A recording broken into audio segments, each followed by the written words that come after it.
The House will come to order. The chair lays out Senate Bill 646 as a matter of postponed business on second reading. The clerk will read the bill. SB number 646 by West, relating to repayment of certain mental health professional education loans. The chair recognizes Ms. A. Davis of Dallas for a motion. Mr. Speaker, I move to postpone further consideration of Senate Bill 646 until today at 4:15 p.m. Members, you've heard the motion. Is there objection? The chair hears none, so ordered. The chair lays out Senate Bill 3 as a matter of postponed business on second reading. The clerk will read the bill. SB number 3 by Perry, relating to the regulation of consumable hemp products and the hemp-derived cannabinoids contained in those products, requiring a registration, imposing fees, creating criminal offenses, providing administrative penalty. The chair recognizes Mr. King for a motion. Thank you, Mr. Speaker. I move to postpone further consideration of SB 3 till 4 p.m. today. Members, you've heard the motion. Is there objection? The chair hears none, so ordered. The chair lays out SCR 27 as a matter of postponed business on second reading. The clerk will read the resolution. SCR number 27 by Eckhart, authorizing the burial of Guy Herman in the State Cemetery. The chair recognizes Ms. Flores for a motion. Mr. Speaker, I move to postpone further consideration of SCR 27 until 10 a.m. Wednesday, May 28th. Members, you've heard the motion. Is there objection? The chair hears none, so ordered.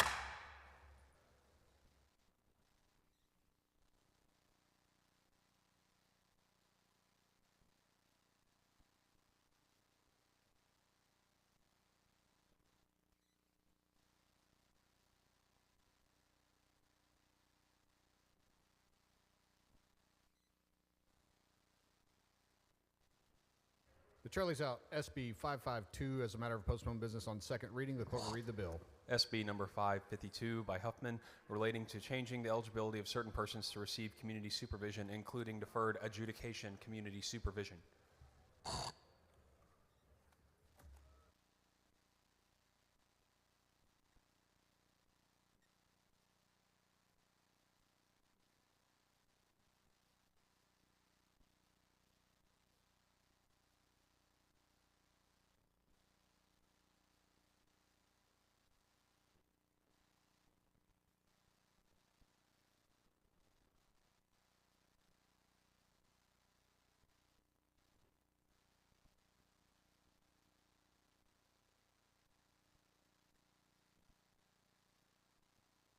The chair recognizes Mr. Leach for a motion. Thank you, Mr. Speaker. Members, I move to postpone further consideration of Senate Bill 552 until 9 a.m. Thursday, May 22nd. Members, you've heard the motion. Is there objection? The chair hears none, so ordered.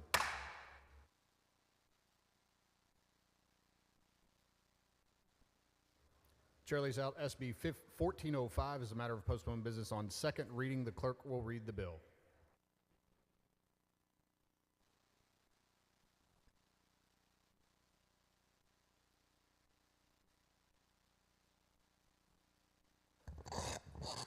SB number 1405 by Nichols, relating to increasing access to and reducing taxation of internet services. Chair recognizes Mr. Ashby to explain the bill. Thank you, Mr. Speaker. Members, SB 1405 clarifies the deadlines and requirements for BDO program reports. It modernizes the standards to align with FCC designations. It also accelerates and enhances competitiveness of the BDO grant process and provides tax relief to support broadband expansion. And with that, I move passage. I have an amendment. The following amendment, the clerk will read the amendment.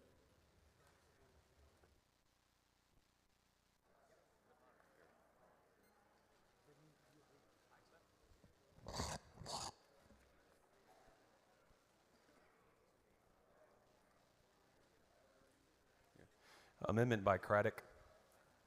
The chair recognizes Mr. Curry to explain the amendment.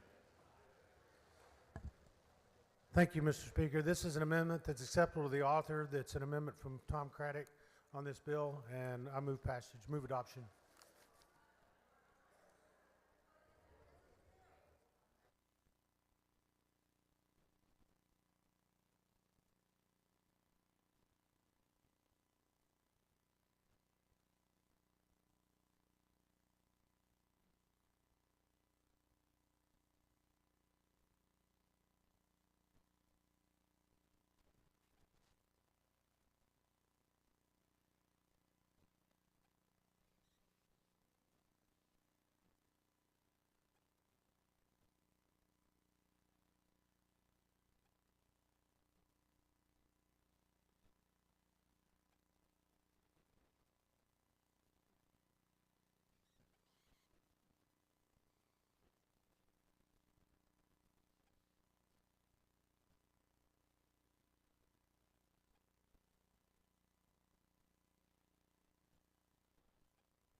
The chair recognizes Mr. Craddock to explain his amendment.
Mr. Speaker, members, this is an amendment that, Mr. Speaker, members, this is an amendment that was in Ways and Means, and what it does, it's property used in the cable vision and internet, and it takes away the tax, and that's all it does. It was voted out unanimously, just didn't make it to the calendar. I move adoption.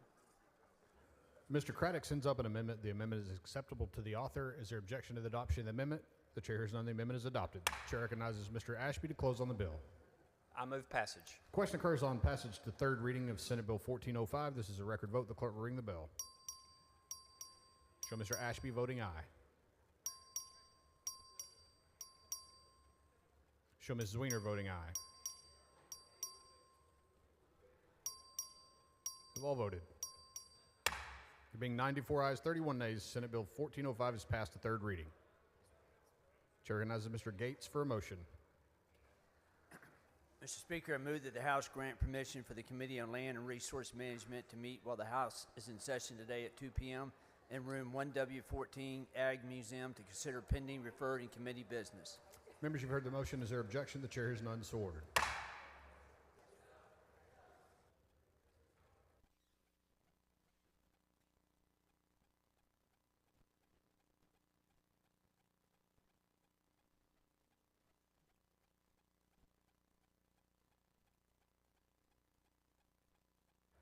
Chair recognizes Mr. Craddock for a motion.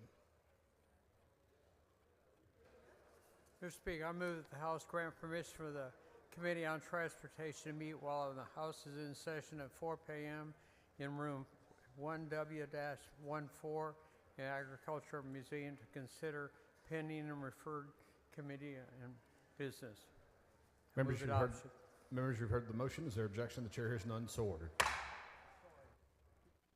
The following announcements, the clerk will read the announcements. The Committee on Land and Resource Management will meet today at 2 p.m. in room 1W.14 Agricultural Museum in a formal meeting to consider pending, referred, and committee business. The Committee on Transportation will meet today at 4 p.m. in room 1W.14 Agricultural Museum in a formal meeting to consider pending, referred, and committee business.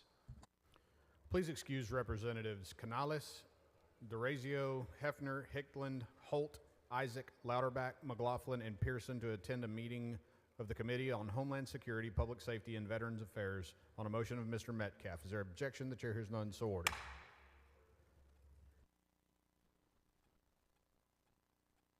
The chair lays out Senate Bill 1948 as a matter of postponed business on second reading. The clerk will read the bill.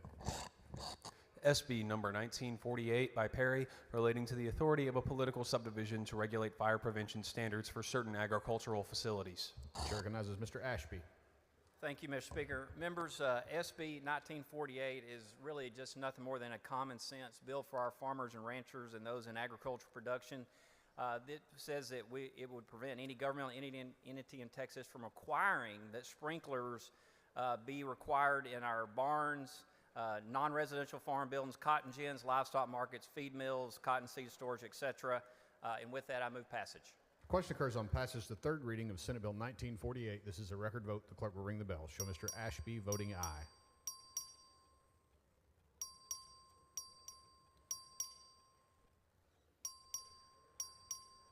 Have all voted? There being 98 ayes, 26 nays, Senate Bill 1948 is passed the third reading. The chair lays out Senate Bill 243 as a matter of postponed business on second reading. The clerk will read the bill. SB number 243 by Flores, relating to the regulation of migrant labor housing facilities, changing the amount of a civil penalty.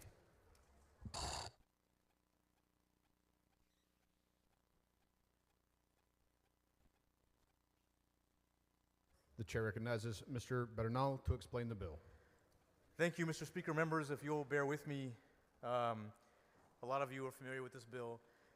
I've been working on this for 5 sessions, and with the help of Senator Flores, we are finally here to pass it out of both chambers. I'm going to take a different approach today. I am going to talk about my uncle like I normally do, but I'm going to ask you to imagine this. Imagine someone who is an essential worker, and they work in the oil fields. And during COVID, they had to go to work. We depend on them to keep our country going, to keep our state going, to keep our lives going. Now, imagine that that oil field is a field full of produce, vegetables and fruit, and they're still essential workers who had to work during COVID. But they probably make about $60,000 less, and they don't have the same protections. They are in the country legally, doing work that we all depend on. Every day, we literally consume the fruit of their labor. And just to be clear, there are many people that you serve with, including me, whose families have been a part of this tradition, right? Representative Romero, myself, my grandfather, my grandmother, my uncle, my dad were these essential workers. What this bill does is create and provide baseline health and sanitation standards for the places they live. If an owner of the land provides them with a place they live, what the bill does is ensure that that place is clean, it is sanitary, and it is safe. We're talking about making sure that the toilets aren't overflowing and there's not a live wire coming out of the wall. This is pure, humane treatment. So there's no way that any one of these workers can get wealthy through this bill. All the money that's collected by the state, if there is a fine or a fee, goes back to the program so that it can keep going. I know there are some amendments. I'm going to tell you now, we have worked for almost a decade crafting this very carefully with the Farm Bureau and with Senator Flores, who has done a tremendous job passing this out of the Senate 31-0, which means that your favorite senator voted for it this way. And so I know there are amendments, and I'll take them, but thank you for your attention, and thank all of you for being here with me. The following amendment, the clerk will read the amendment.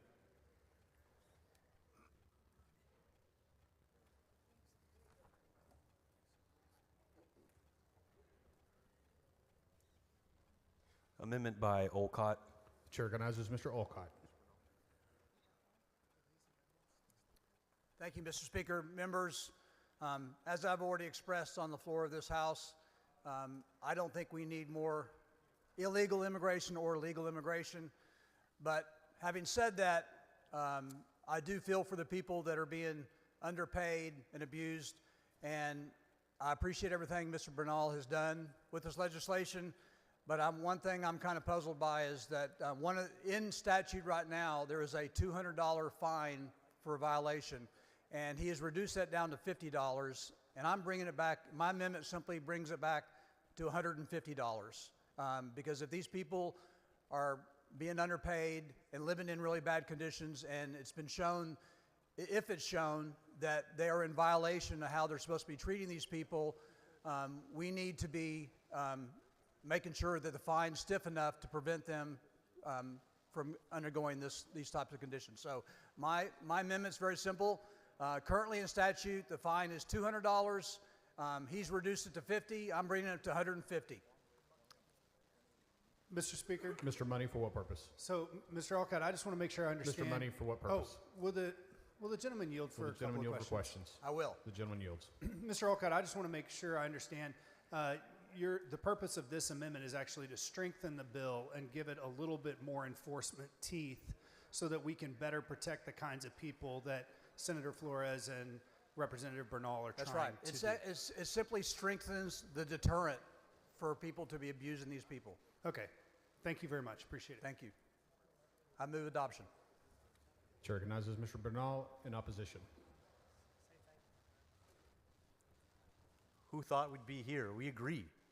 I actually really like this amendment. I like the aggressive posture of it. I don't think that we should be taking kid gloves to people who mistreat any human being.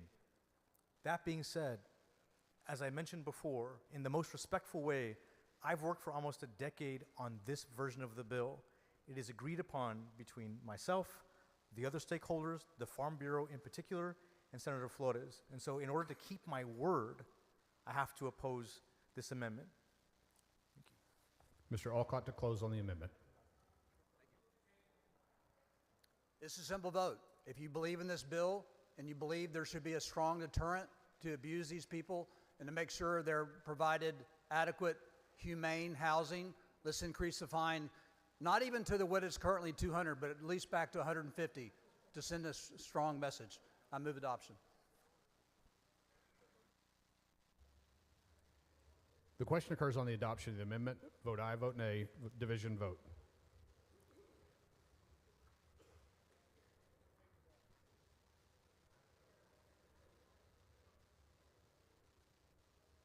Strike the board. The amendment fails to adopt.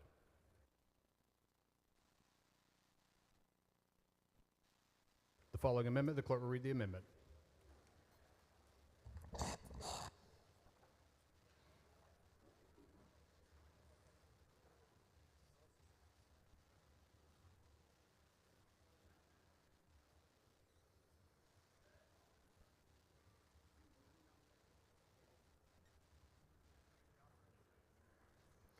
Amendment by Hopper.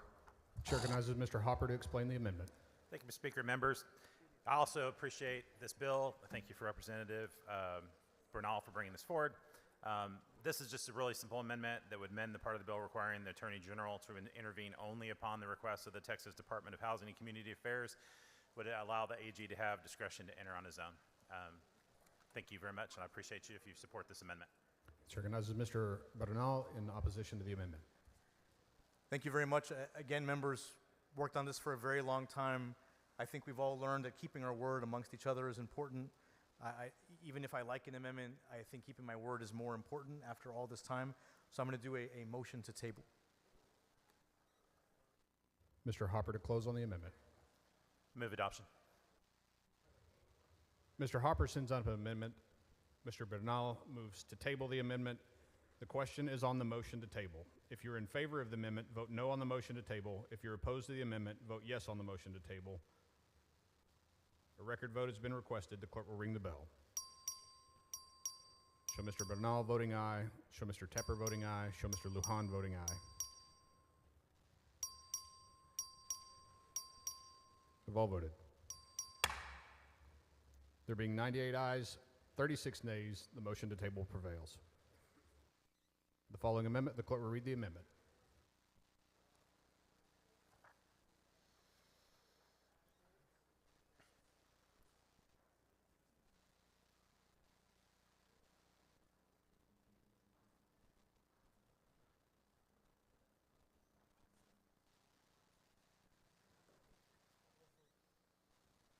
Amendment by Hopper. Chair recognizes Mr. Hopper.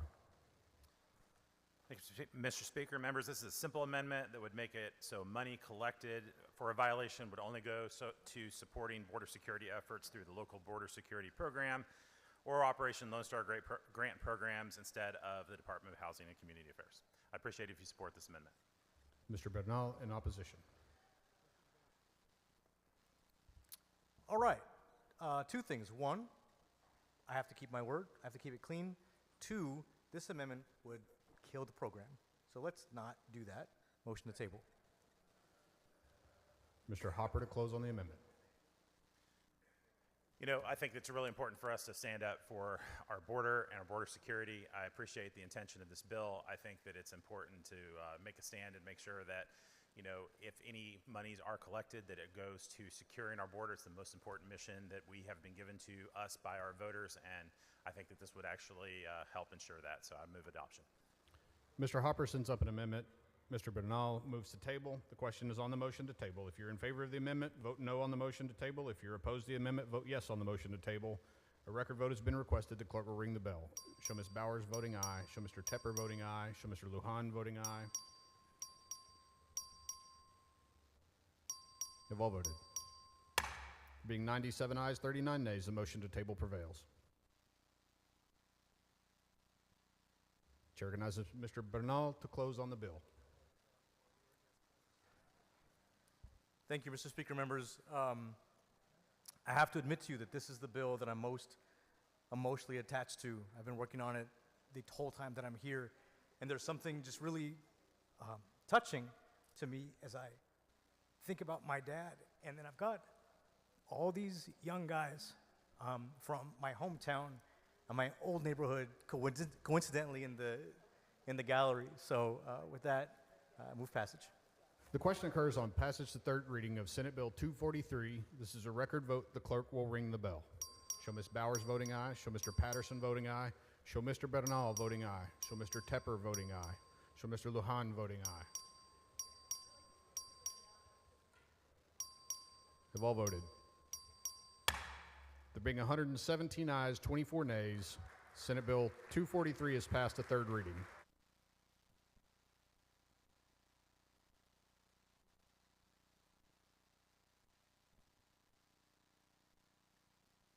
Chair recognizes Mr. Meyer for a motion.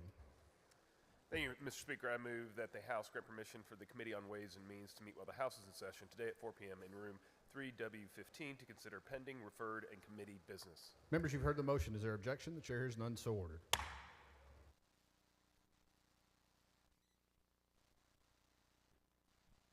The following announcement, the clerk will read the announcement.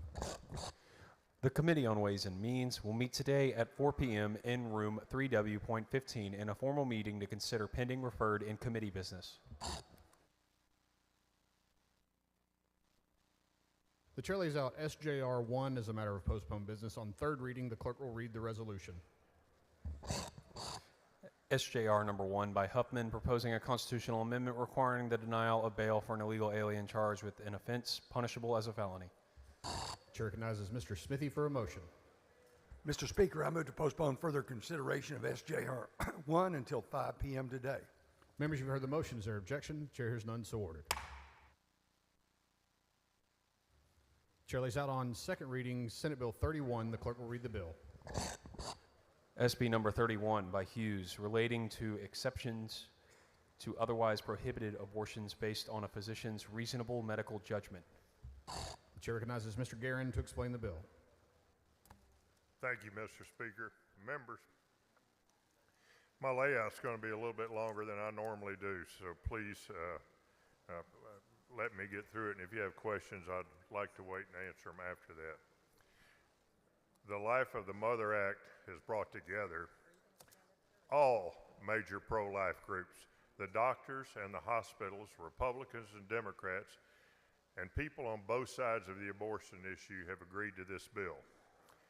These groups include the Texas Catholic Conference of Bishops, the Texas Alliance for Life, Texans for Life Committee, Texas Right to Life, the Human Coalition, Texas Medical Association, Texas Hospital Association, Texas Civil Justice League, and Texas Campaign for Mothers. This bill passed out of the Senate 31-0. As you know, these groups don't always see eye to eye, but in this case, they work together to ensure pregnant women who have pregnancy complications get appropriate and timely care. And why is that? It's simple. We do not want women to die from medical emergencies during their pregnancy. We don't want women's lives to be destroyed because their bodies have been seriously impaired by medical emergencies during their pregnancies. We know women have died after care was delayed or denied. We know women have left Texas for life-saving care. We know women's bodies have been horribly injured because doctors and hospitals are afraid to provide abortions that could save their bodies. Doctors and hospitals need the clarity SB 31 will put into the law to be able to save women's lives and protect them from substantial impairments of their bodily functions. And on all those things we agree. Senator Hughes asked the medical board to adopt rules clarifying the law. The Texas Supreme Court also asked the medical board to write these rules.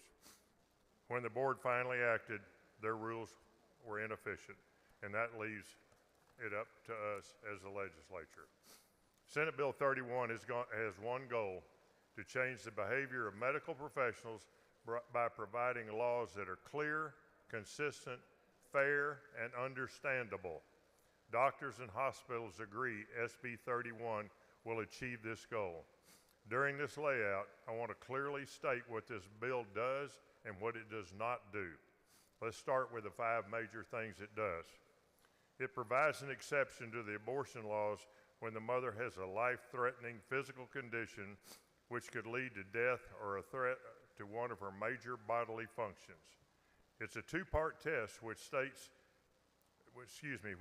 with the physician determining whether the life of the mom is a life-threatening physical condition. This clarification clarifies the legislative intent everyone thought we had when we passed the law several years ago. It makes clear that doctors are not required to withhold or alter life-saving treatment for cancer or other conditions if doing so will jeopardize the life or major bodily functions, including future fertility of a pregnant woman. Expressly states current law that the life-threatening condition does not have to be imminent. For example, in the case of preventable premature rupture of membranes, PPROM, will result in the mom developing an infection known as sepsis. Sepsis can cause death or seriously affect the mom's bodily functions.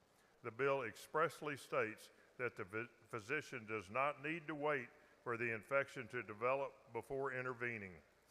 Provides that all parties, doctors, nurses, pharmacists, techs, and lawyers involved in making a medical determination will not be sued for aiding or abetting an abortion. Requires doctors to have continued medical education regarding abortion laws and provides continuing legal education for lawyers who advise and represent medical professionals in the area of the law. Now I want to address what is not in this bill. This bill does not address rape or incest. It does not address fatal fetal abnormalities, and this is not a choice bill. This bill addresses the life and health of the mother, period. That's it. There are 2 other issues I would like to further clarify during this layout, and the first one is called the 1925 law. One of 4 abortion laws that are amended by SB 31 is what has commonly been referred to as the 1925 law. This was the original statute banning abortions in Texas. When the Supreme Court made abortion legal under R. v. Wade, the 25 law was implied to be repealed. When R. v. Wade was overturned in Dobbs in 2022, the reason for the implied repeal went away. There is currently a federal case pending which addresses the issue of whether the 1925 statute has been revived or not. To this date, the legislature has spoken 3 times saying it believes the law is alive. Ultimately, the court will make that determination. In the meantime, the provision in SB 31 states that the bill is neutral as to whether 1925 statute has been revived or not. And by passing this bill, the bill is not taking a position on the revival of the statute one way or another. We commonly use provisions like this when there is pending litigation. The second issue is whether the bill will permit the prosecution of a pregnant woman who gets an abortion. The unequivocal answer is no. Our state has never prosecuted women who get an abortion, and nothing in SB 31 changes that. I want to thank my fellow joint authors, co-sponsors, and stakeholders for working with me on this important piece of legislation. And once again, I would like to read the people that have worked with us to put this bill together: the Texas Catholic Conference of Bishops, the Texas Alliance for Life, Texans for Life Committee, Texas Right to Life, the Human Coalition, Texas Medical Association, Texas Hospital Association, the Texas Civil Justice League, and the Texas Campaign for Mothers. Mr. Speaker, if anyone wants questions, I'll be happy to try to answer them. Mr. Speaker, Mr. Schatzline, for what purpose? would the gentleman yield for some questions? I will. Gentleman yields for questions. Thank you, Representative. I just have a few clarifying questions just so I can understand it. What is the purpose of section 170A.0021? I'm sorry, Mr. Schatzline, which section? 170A.0021. Do you know which page that's? It's in section 4. Section 4. And page 3 of the bill. Yes, I have it here. This section was moved from a previous section already in the code.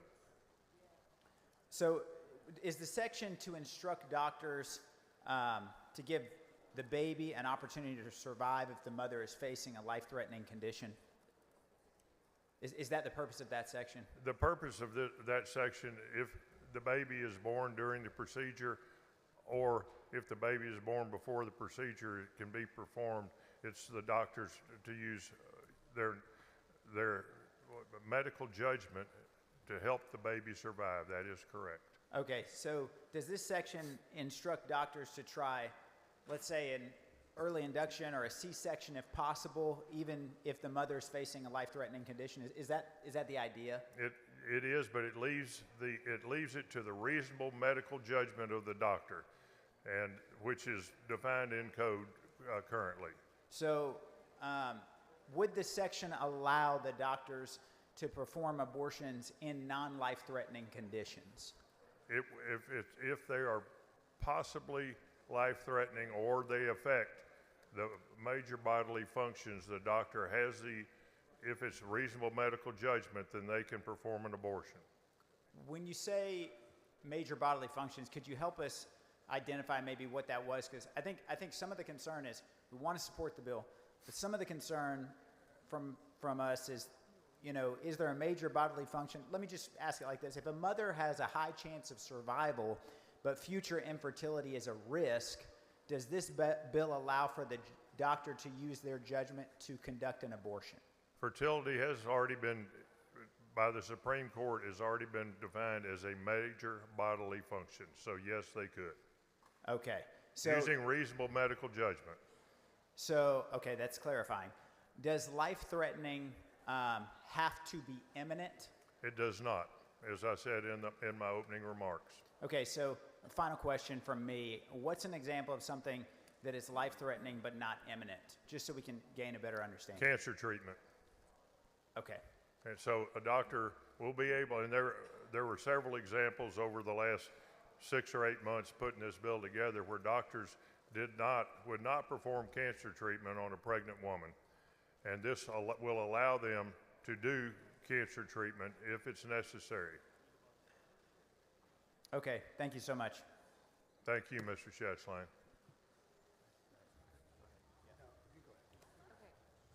Ms. Harris-Davila, for what purpose? Does the gentleman yield? Gentleman yields Yes, for I will. questions. He yields for questions. Thank you. I just wanted to get some more clarification when we're talking about life-threatening and the definition in this bill. Can you walk us through? My understanding is that it's a two-part test, that you first have to prove that there is a life-threatening condition. And, That's and as correct. long as that's proven, then you go on to the rest of the bill. Is that correct? That is correct. Okay, so life-threatening has to be proven first, and then if that is not proven, Well, nothing else in the bill comes into effect. Life-threatening or impair the major bodily function of the mother. But that's right, that has to be done before any procedure takes place. Right, so that's the first test, and as long as, you know, the situation is a life-threatening situation, then the rest of the bill kicks in, but not before, right? That is correct. Thank you, I appreciate that. Thank you, ma'am. Money for what purpose? Will the gentleman yield for a couple questions? Gentleman yield for questions. I'll be happy to. He yields for questions. I'm really just trying to understand this bill, and I want to support it. You got a lot of support behind it, but I just want to clarify. I think one of excuse me. Mr. Money, over the last 6 months or so, I've needed a lot of clarification myself. Well, thank you. And we've spent some time talking with some of the same stakeholders you're talking with, and I think where I'm coming from is I think that Texas's current law is clear on that the life of the mother should be protected. I think it is clear. I think the Supreme Court it has supported that. I think that the problem we're trying to solve is that there have been some malicious interpretations of the existing law, which I think is a good law, that have left some doctors in a situation that they are unclear about what they're supposed to do. And I think people that want to promote abortion have tried to make it murky what our current law is. And so my question is to you, is this law written to ensure that malicious actors won't be able to find loopholes to allow abortions that would not be allowed under our current law? Medical malpractice is still allowed under this law, and the answer to that is yes. What we are trying to achieve here is a doctor under current law can go to jail for the rest of his life.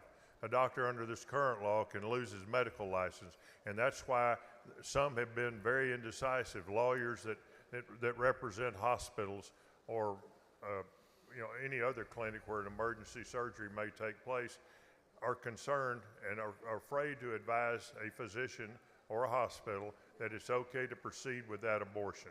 And this law clarifies that and gives them some clarity so they can go forward without fear of going to jail for the rest of their life.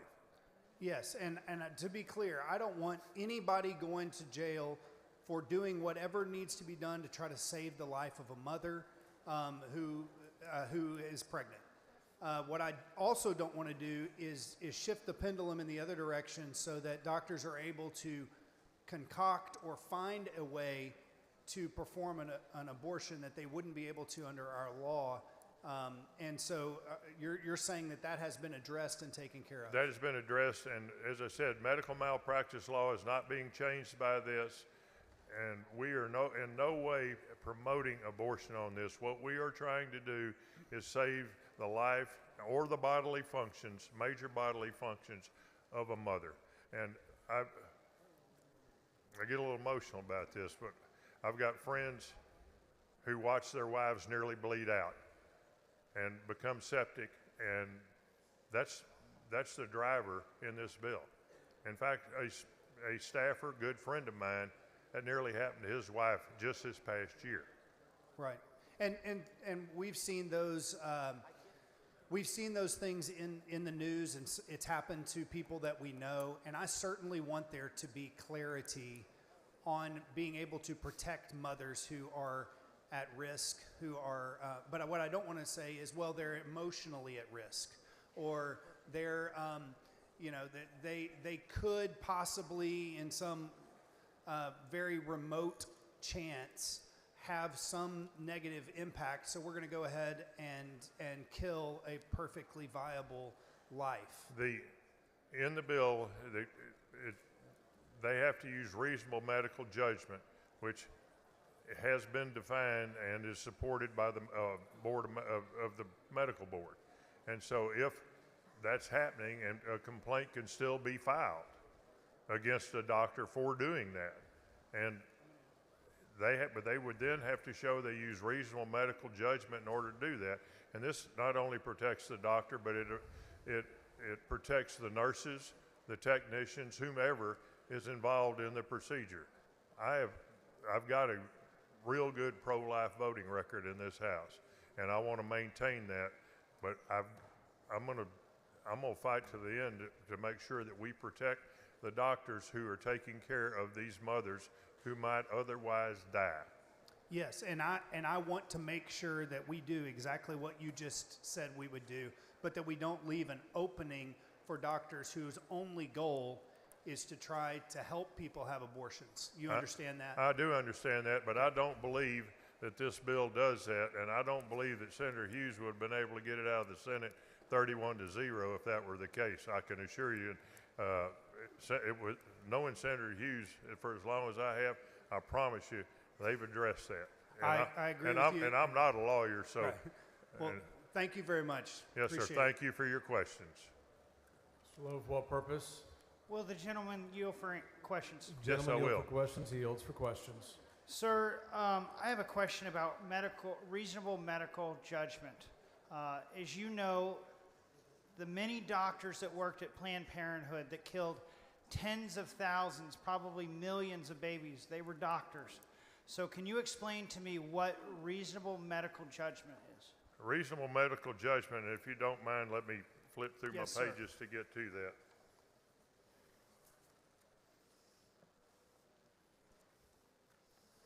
Reasonable medical judgment has been ruled on by the Texas Supreme Court, so I'm not sure that I have the definition in here, but I think I do.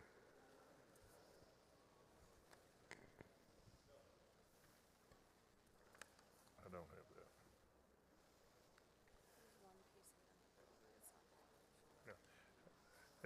The definition is not currently in the bill, but the Supreme Court has previously ruled on reasonable medical judgment, and I'll be happy to get that for you. I do not have it in front of me now. Okay, there's another section of the bill that says life-threatening means capable of causing death or potentially fatal. Or substantial impairment of the major bodily functions. Yes, a life-threatening physical condition that is not necessarily one actively injuring the patient.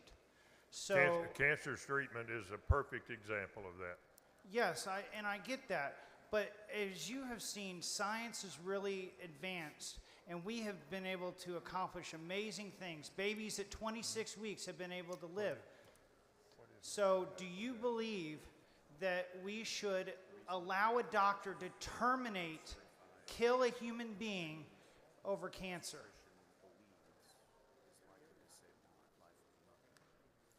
Can I go back to your first question? Yes, sir. Dr. Absolutely. Alderson. Reasonable medical judgment is what a board-certified obstetrician believes will save the life of a mother.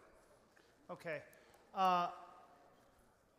We also, do you know how many, if any, doctors have lost their licenses or gone to prison because they performed an abortion? I do not, sir. Okay. I mean, the law was passed, the Heartbeat Act is not that old, and so I do not know how many have been prosecuted. This bill creates loopholes to recharge the pro-choice industry in Texas, and I will be voting no. Here's for what purpose? Mr. Speaker, will the gentleman yield for a question? Gentleman yield for questions. We'll go back to that in closing. Yes, I would. Gentleman yields for questions.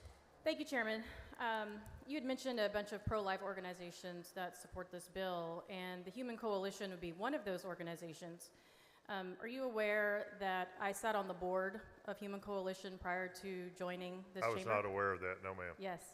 I proudly joined that organization because they do wonderful things in the communities to serve not just saving babies, but also the women who choose to keep their children. And are you aware that during the Senate testimony that Human Coalition testified on this bill and testified that due to the Texas Supreme Court clarifications, even though they were registered for the bill, they testified that this bill was unnecessary. Are you aware of that? No, I'm not aware of that, but I know that they've signed off on this bill. Okay, thank you. I just wanted to clarify the record. Thank you. Thank you. Mr. Davila, for what purpose? Does the gentleman yield? Gentleman yield for questions? Gladly. He yields for questions. Thank you. I just wanted to go back and clarify a little bit more, again, going back to the life-threatening side of this and going back to what the bill says in the section that defines life-threatening. So can you just go through, it's very specific to the pregnancy, correct? That is correct. And from what I'm seeing, it says a life-threatening physical condition aggravated by, caused by, arising from a pregnancy that places a female at risk of death or poses a serious risk of substantial impairment of a major bodily function. And so again, you know, we still have to prove that it's life-threatening, correct? It has, yes, but it is based on the doctor's good judgment. It is not based on somebody here saying, well, she might die.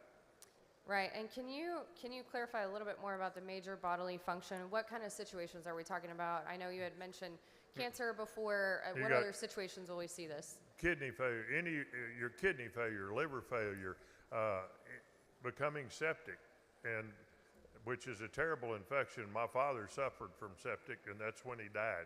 But today, the doctors have waited actually until a woman has become septic, and that can cause her kidneys to fail, it can cause her liver to fail. And so the doctor has to decide if this woman is going to die or she's not going to be able to live without being on dialysis for the rest of her life or need a transplant. Exactly, and would you agree that sometimes there may not always be, going back to the imminent threat, you may not be bleeding out at the time, but there are indications of sepsis and other issues like that, beforehand, right? And that's yes, that's correct. Right, and that's why we have some of that language in the bill. Thank you. I appreciate the clarification. Thank you, ma'am. Ms. Lawson, for what purpose? Will the gentleman yield for questions? Gentleman yield Yes, for I will. questions. He yields for questions. Thank you, Mr. Guerin. You and I worked together with our colleagues in the 87th session, did we not, to That's correct. protect innocent life? When you carried the bill. And we intended at that time to also protect mothers, didn't we? Yes, we did. In fact, that was a major point in your opening comments, if I recall. Yes. And your bill is designed to clarify that today, correct? It is because of, the medical board and the Supreme Court, the Supreme Court as well as the TMA asked for clarifying rules from the medical board. We didn't get them, or we got them that nobody really knew what they said. So that's why we're doing this bill, because the failure of the medical board to come up with reasonable, understandable rules. And I believe that we have that here. I agree. I think that you do as well. I know Senator Hughes' heart for this. Having worked with him before, I appreciate you taking up that mantle in this session, and I look forward to voting for this bill with you. Thank you. Thank you. Mr. Kane, for what purpose? Question for the author.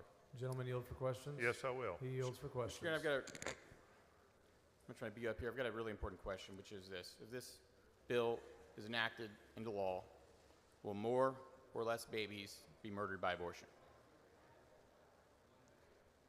This will not provide an excuse for an abortion. This Will bill more- will not provide an excuse for an abortion. Yeah, but will more or less babies die? Is it going to save lives or not? Actually, I guess that's once again up to the reasonable medical judgment of the doctor. I would say yes, probably more babies will die in an effort to save women. More babies could die. Thanks, sir.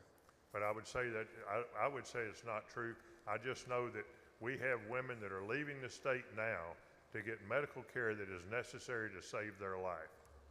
The gentleman's time has expired. I move passage.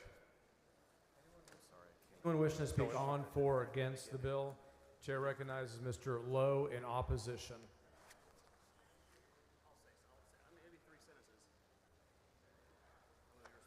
Mr. Speaker, members, I am one of the most anti-abortion members of this body.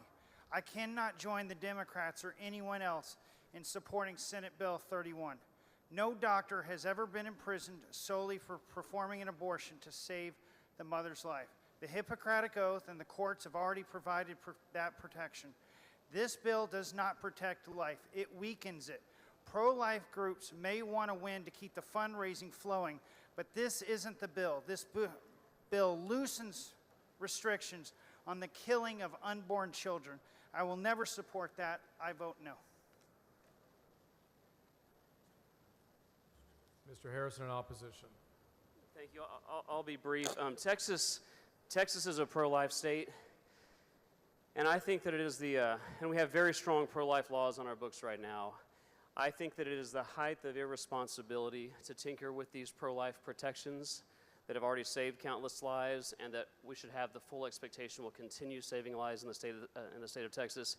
I respectfully disagree with the bill author, and I was very alarmed to hear him just say a few moments ago from this microphone that if this bill passes, quote, more babies will die. And I also would be remiss if I don't point out that best I can tell, every pro-abortion advocate in this chamber is supporting this bill. So if you want to continue Texas's place as a leader in the pro-life movement, please join me in voting against this bill. Thank you. Mr. Guerin to close. Thank you, Mr. Speaker and members. Before we get to the final vote, I really want to thank my joint authors. I also want to thank Lisa Kaufman and Steve and Amy Bresnan for their hard work on this. And I want to thank Senator Hughes for working through this with me, and I want to thank him for being the Senate sponsor of this bill. And yes, I'll be happy to yield to Mr. Toth for a question. Mr. Speaker, Mr. Toth, for what purpose? will the gentleman yield for questions? Gentleman Yes, yield sir. for questions. Yields for questions. Mr. Guerin, is there a difference between potential and imminent danger to the mother's life?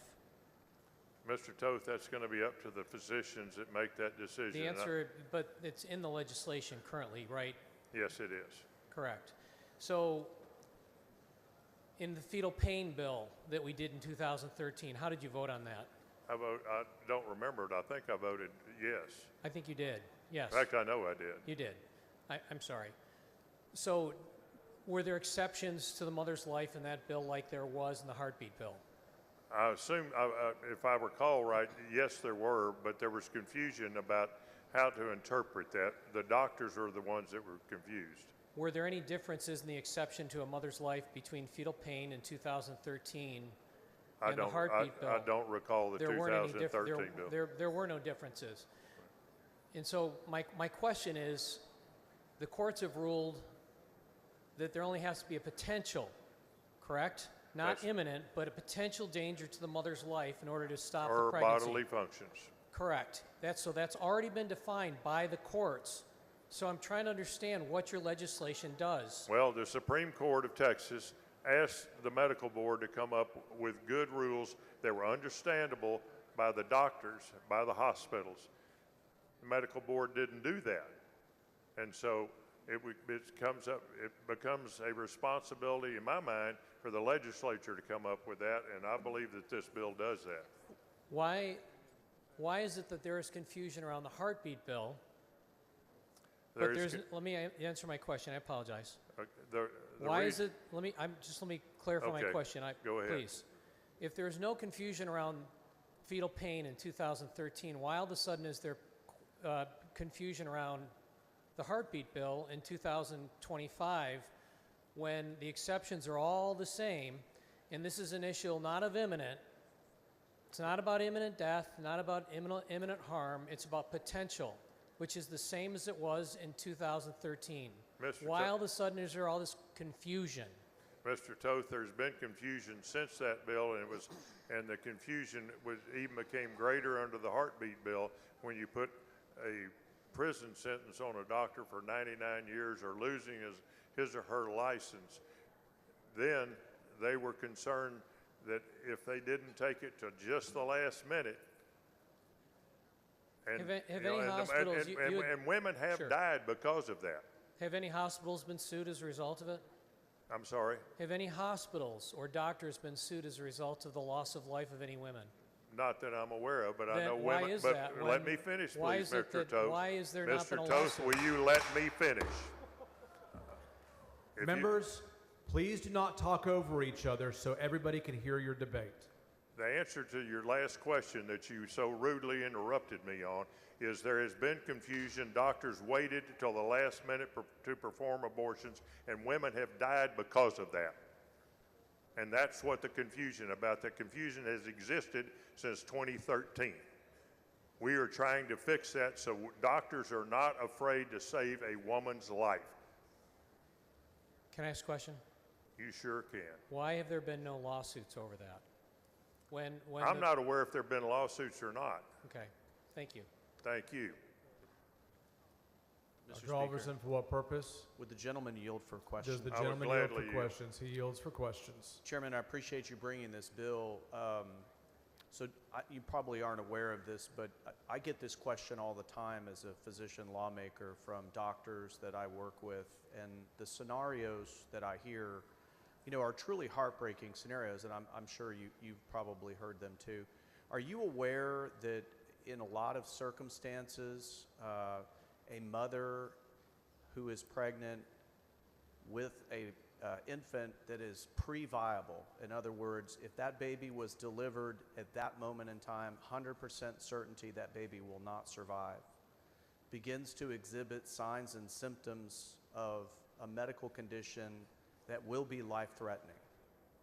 Have you heard these stories? Yes, I have. Okay, and are you aware that when somebody is in that particular circumstance, that there are doctors that know what the right thing to do is, which is to terminate the pregnancy because the pregnancy is going to end with the death of that child no matter what. The question is whether the mother survives the pregnancy. Have you heard those stories? I have, doctor, and if the mother dies, the baby's going to die. 100% of the time, and especially in these circumstances. So the issue that I think that this bill is trying to address are these situations where a pregnancy has not yet reached the level of fetal development where the baby can exist outside of the womb, but because of complications of pregnancy, the mother is no longer able to sustain the pregnancy without losing her own life. Is that the purpose of what you're trying to do here? That's the purpose, and Tom, honestly, some of the stories I've heard over the last 6 to 8 months have been heart-wrenching, and if it affected me, think how it affected the mother and the family. These women are not going there to get rid of a baby. They're going there to save their lives, and the doctors are performing the abortion in order to save the woman's life. And once again, if the mother dies, the baby's going to die. And are you aware that a lot of these medical conditions like hemorrhage, infection, are things where physicians are looking at the law as written, and the issue boils down to the fact that in their medical judgment there is 100% likelihood that ultimately that woman is going to die from the signs and symptoms and the diagnosis of whatever condition is beginning to manifest, but they're not dying yet. I would agree with that. And so what you're trying to allow for is in those circumstances for a physician to exercise medical judgment to save the woman's life before she's about to die. Yes, sir, and you've taken the Hippocratic Oath. Yes, sir. But a doctor has taken that and is looking there and saying, I don't know what to do. I may go to jail for the rest of my life if I perform this, but if I wait a little bit longer, then maybe I can do that. Well, the mother might die And in Chairman, that short period of time. I can't tell you how many times I've had that exact conversation with my colleagues, and I get really sick and tired of having to respond by saying, I don't know. And so I thank you for this bill. And I don't know is not a good answer now, and we're trying to fix I don't know. We're trying to make it a clear decision for the doctor to make, not for me to make, not for Mr. Lozano to make, and for the doctor to make. And Chairman, last sort of question is, so again, we are not talking about circumstances where the baby could be delivered and could survive, even in an ICU on life support, but in any circumstance. If it were the case that the doctor could deliver the child and the child could survive, do you believe that's the direction that they would go? I do believe that, yes. So the only circumstances that we're talking about are circumstances where the pregnancy has not yet reached any known level of viability. In other words, in order for that child not to die, that mother has to remain pregnant beyond the time in which she has left before she will die. That's right, sir. And so these are the heartbreaking circumstances that you're trying to address so that doctors feel like they can actually use their judgment in these heartbreaking scenarios without having to lose two patients. Tom, thank you very much because you explained it much better than I did. Thank you. Well, it's a pleasure to work with you as always, my friend. Thank you for your bill. Thank you. Tender for what purpose? Will the gentleman yield for questions? Gentleman yield for questions. I will. He yields for questions. Thank you, Mr. Chairman. I know that you've been working closely with the pro-life organizations, and I think there might be some confusion, even with me. I want to understand. Every medical emergency has to be life-threatening according to section 170A.002. You and I both know that. Every medical emergency has to be life-threatening. That's correct. Life-threatening or affect the function of a major bodily organ. The filed version of the bill on the floor had struck that, but the new version, the committee sub, includes it. My understanding when I read the bill. So that is correct. So every emergency must be life-threatening in this version of the bill. That is correct.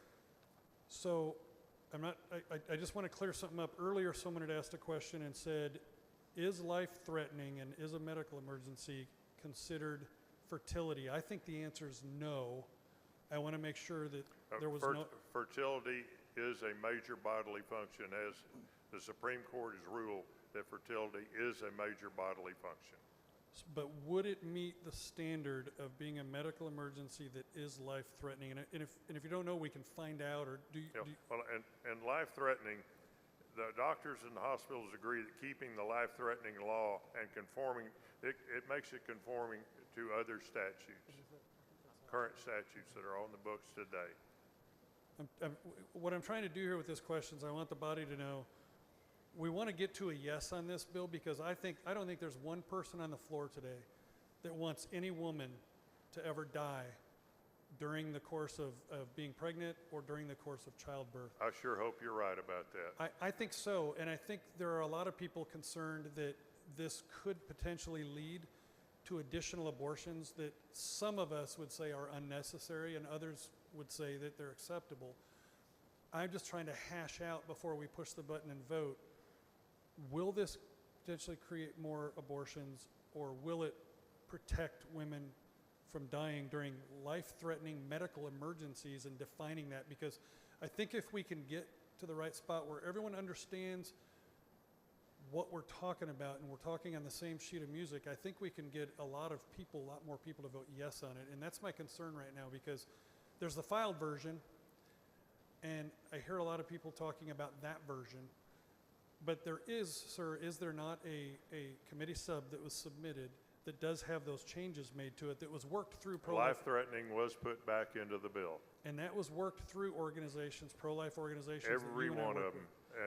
And extensively worked, because there were changes made in the bill over the last few months by the governor's office, the speaker's office, the lieutenant governor's office, when they have been in consulting with all of these pro-life organizations, every one of them, as well as the doctors and the hospitals, because the doctors and the hospitals had to be consulted in this so we could get this right, and we wouldn't be opening up abortion clinics. We would be performing necessary abortions to save the life of the mother. My pledge to you when I get off the mic, I'm going to call the pro-life organizations while other questions are being asked. And I want to some of them are out back. I want to you won't talk have to to call them. You just walk out I want to walk out and talk to them about the fertility piece, because I think that could be an issue with some people voting. But I think the goal is to protect women today. And I agree. I think that's your goal. But I think we want to get the right answer. So I'm going to go step outside real quick and let some other folks answer. Thank you for answering my questions. Thanh you, sir. Mr. Little, for what purpose? Mr. Speaker, is the gentleman yield for questions? Gentleman yield for questions. Gladly. He yields for questions. Chairman Guerin, I apologize that I wasn't in the Senate when this passed 31-0, and I wasn't on the committee that considered this bill. I can see that a tension has developed in the room, and I want to give you an opportunity to resolve it for us if you can. The tension is we have a very laudable goal and an important thing to do in protecting women who are pregnant, right? Yes, sir. And on the other end, we have a concern among our conservatives in the room that this bill will be used as a pretext for elective abortions. And if I can just pose to you the situation, there's language in the bill, and I think this distills right to the heart of the issue. I hope it does anyway, and maybe other people in the room are trying to resolve this tension as well. There's language in the bill that addresses substantial impairment of a major bodily function. And I think the fear is, the collective fear, that a doctor is going to say, well, my patient came in and said she's worried about being able to have her next baby, so rubber stamp, POW, abortion granted. Is that what's going to happen under this bill? I don't believe that it is, Mr. Little. As I said earlier, the malpractice, doctors that can be charged with malpractice still under the bill. We're not changing that. We're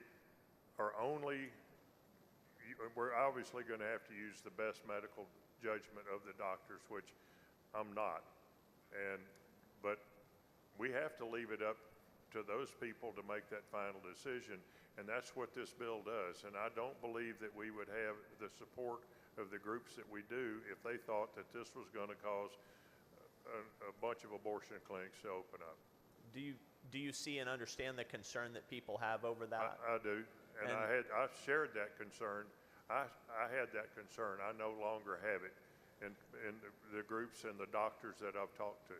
And Chairman Guerin, if some physicians turn out to perceive this as a license to do exactly that, to use this as a pretext for granting elective abortions, you'll stand up here with me and the other conservatives in this room and prevent that, correct? Absolutely, and if they get the 99 years in jail for it, they deserve it. Thank you, Chairman Guerin. Mr. Speaker. Tender for what purpose? Gentleman yield for questions. Gentleman yield for questions. I will, Mr. Tenderholt. Gentleman yields for questions. Does the new version we got from the Senate require that all medical emergencies are life-threatening, including impairment of major bodily function? Yes. That does not include, I just talked with the pro-life organizations, that does not include fertility. Fertility has been ruled a major bodily function by the Texas Supreme Court, Mr. Tenderholt. Impairments of a major function have to be life-threatening, and I'm being told that the fertility is not. They're telling me that that's absolutely not true. Is that fertility is a major bodily function, but it has to be under this bill, it has to be life-threatening. Let me finish. In the opinion of the doctor that's performing the procedure. So let's go down that road for a minute because I want to understand it. So if there's a fertility issue, and I'm not a medical professional, I'm hoping that a medical professional can clear this up for us. If there is a fertility issue that's life-threatening, it means that it's a medical emergency. That would be the only instance. It wouldn't just be that, hey, if you have this child, you could not be fertile ever again in your life. Right. Let me read. Can I read Yes, sir. this to you?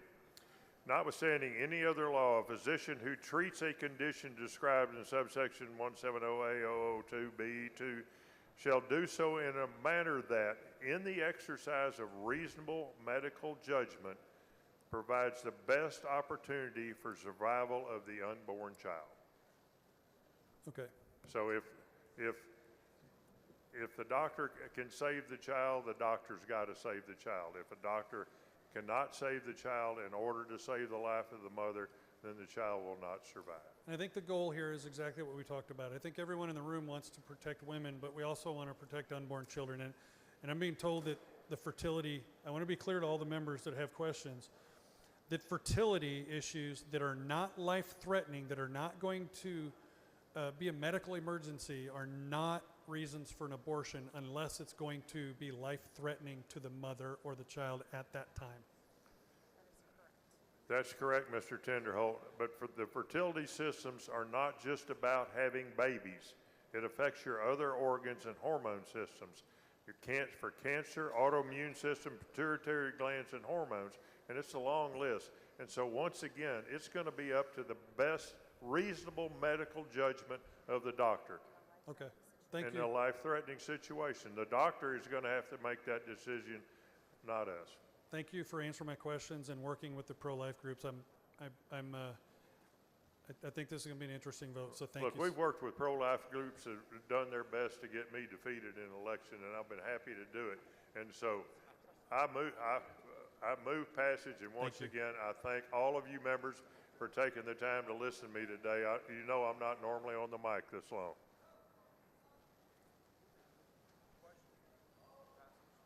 Question occurs on passage third reading. Record vote. Clerk, ring the bell. Show Mr. Guerin voting aye, Ms. Hull voting aye, Mr. Leach voting aye. Mr. King voting aye. Have all members voted? Have all members voted? Have all members voted? 129 ayes and 6 nays. Senate Bill 31 passes to third reading.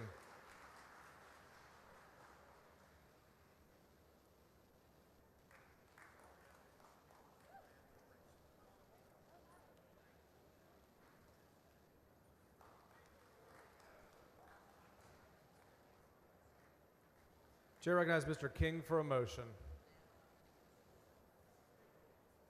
Thank you, Mr. Speaker. Senate Bill 33, motion to suspend rule. Mr. Speaker, I move to suspend House Rule 8, Section 5D, to designate as joint sponsors and co-sponsors for Senate Bill 33, all joint authors and co-authors for House Bill 1806. Members, you've heard the motion. Is there objection? Chair is none so ordered. Mr. Rosner, for what purpose? Mr. Chairman, I request that we reduce all the testimony on the previous bill into writing and be placed in the journal.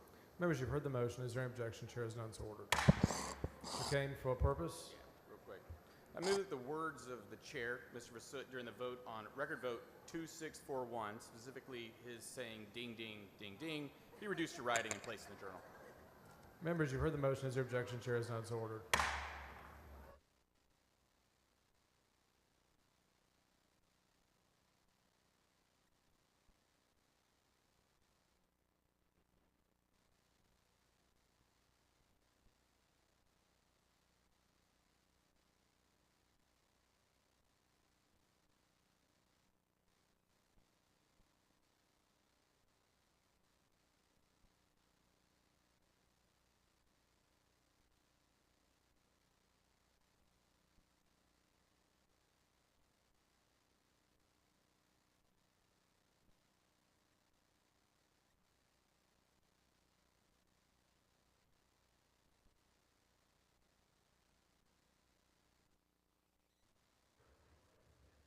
Please excuse Representatives Alders, Gates, Hinojosa, Hunter, Morgan, Verdell to attend a meeting of the Committee of Land and Resource Management on motion of Mr. Lambert. Is there objection? Chair is none so ordered.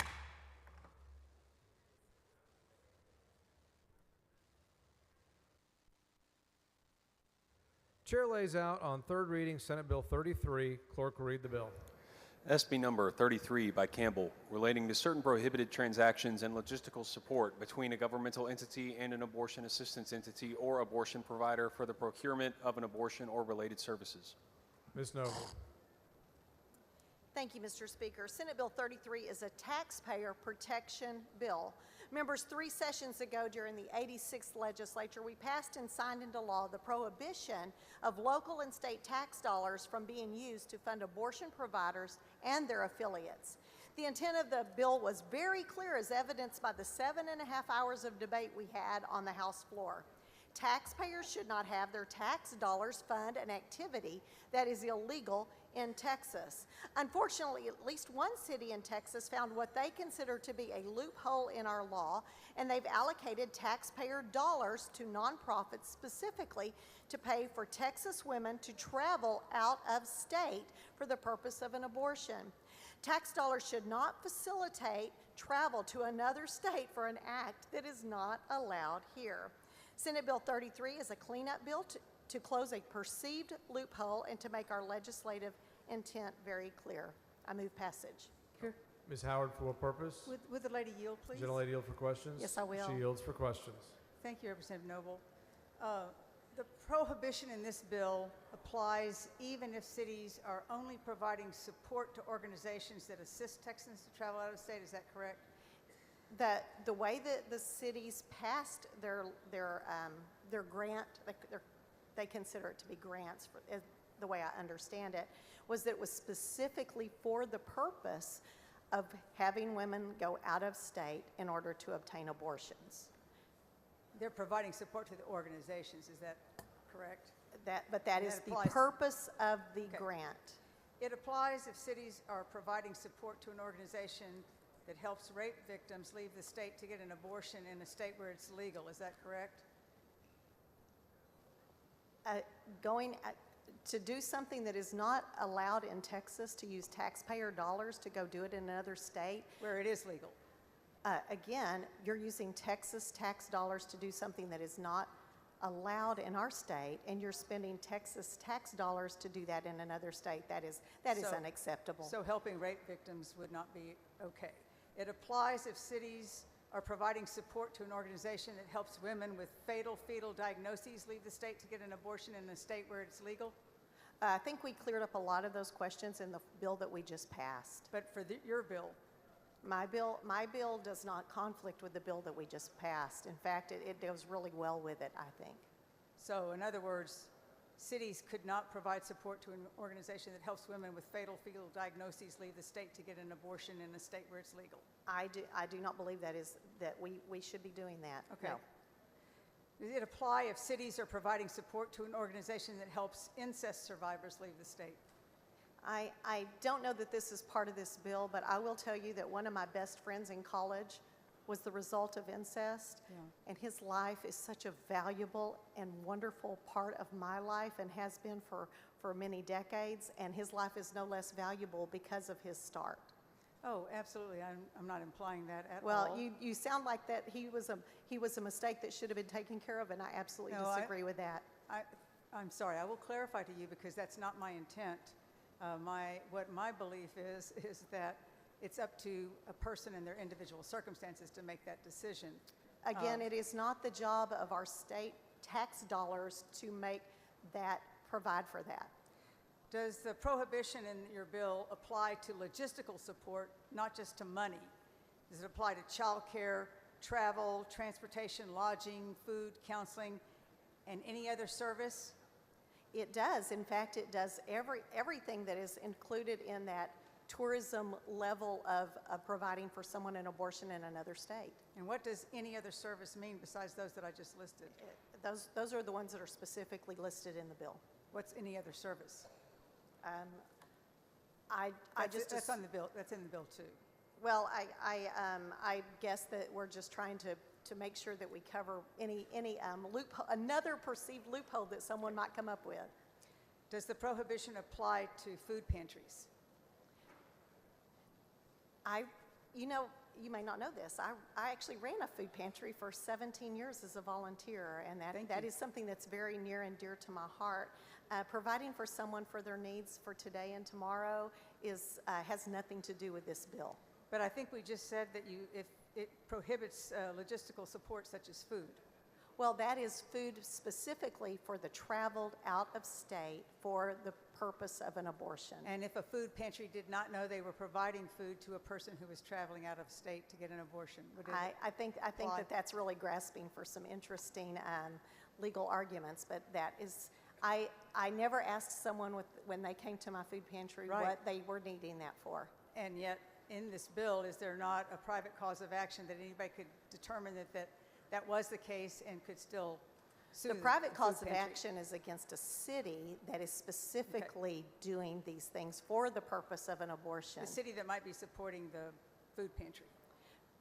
Again, a food pantry is a different animal than logistical support for an abortion. Does this apply to pastoral counseling?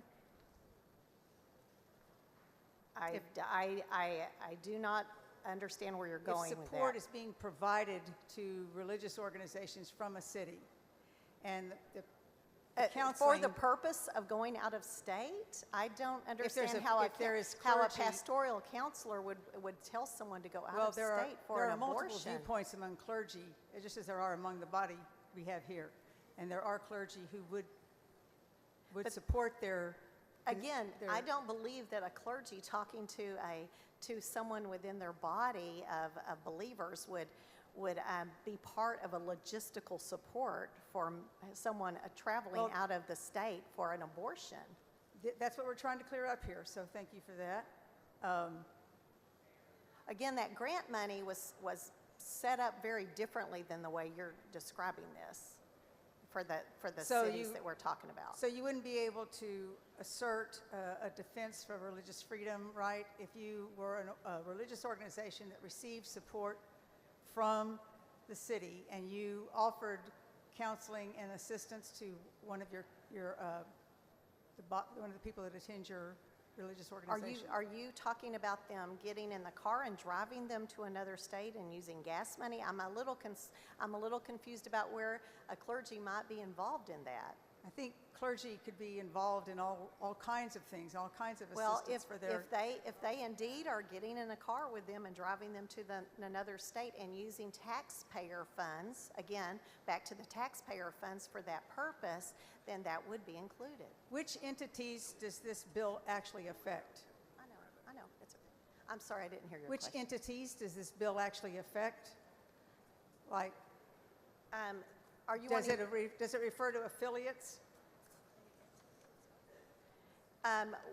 Any entity that would be, in fact, it's really interesting that you would ask because the two cities that have sort of done this, they've had a number of entities ask them for that grant money. So I mean, that's not an exhaustive list. Okay, but does it apply to affiliates of abortion providers? The former bill did and probably would on this as well, but again, this is specifically the logistical support to travel out of state for the purpose of an abortion. And does it have anything to do with anything beyond procuring an abortion? Is it strictly for procuring an abortion?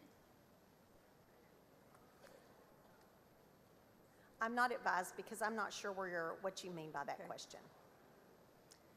I raise a point of order against further consideration of Senate Bill 33 under Rule 8, Section 1A1 of the House Rules on the grounds that the caption fails to provide reasonable notice to the legislature and to the public of the subject of the bill. Please bring your point of order down front.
Is Mr. Bernal on the floor of the House?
Ms. Slauson for an announcement.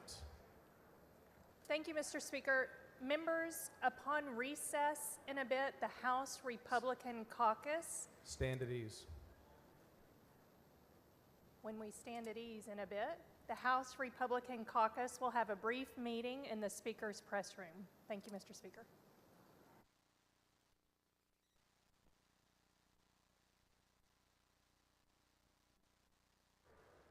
Members, the House is going to stand at ease until 2:55 p.m.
Mr. Wu for an announcement. Excuse me, Democratic members, we're going to meet just in the back corner to go over HB2 items.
The point of order has been withdrawn. Chair recognizes Ms. Noble.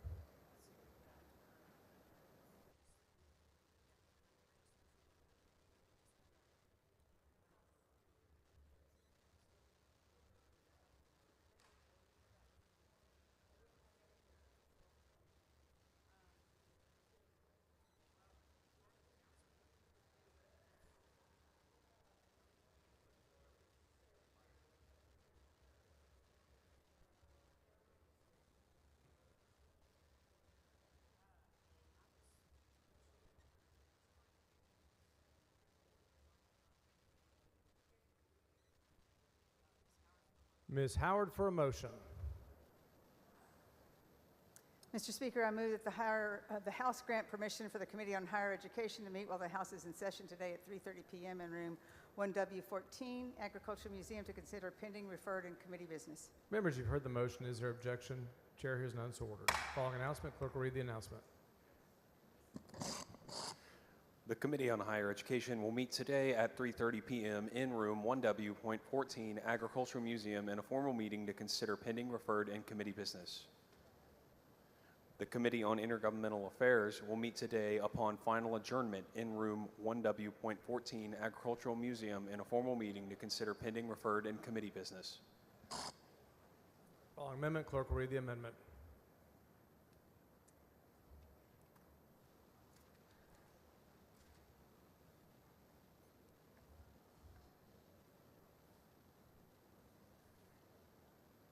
Amendment by Noble. Ms. Noble.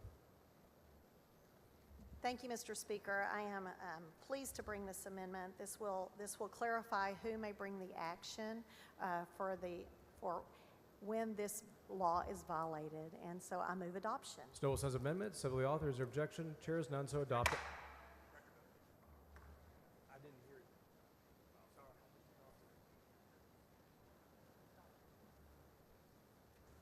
Mr. Speaker, Yes. For what purpose? will the gentlelady yield for questions? Gentlelady yield. I will. She does not have the floor right now.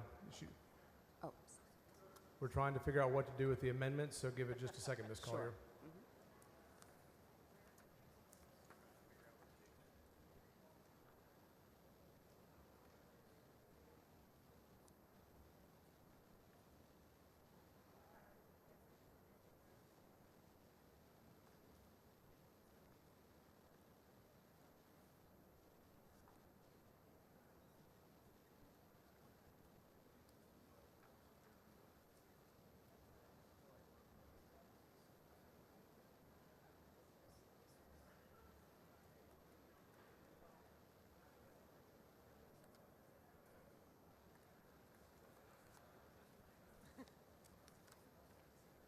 So, yeah, but this one just strikes the part that Donna was most concerned about, which was the civil remedy.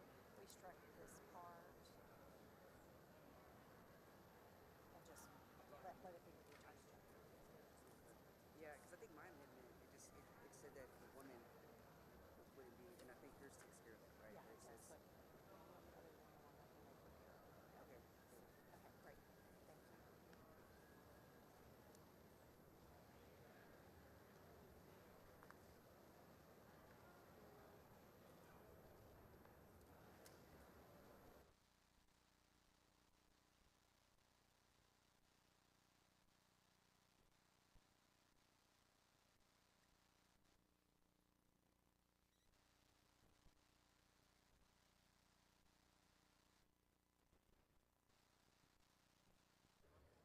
Anyone wishing to speak on, for, or against? Chair recognizes Ms. Noble to close. Thank you, Mr. Speaker. We've spent a great deal of time as a legislature trying to figure out ways to lower property taxes. The clarity that this bill provides will further help local taxpayers, and I move passage. Mr. Wu, for what purpose? Mr. Speaker, would the lady yield for a few questions? She yield for questions? Yes. She yields for questions. Thank you, Ms. Noble. On Section 4, page 4 of your bill, starting in sub C, starting in sub C, your legislation states that a defendant in this case, in any of these causes of actions, a defendant may not use Rule 91A of the Texas Rules of Civil Procedure. Are you aware that what that rule does?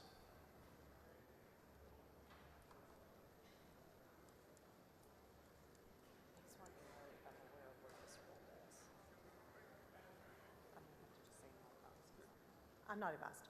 Okay. You do know that that rule in the Texas Rule of Civil Procedure is called the dismissal of baseless causes of action. Correct? Not advised. Okay. So, I'm sorry, you're not sure or you don't know? I'm not looking at that part of the code. Okay. So, Rule 91A, it says that the court may not award attorney's costs or attorney's fees under Rule 91A. 91A says that if somebody files a frivolous lawsuit, a baseless lawsuit, that means that there's no rhyme or reason why they should be filing it. That the AG or the person that's allowed to do this can Okay. just. You do realize that the amendment we just adopted narrowed it down to just the AG? Yes, You correct. do understand that Correct. correctly? Okay. And you understand that the AG in this statute, in the existing statute, the AG has the ability to recover costs. Correct?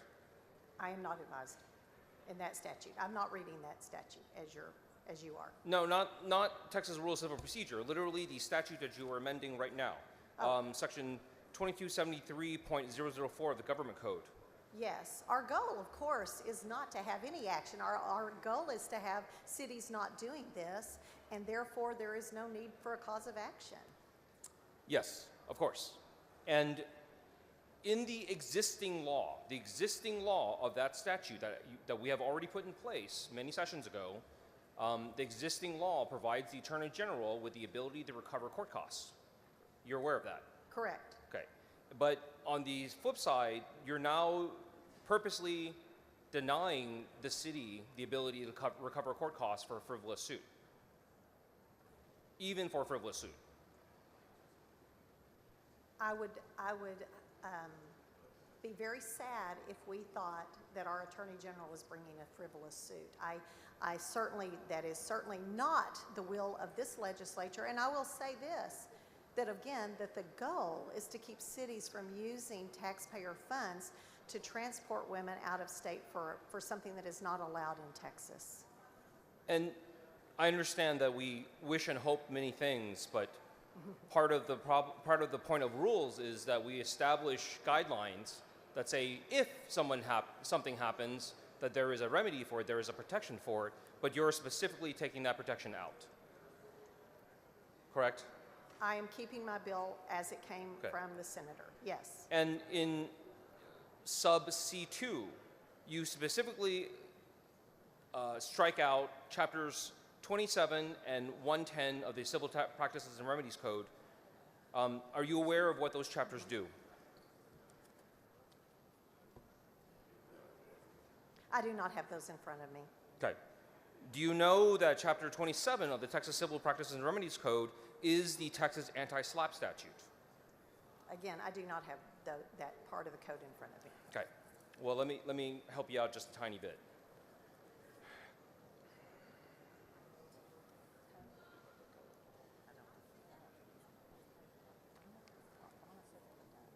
On chapter 27, the stated purpose of chapter 27 is, it says, quote, in statute 27002, the purpose of this chapter is to encourage and safeguard the constitutional rights of persons to petition, speak freely, associate freely, and otherwise participate in government to the maximum extent permitted by law, and at the same time, protect the rights of a person to file meritorious lawsuits for demonstrable injury.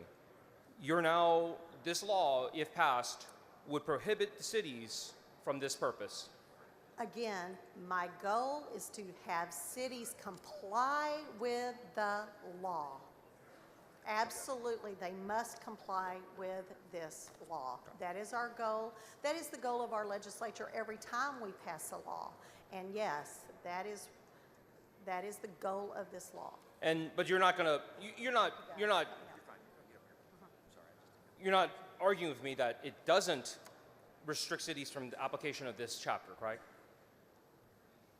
I'm going to stay within the four corners of this bill and stick with the wording Right. that was sent to me by Senator Campbell. So the wording of this bill is that cities, if they're sued, may not use protections of personal freedom and public freedom as a defense. Our goal, once again, is to never have a city be sued because they are so in compliance with this law and other laws of our state. Are you familiar with Chapter 110 of the Texas Civil Practices and Remedies Code? Again, I do not have that in front of me. Do you know that Chapter 110 is called the Religious Freedom Protection Act? I will take your word for that. Okay. And you would also deny a city, a defendant, from using that act as protection? I cannot fathom a time or place where a city would need to use a religious freedom excuse to send women out of state for the purpose of an abortion. I cannot fathom that in Texas. Well, I mean, but that's why we have robust debates on the floor, because I might bring to you the ideas that other people may not think the same way and have other perspectives. So thank you very much for your answers. Thank you. And Mr. Speaker, Move passage. Mr. Wu, for what purpose? I move to reduce to writing all conversations on SB 33 in second and third reading and place in the journal. And I think there's more. Motion is there objection to the adoption of the motion? Chair says the motion is adopted. Mr. Ms. Gomez, Speaker, for what purpose? would the gentlelady yield for some questions? Lady yield for questions. She yields. Representative Noble, I appreciate you working with Representative Howard on the amendment that you took to this bill. I do think it makes it slightly more constitutionally palatable. To the extent that we've, as you and Representative Wu just said, we've stripped the city of the anti-SLAPP protection. So we understand, under your bill, are there any defenses available to an organization or a city from these accusations that they're assisting or aiding someone in crossing state lines for the purpose of an abortion? I apologize. I really didn't hear part of what you said. Members, please take your conversations outside the rails. Thank you, Mr. Speaker. Representative Noble, understanding that your bill expressly strips these entities of the defense of anti-SLAPP and religious protections, what defenses are available to organizations accused of violating this law? Again, we're not talking about organizations. We're talking specifically of cities who violate the law as we pass it.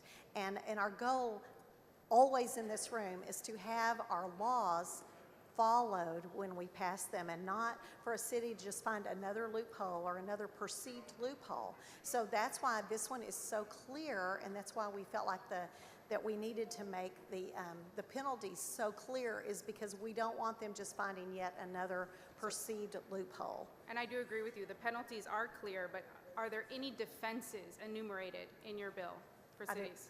I am not advised. Okay. I have not looked at that entire code. There are none. What specifically is the burden of proof now of the Attorney General to prove once he or she has lodged an accusation like this against a city?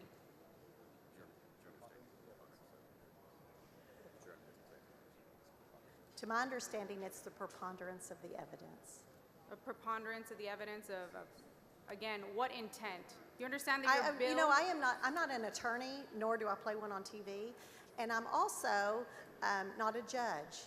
And so I'm assuming that your questions would be better served in a courtroom should this ever need to come to a courtroom, but I don't no believe doubt it that will, be because litigated immediately. I believe that it's so clear that the cities will comply, and that your arguments will be unneeded and unnecessary. Are you aware that your bill does not enumerate any specific mens rea or intent on behalf of a city to allegedly be in violation of this law?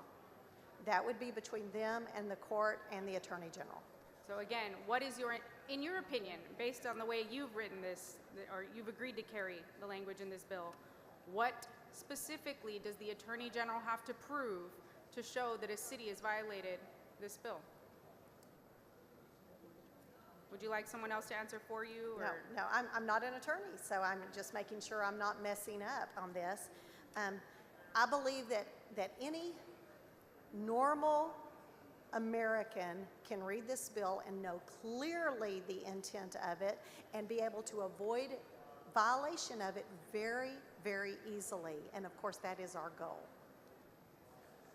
You'd agree with me that your bill does not enumerate any intent or mens rea whatsoever. I am not going to agree with you on that. This is, my bill is very clearly what it is, and I want, and again, the goal is to have cities who do not use taxpayer funds in order to transport women out of state to do a procedure that is not allowed in Texas.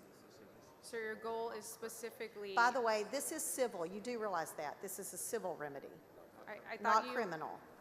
I thought you weren't an attorney. Did you just I'm not. decide Somebody to just figure told me out? that. So isn't An that cool? attorney did tell you that. Okay. They're so helpful, and I love these guys. Okay. Again, understanding that, so we are creating a new separate cause of action for the Attorney General to enforce. Is that correct? I know you're not an attorney. As written. And it was my understanding, I guess earlier in our discussions with even you and I have had, and I and a number of your colleagues have had, that the Republican Party in general is highly adverse to creating new causes of action. Is there any reason that you've made an exception for that in this case? Yes, because we don't want to be litigious. But when a city decides to so very clearly circumvent what was you weren't here yet, the very, very clear intent of a law that we passed in the 86th legislature, it's time to get a little bit more stern, and that's what we have done. In protecting women and protecting taxpayers' rights. Correct? Protecting taxpayer rights. So are you aware that earlier, I guess even this month, there was a proposed legislation on this floor to create a cause of action for a woman who was denied the right to breastfeed? I'm sorry, are you talking about a different bill than I'm talking this about one? causes of action No, in this no, bill. And in general, you and multiple colleagues Members, voted please keep your against. remarks on the bill. I am not going to discuss other bills while we're talking about this one. Thank you, Mr. Speaker. Thank you. I move passage. Members, question occurs on passage to third reading of Senate Bill 33. A record vote has been requested. The clerk will ring the bell. Show Mr. Leach voting aye. Ms. Bowers voting nay. Show Ms. Noble voting aye. I'll give you guys a little extra time. If all members voted. Show Mr. Cook voting aye. Have all members voted?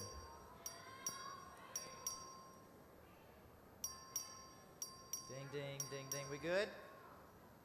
All right.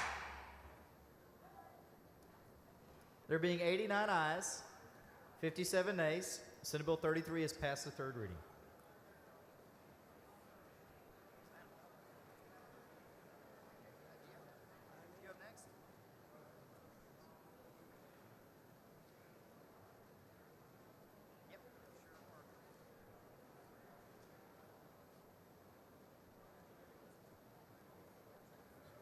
Chair lays it on second reading, Senate Bill 20. The clerk will read the bill. SB number 20 by Flores, relating to the creation of the criminal offense of possession or promotion of obscene visual material appearing to depict a child. Chair recognizes Mr. Capriglione. Thank you, Mr. Speaker and members. I'm here to speak to you about Senate Bill 20, which strengthens our state's laws against child exploitation by addressing the growing threat imposed by obscene visual materials generated through artificial intelligence and digital technology. Senate Bill 20 closes this gap by expanding the definition of obscene visual material to include AI-generated images and other synthetic depictions that appear to involve children. It establishes clear criminal penalties for those who knowingly possess or promote such content, regardless of whether the images are digitally fabricated. There is an amendment. The following amendment, the clerk will read the amendment.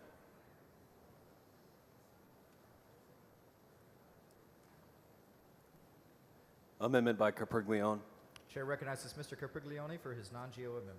Thank you. It is not. Mr. Speaker and members, what this amendment does is it adds that if an image of an actual child is used in order to train an artificial intelligence model and that child is under 18 years old, then that is also, and if that model is used to create CSAM, then that's also considered child pornography. I move adoption. Members, Mr. Capriglione sends up an amendment. The amendment is acceptable to the author. Is there objection to the adoption of the amendment? The chair is none. The amendment is adopted. Chair recognizes Mr. Capriglione to close. Great. Thank you, Mr. Speaker. Members, with this legislation ensures that Texas remains at the forefront of digital protection by acknowledging the real-world dangers of digital exploitation. I move passage. Members, the question occurs on passage to third reading of Senate Bill 20. A record vote has been requested. The clerk will ring the bell. Show Mr. Capriglione voting aye. Show Mr. Schatzline voting aye.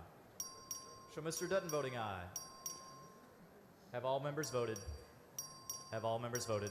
There being 142 ayes, 0 nays, Senate Bill 20 passes to third reading.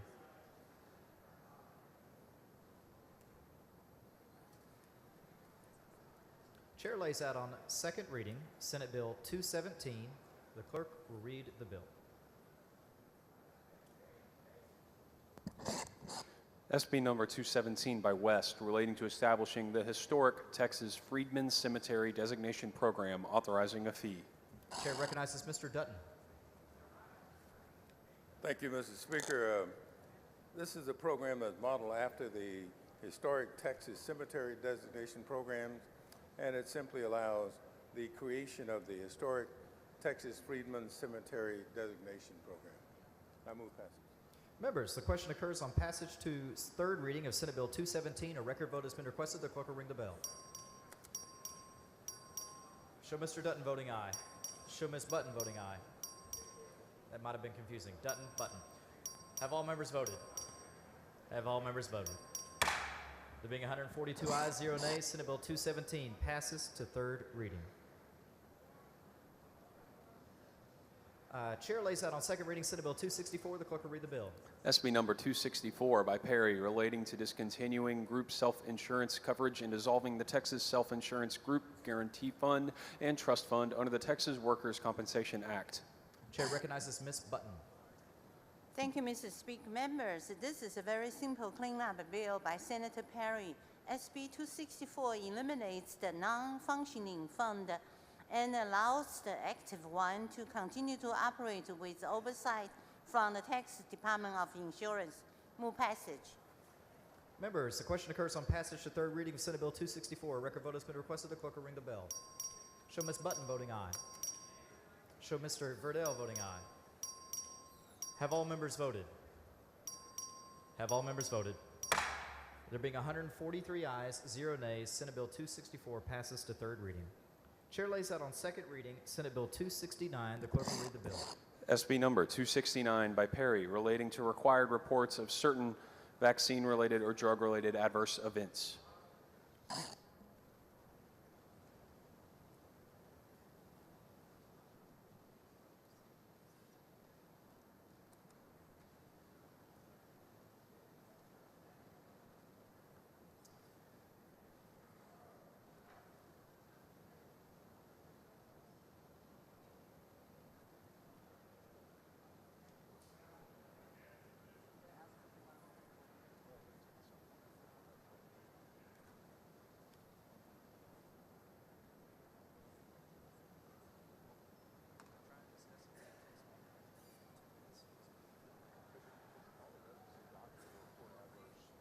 Chair recognizes Mr. Frank.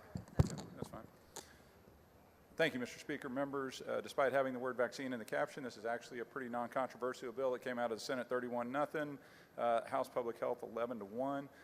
What it does is it's a medical reporting bill that helps ensure that Texas doctors are reporting serious adverse reactions related to experimental, investigational, or emergency use vaccines or drugs, either one. There's actually both. And so what the bill does is it really is a reporting bill. It requires physicians to report any serious adverse actions. Those are in the bill. Where they report them, there's two federal ways to report them. One is the VARS, the Vaccine Event Reporting System. The second is MedWatch for the drugs. And those are already set up in federal statute. This is just to try to make sure that we have that information. Everybody wants to make sure this is safe. When they have to do it, really they only have to do it if they diagnose the patient with it, if they know the patient has received a vaccination and the patient suffers serious adverse reactions, and those are literally, they're laid out in the bill, but they are very serious reactions. I can walk through those. I do have a perfecting amendment that I would like to get on there that TMA asked me to do. It's a very simple amendment. You can ask Representative Zwiener. It literally flips 2 words. It's something TMA, who has looked at the bill, would like. If I could put that on and then answer questions, that would be great. So I do have an amendment. Mr. Speaker. Could I ask questions during?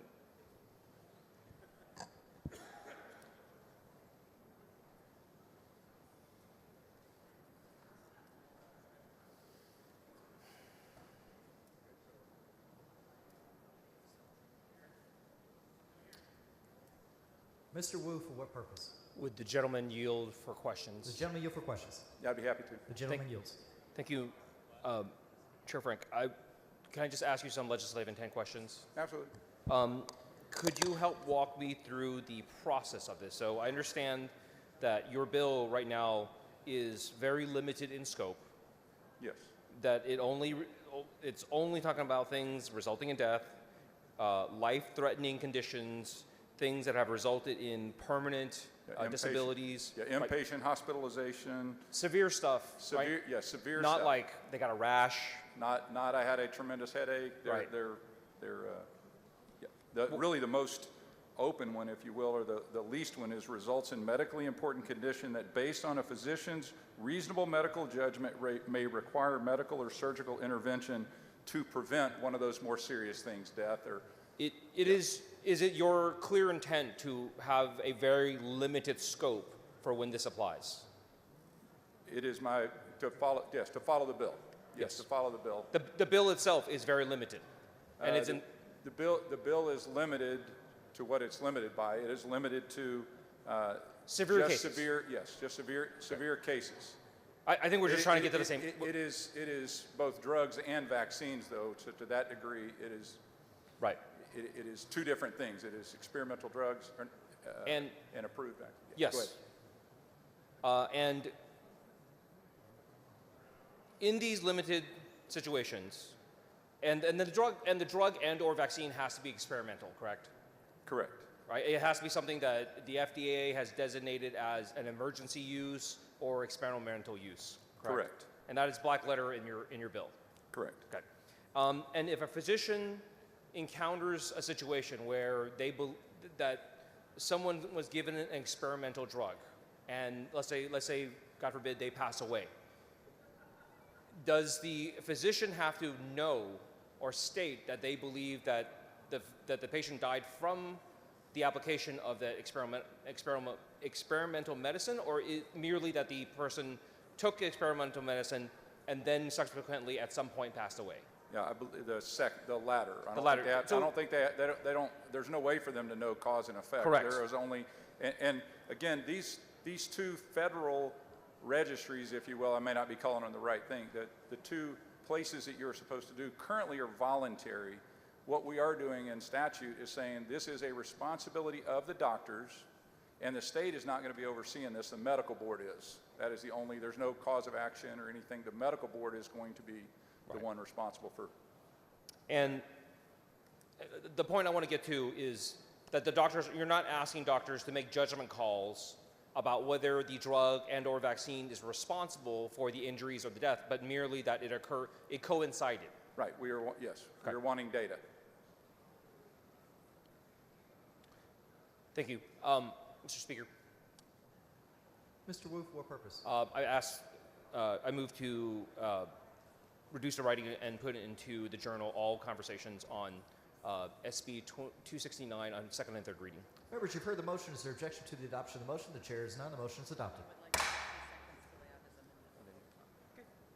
I have an amendment. The following amendment, the clerk will read the amendment.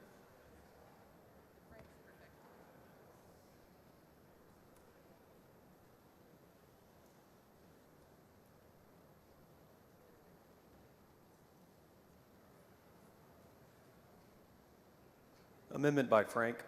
Chair recognizes Mr. Frank on the amendment.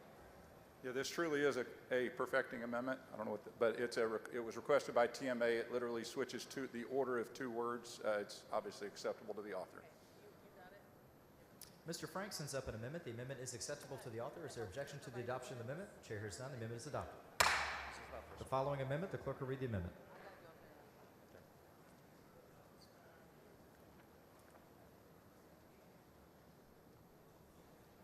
Amendment by Tinderholt. Chair recognizes Mr. Tinderholt. Thank you, Mr. Speaker, members. This is pretty simple. It adds all vaccines to it. A reason that I want to do that is when my son got the MMR, he was nonverbal for about 10 days after and then got better. I really want both sides to consider this because it creates data. It allows us to have data on all vaccines for us to make informed decisions. One side says there's no vaccine injuries, the other side says there is. I just want the data collected so we can make quality decisions for our children and people across the state. Mr. Speaker. Mr. Wu, for what purpose? I raise a point of order against further consideration of the Tinderholt amendment under Rule 11, Section 8, that the amendment is not germane. Please bring your point of order down front.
The point of order is withdrawn. The amendment is withdrawn.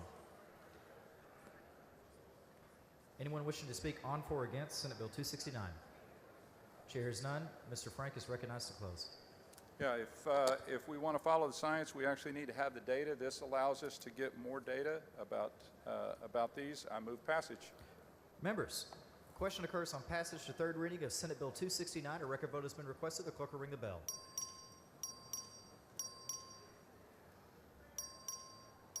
Show Mr. Alders voting aye. Show Ms. Ward Johnson voting nay. Have all members voted? Have all members voted? There being 90 ayes and 50 nays, Senate Bill 269 is passed to third reading.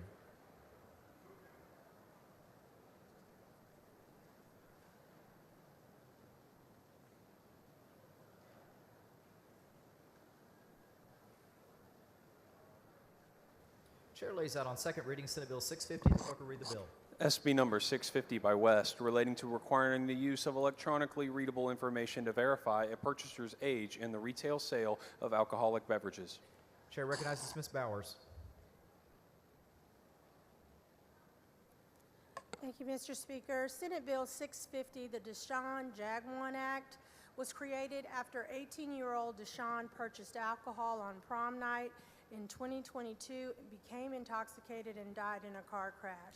With Texas having the third highest rate of fatal crashes involving underage drunk drivers, the bill requires electronic ID verification for alcohol sales by 2027.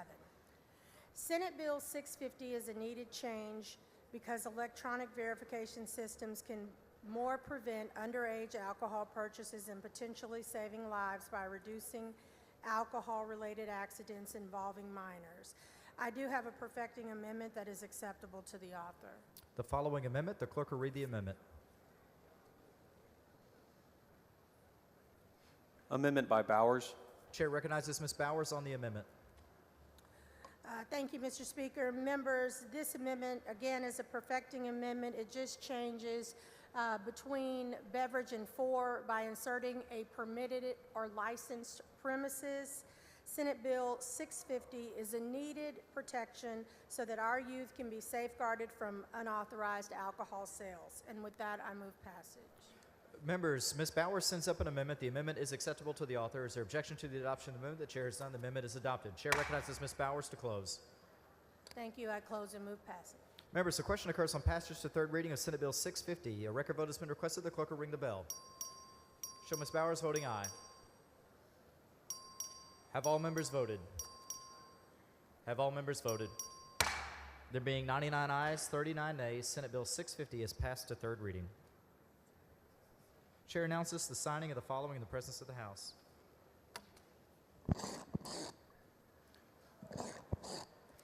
SB number 207, SB number 378, SB number 402, SB number 529, SB number 541, SB number 651, SB number 664, SB number 687, SB number 693, SB number 745, SB number 920, SB number 927, SB number 958, SB number 984, SB number 992, SB number 1018, SB number 1020, SB number 1173, SB number 1227, SB number 1239, SB number 1247, SB number 1248, SB number 1321, SB number 1332, SB number 1497, SB number 1537, SB number 1620, SB number 1646, SB number 1662, SB number 1734, SB number 1901, SB number 2053, SB number 2112, SB number 2124, SB number 2145, SB number 2180, SB number 2332, SB number 2448, SB number 2662, SB number 2938, SB number SCR number 19, SCR number 25, SJR number 34.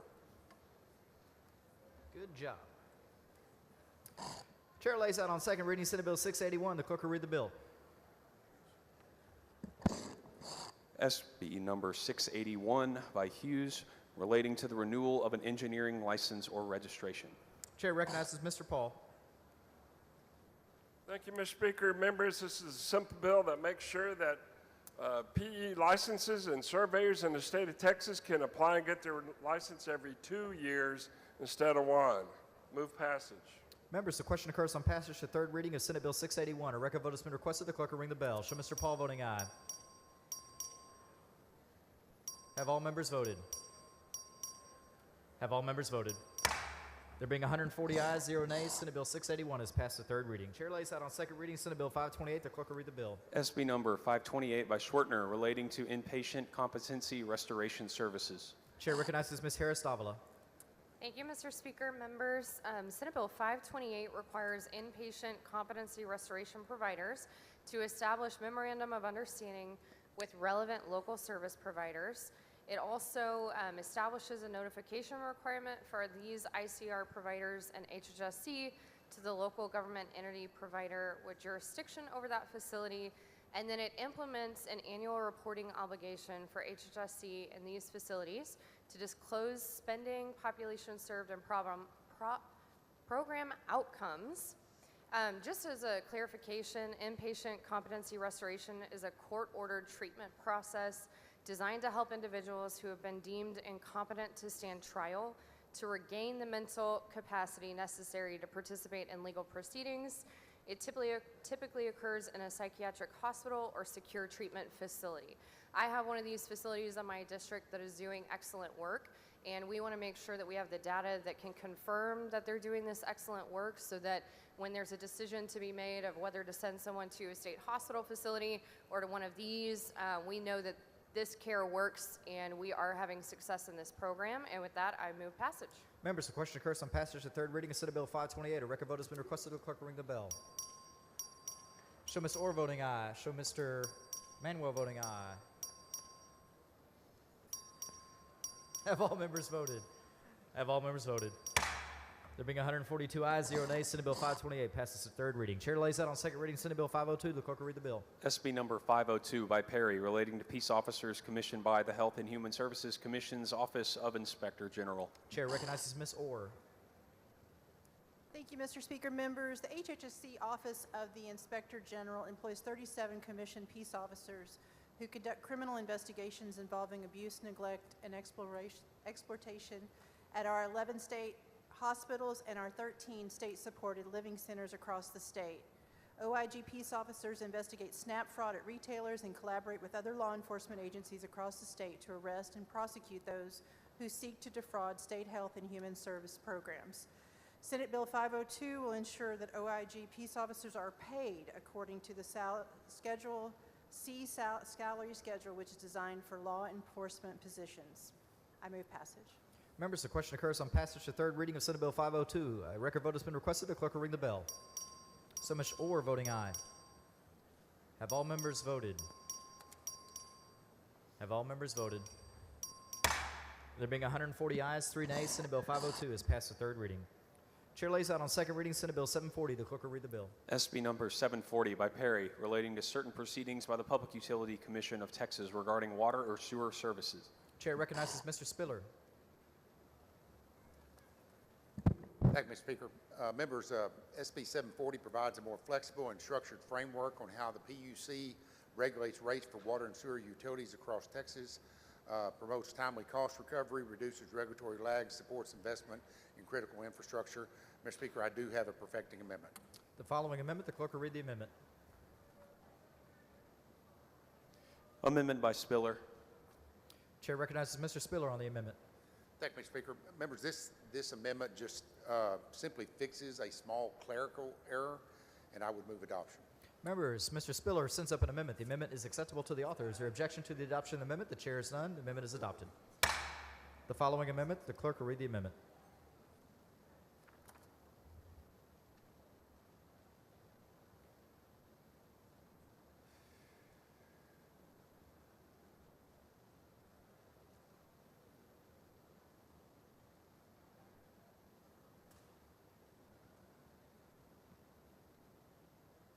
Amendment by Tepper.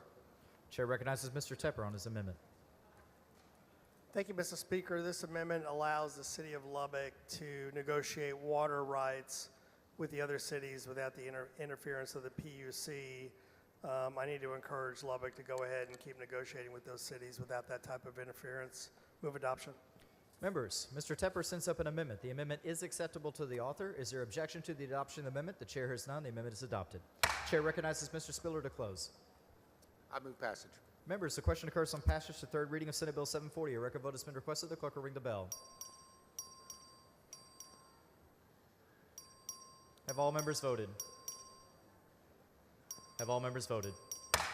There being 142 ayes, 0 nays, Senate Bill 740 passes to third reading. Chair lays out on second reading Senate Bill 916. The clerk will read the bill. SB number 916 by Zaffarini, relating to consumer protections against certain medical and healthcare billing by emergency medical services providers. Chair recognizes Mr. Spiller. Thank you, Mr. Speaker. Members, SB 916 strengthens consumer protections against surprise billing by emergency medical service providers, ensuring that Texans aren't burdened with unexpected medical debt following emergency situations. I move passage. Members, the question occurs on passage to third reading of Senate Bill 916. A record vote has been requested. The clerk will ring the bell. So Mr. Dean voting aye. Have all members voted? Have all members voted? There being 142 ayes, 0 nays, Senate Bill 916 passes to third reading. Chair lays out on second reading Senate Bill 995. The clerk will read the bill. SB number 995 by Nichols, relating to the approval of a surety bond for a contract authorizing an oversized or overweight vehicle to cross a road or highway. Chair recognizes Mr. Paul. Thank you, Mr. Speaker. Members, a simple bill that all this does is moves the approval process for surety bonds for heavy overweight vehicles from the Office of the Comptroller and Attorney General to TxDOT. It's by the request of the Comptroller, so move passage. Members, question occurs on passage to third reading of Senate Bill 995. A record vote has been requested. The clerk will read the bell. Show Mr. Paul voting aye. Have all members voted? Have all members voted? There being 96 ayes, 39 nays, Senate Bill 995 passes to third reading. Chair recognizes Dr. Buckley for a motion.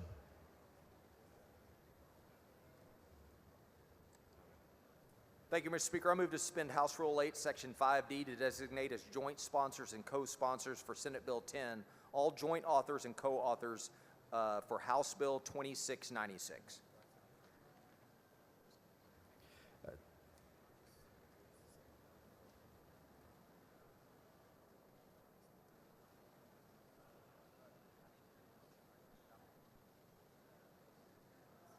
Members, you've heard the motion. Is there objection to the adoption of the motion? Chair, the motion is adopted. Chair recognizes Mr. Landgraf for a motion. Mr. Speaker, I move that the House grant permission to the Committee on Environmental Regulation to meet while the House is in session today at 4:30 p.m. in room 3W15 to consider pending, referred, and committee business. Members, you've heard the motion. Is there objection to the adoption of the motion? Chair, none. Motion is adopted. Following announcement, clerk will read the announcement. The Committee on Environmental Regulation will meet today at 4:30 p.m. in room 3W.15 in a formal meeting to consider pending, referred, and committee business. Chair lays out on second reading Senate Bill 10. The clerk will read the bill. SB number 10 by King, relating to the display of the 10 Commandments in public school classrooms. Chair recognizes Ms. Noble. Thank you, Mr. Speaker. Members, the 10 Commandments are foundational to our American educational and judicial systems. The very first American textbook, the New England Primer by Benjamin Harris, was first printed around 1690 and continued in use well into the 20th century. The New England Primer had 43 questions on the 10 Commandments.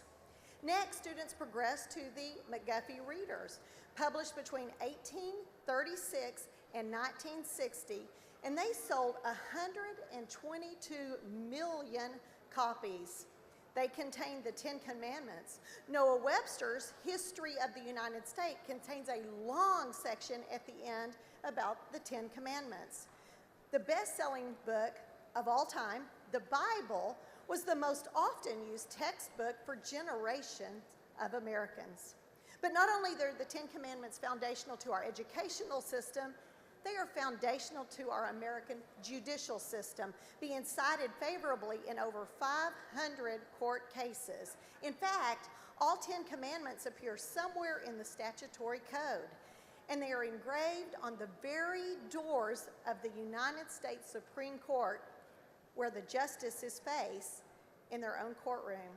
The 10 Commandments were a prominent part of American education for almost 3 centuries before the 1971 Supreme Court decision in Lemon versus Kurtzman that eventually led to the removal from our public school classrooms.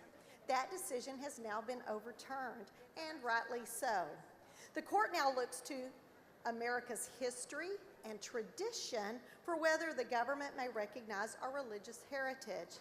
Nothing is more deep-rooted in the fabric of our American tradition of education than the 10 Commandments. The most honorable way to treat others as a society comes from the principles found in the 10 Commandments.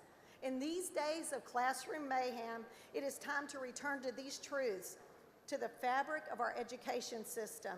Respect authority, respect others, don't steal, tell the truth, don't kill, keep your word. For those that wonder, that's how I taught my children about adultery, that you should keep your word when you make a promise. In this bill, we use the exact words that are engraved on the 10 Commandments monument displayed on our Texas Capitol grounds. This monument and the words on it have already been approved and upheld by the Supreme Court in a 2005 case, so the wording won't need to be subject to a new court case objection. The displaying of the 10 Commandments in our Texas classrooms will bring back this historic tradition of recognizing America's foundational heritage in both our educational and judicial systems. It will remind students of the importance of the cornerstone of American and Texas law. I'd like to point out that this is not an unfunded mandate. The 10 Commandments are to be displayed in classrooms only if they are donated for that purpose. And I move passage. Mr. Speaker. Mr. Talarico, for what purpose? Does the gentlelady yield for some questions? I do yield. Lady yield for Thank you. questions. Lady yields. Thank you, Representative Noble. And you and I have had several conversations about this bill over the years, and you know how important the Ten Commandments are to me, and you know how important my faith is to me, and we have an honest disagreement about the role of the government in this kind of policy. So I just want to have a conversation about that. I think you answered this in the first sentence of your layout, but why do you want to require the Ten Commandments in every classroom? Because they are foundational to our American, both educational and judicial systems. Do you think the Constitution is foundational to our country? I do, and I'm so proud that in the Declaration of Independence, that God is mentioned in the first the two opening paragraphs and the two closing paragraphs. So it was really foundational to our forefathers, even in the Declaration of Independence. Why doesn't your bill mandate teachers post the Constitution in every classroom instead of the Ten Commandments? That might be a great bill. It's just not this bill. Would you accept an amendment? If you want to write that bill, I would JA it with you, but that is not this bill. Well, we nor may is have it the opportunity. Would you accept an amendment to require the Constitution be posted next to the Ten Commandments in every classroom? It actually would blow up the bill because that does not fit under the caption of this bill. I've already checked. It would be germane because the bill is regarding Ten Commandments being displayed in classrooms. That has, we would just your require. amendment would be a very different thing, and no, I would not accept that. We would but require. But you know what? Next session, if you want to do that, I would be happy to help you with that. We would require that the display of the Ten Commandments just happen next to the Constitution. So certainly germane to the bill. No, Would it you? is not. Do you think that the Constitution should be posted next to the Ten Commandments? That has nothing to do with this particular bill. Not about your legislation, but do you think those two documents should be posted together? I'm going to stick with the talking points on my bill, if you don't mind. So- I don't believe that is part of this bill. So is that a no, that you don't want the Constitution posted alongside the Ten Commandments? Please confine your remarks to the subject of the bill. Does the First Amendment to the Constitution forbid the government from establishing a state religion? Thank you for that question. I really do appreciate it. This bill doesn't establish a religion. It honors and informs us about our heritage and the moral clarity that our forefathers held. I just want to ask the question again. Does the First Amendment forbid the government from establishing a state religion? Again, I don't want to get into a whole debate about the Establishment Clause or the Freedom to Worship Clause. That has nothing to do with this. This bill is specifically about our heritage and foundational truths in our education and judicial systems. I promise, Representative Noble, it's not a gotcha question. I was just trying to establish that the First Amendment forbids the government from establishing a state religion. Is that something we can both acknowledge and agree to? I will agree with the fact that we don't want government telling religion what to do. We came very close to that during COVID, and that was a very dangerous precipice. And I agree that is not something we should be doing as a legislature. Let me just do it this way. The First Amendment says Congress shall make no law respecting an establishment of religion or prohibiting the free exercise thereof. Is that? Some argue that the Establishment Clause and the Free Exercise Clause of the First Amendment are often in conflict, and that strict adherence to the Establishment Clause can undermine the rights guaranteed by the Free Exercise Clause. So we're not going to debate that today because I think you're getting into some debate that has nothing to do with this bill. I promise, Representative Noble, I'm not trying to catch you in anything. I'm just making sure you understand that's the plain text of the First Amendment. Again, I don't think that's relevant to this debate. So do you acknowledge that's what the First Amendment says, or do you I disagree? acknowledge that there is both the Establishment Clause Okay. and the Free Exercise Clause. Do you know who authored the First Amendment to the Constitution? Does this have something to do with my bill in particular? Because we're talking about the Ten Commandments, and I do know who authored the Ten Commandments. So it was James Madison who authored the First Amendment to the Constitution, and in 1819 he wrote that the civil government functions with complete success by the total separation of the church from the state. Do you agree with James Madison? I'm going to tell you that our founding fathers quoted the Bible themselves so frequently that it is clear that it had a significant substantive influence. They referenced it, they quoted it, they cited it. From profoundly theological reasons to literary and historical reasons, it was viewed as sacred to them, and it was an authoritative text to them. And that is why this is important to return this foundational document to our classrooms. And again, Representative Noble, you can quote scripture as I often do and still believe in keeping the institutions separate and honoring the First Amendment. Do you believe there is a separation of church and state in this country? I love that you keep bringing that up, because the same man that you quote that was in a letter, right? That same gentleman had so many other quotes that, let me find them, because I love that you're mentioning that. Representative Noble, just simple question. No, do you it's not a believe in simple, this? there's not a simple answer to it, because by the way, Jefferson, here we are, here we go. That you're talking about a letter he wrote. Talking about James Madison, but oh, you're talking about Madison. I thought you were talking about Jefferson when you were talking no, about that quote. James Madison is the author of the First Amendment. Oh, well, you had switched to the you had actually just referenced Jefferson when you mentioned the separation. That is not from I was Madison. quoting James. For sure, Thomas Jefferson also talked about the separation of church and state. I'm quoting here James Madison, talking about how the civil government functions with complete success by the total separation of the church from the state. And I was asking if you believe, like James Madison, that there is a separation of church and state. I do not believe James Madison ever said anything about a separation of church and state. You're actually voting Jefferson with that, and that was in a letter he wrote. And I would like to point out that Jefferson also said, and I'll quote Jefferson, in a separate letter. This was a letter from Thomas Jefferson to Reverend Samuel Miller, dated January 23rd, 1808. He said, "The power to prescribe any religious exercise must rest with the states." He actually said that, and so if that's where you're going, I want to make it very clear that if you're sticking with Jefferson quotes, I can keep going with those. Again, Representative Noble, I'm quoting James Madison, the author of the First Amendment, in his letter to Robert Walsh, talking about the separation of church and state. And I'm asking you, as the bill author, if you believe there is a separation of church and state. I believe that we, as a body, should not be telling churches they have to shut down during COVID. I do believe that as members of churches, we absolutely should be involved in government. Do you believe schools are for education, not indoctrination? I'm going to refer you to the stack of books that are on my desk that are the Founding Fathers' actual textbooks.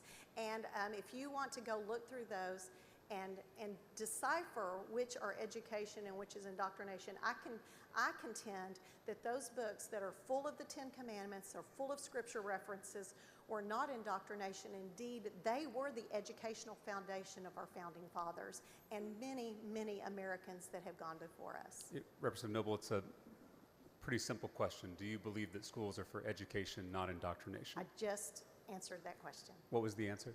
The answer is, come with me to read through those educational I'm just looking for documents. a yes or a no rather than going with you to your desk. I do not believe that telling students what was foundational to our nation is indoctrination in any way. I would agree, if you agree as well, that schools are for education, not indoctrination. I think the difference may be that I don't believe Texas teachers are indoctrinating students. As a former teacher myself, if we were able to indoctrinate our students, they would turn in their homework on time and raise their hand when they want to speak in class. I'm a former teacher myself. Right. And we're not asking teachers to be theologians. We're asking teachers to display the Ten Commandments. I think what I'm trying to get at is anytime a teacher has a rainbow outside their classroom, we have politicians in this body crying education, not indoctrination. But now you're bringing a bill that literally forces religious indoctrination into our classrooms. I disagree completely. So my question, Representative Noble, is why is having a rainbow in a classroom considered indoctrination? That is outside but having of the four Ten corners. Commandments Please confine is not. your remarks to the subject of the bill.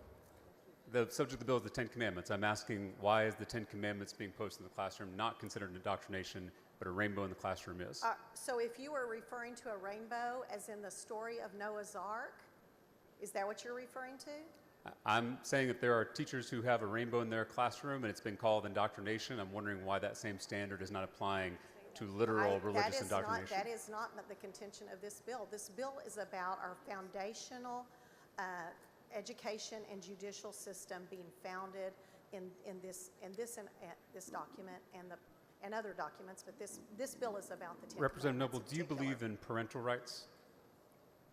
I do believe in parental rights. Do you believe religious instruction for children is the job of parents and pastors or government employees? I do not believe that there is a parent in the world that would not appreciate their child being taught to respect authority, to respect others, to not steal, not kill, not lie, and keep their word.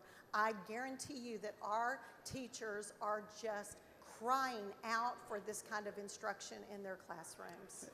I'll ask again, do you believe religious instruction for children is the job of parents and pastors or government employees? Again, we're just talking about a display of the 10 Commandments here. In committee, when we were discussing this bill, your goal, you said, was for students to, quote, be curious and wonder about the 10 Commandments. Do you think a child, let's say a first grader, would have questions about the 10 Commandments if they're posted on the wall of that classroom?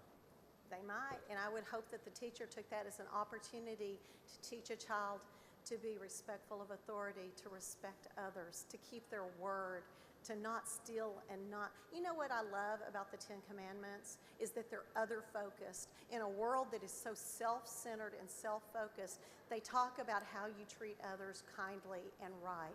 And I love that. It is time for that in our classrooms. And I don't know a parent in the world that wouldn't want that. So I think the only reason politicians in this body would be micromanaging what posters are put up in a classroom is if we want children to read the posters. And so in between posters of that, let me just finish my question and I'll give you a chance to answer. I'm sorry. If in a classroom we're putting up the 10 Commandments in between the colors and the ABCs, we're going to have students ask questions, as you said in the committee. Do you think students will have questions about the 10 Commandments like, what is adultery? Again, I told you how I taught my children about adultery. It's you keep your word. So you keep your word when you make a promise, especially in a family. You keep your word. I think there's more, that we need that more in our society and not less. And so you're okay with teachers discussing adultery with kindergarten and As first a graders? former kindergarten teacher, I would be very comfortable with that. Okay, that's good to know. Would you be comfortable with adding language requiring parental consent from all the parents of students in the classroom before putting up a religious document on the walls of the classroom? No, I would not.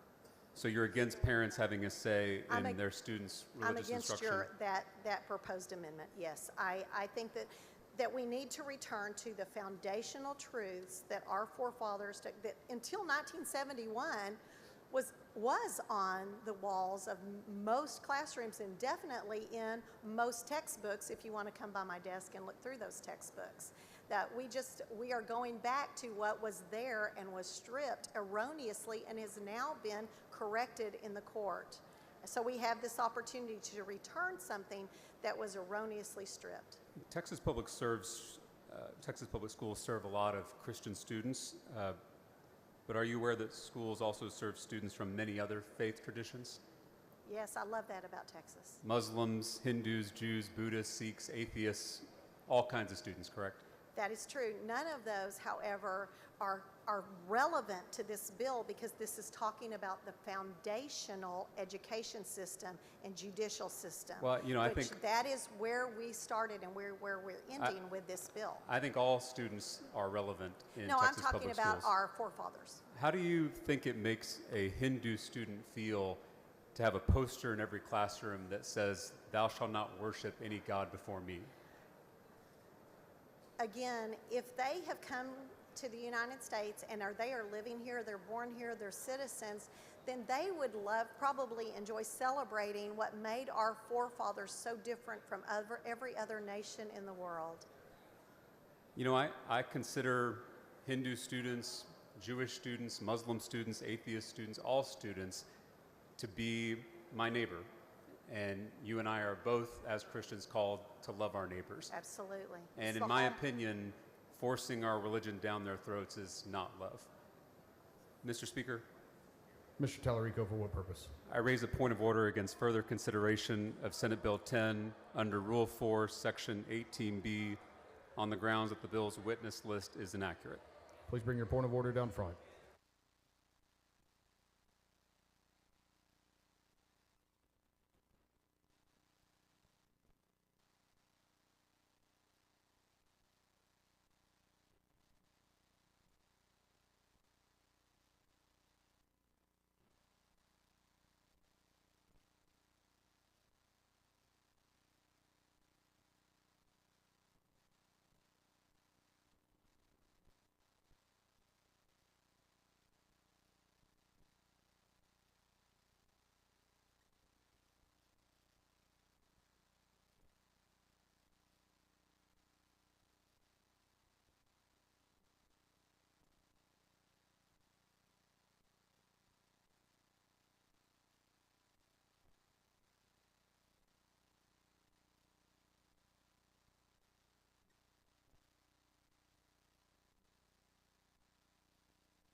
Is Dr. Buckley on the floor of the House?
The point of order has been withdrawn. Chair recognizes Ms. Noble for a motion. Thank you, Mr. Speaker. I move to recommit Senate Bill 10 to the Committee on Public Education. Members, you've heard the motion. Is there objection? Chair is none, so ordered.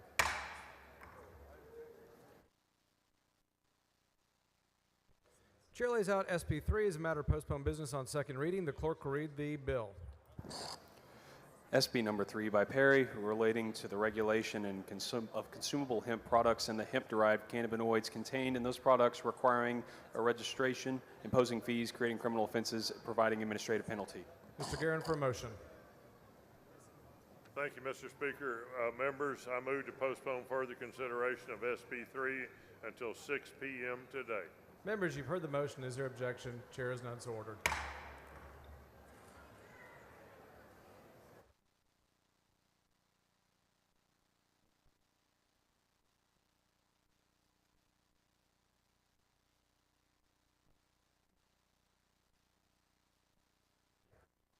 Chair lays out Senate Bill 646, a matter of postponed business on second reading. The clerk will read the bill. SB number 646 by West, relating to repayment of certain mental health professional education loans. Ms. Davis for a motion. Mr. Speaker, I move to postpone further consideration of SB 646 until 2 p.m. Thursday, May 22nd. Members, you've heard the motion. Is there objection? Chair is none, so ordered.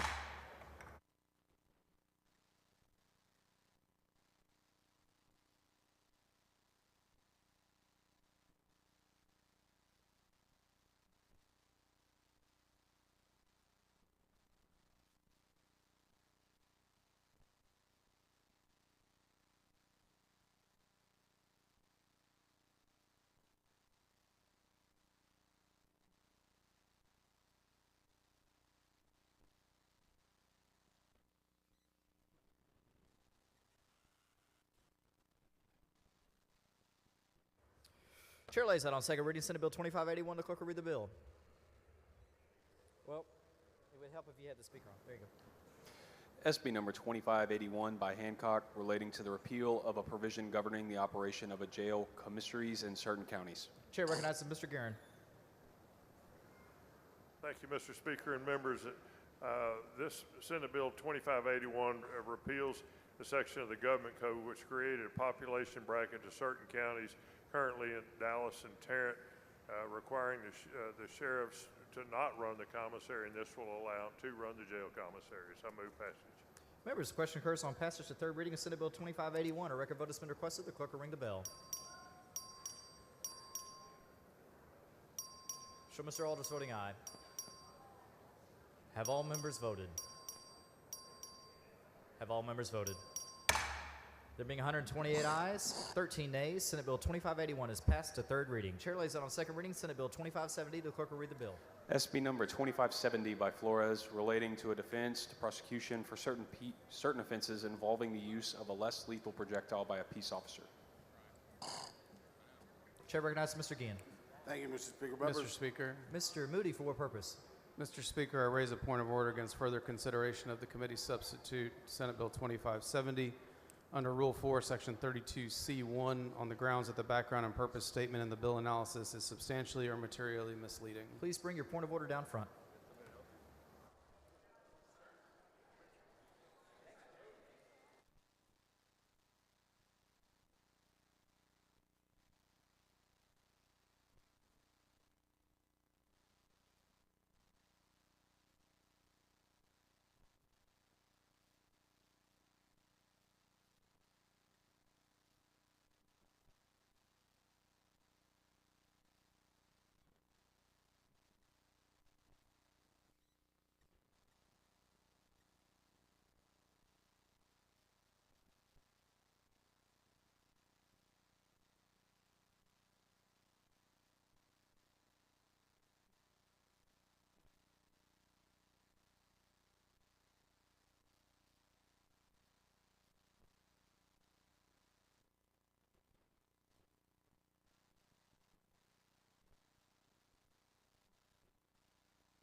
The point of order is withdrawn.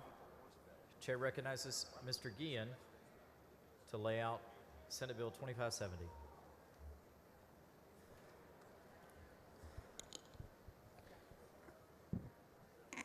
Yes. Thank you. Mr. Speaker, Mr. Kane, for what purpose? questions for the author. Gentlemen, yield for questions. Yes. Gentleman yields. All right, Mr. Gann, I'm not to throw you off. I'm here on the bill analysis and the background and purpose section of the bill analysis. So the first sentence says the bill sponsors inform the committee of ambiguity in current law regarding when and how peace officers, collectional guards can use lethal force weapons. What's that ambiguity in current law?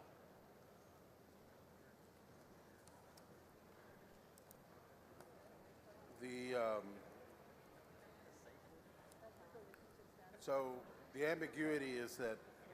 Mr. Speaker, can we get some order of silence? Members, please take your conversations outside the rails. Yeah, the ambiguity surrounds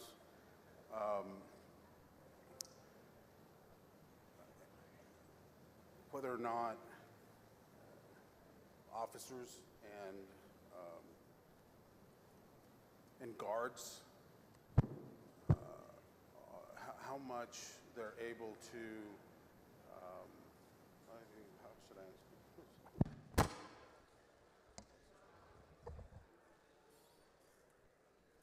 Surrounds justification and use of less than lethal force. So that's current statute. Where's that current statute that's apparent? So you're saying current statute's ambiguous? What is that current statute that's ambiguous then? Right. No, so I'm asking you, what current law is ambiguous?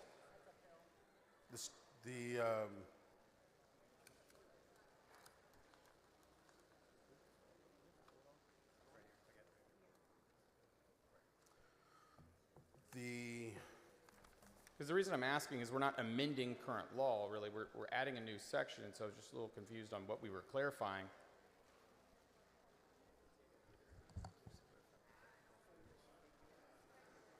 So we're seeking to clarify and protect the lawful use of less lethal force weapons by peace officers and correctional facility guards by providing for the legal justification for the use of less lethal force weapon options reasonably necessary to accomplish such an officer's or guards' duties under certain circumstances. Yeah. Okay. I'm not trying to beat up on you here, but we're told that there's some ambiguity in current law. And I'm trying to find out what that current law is. When I look at this bill, it's adding an entirely new section to the penal code. It's not somehow cleaning up something that maybe was ambiguous where it appears to be striking things and adding things. So I'm just curious if you could point to me what current law is ambiguous.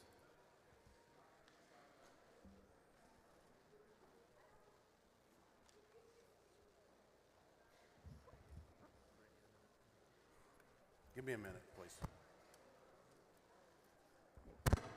That's fine. How about one other question? Right. So the last sentence, the second sentence says, this bill seeks to clarify and protect the lawful use of less lethal force. How is it, what is it clarifying?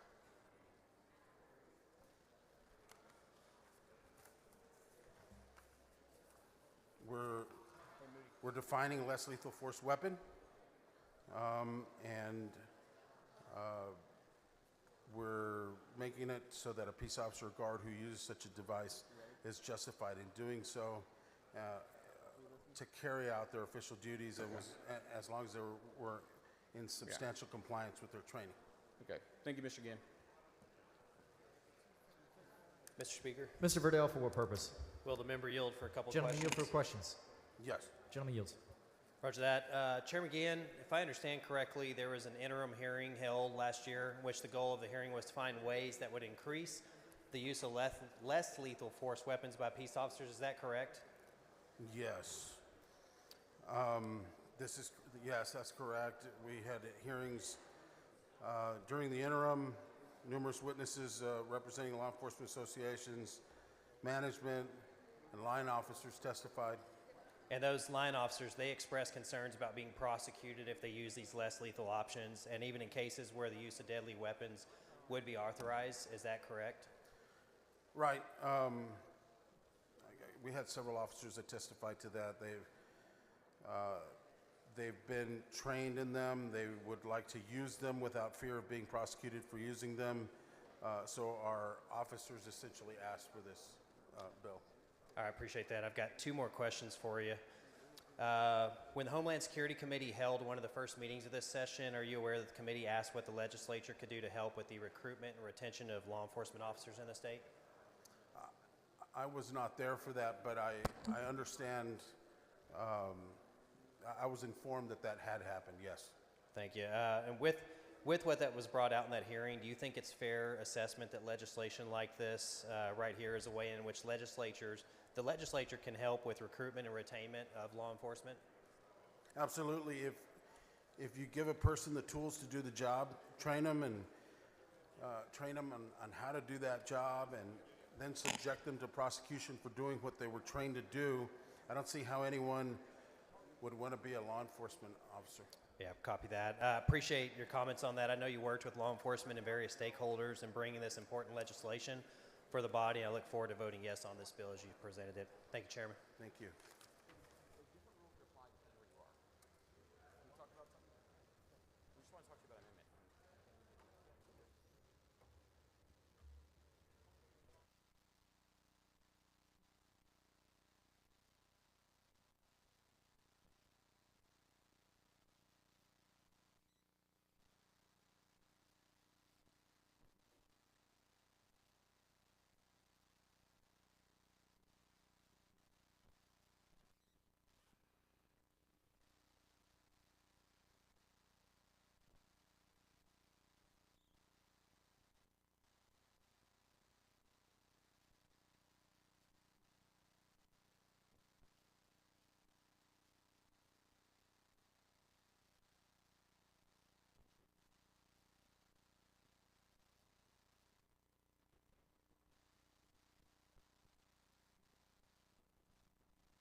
Chair recognizes Mr. Guillen for a post-scrum motion.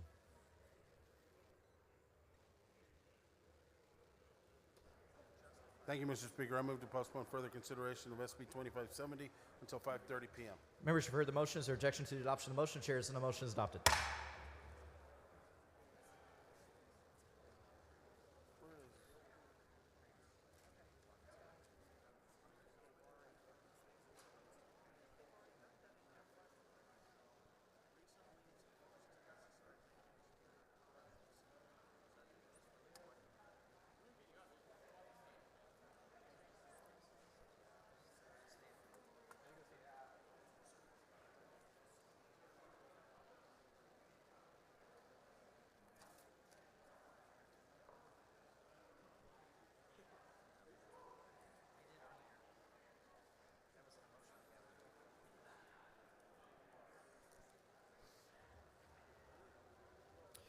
Chair lays out SJR 1 as a matter of postponed business on third reading. The clerk will read the resolution.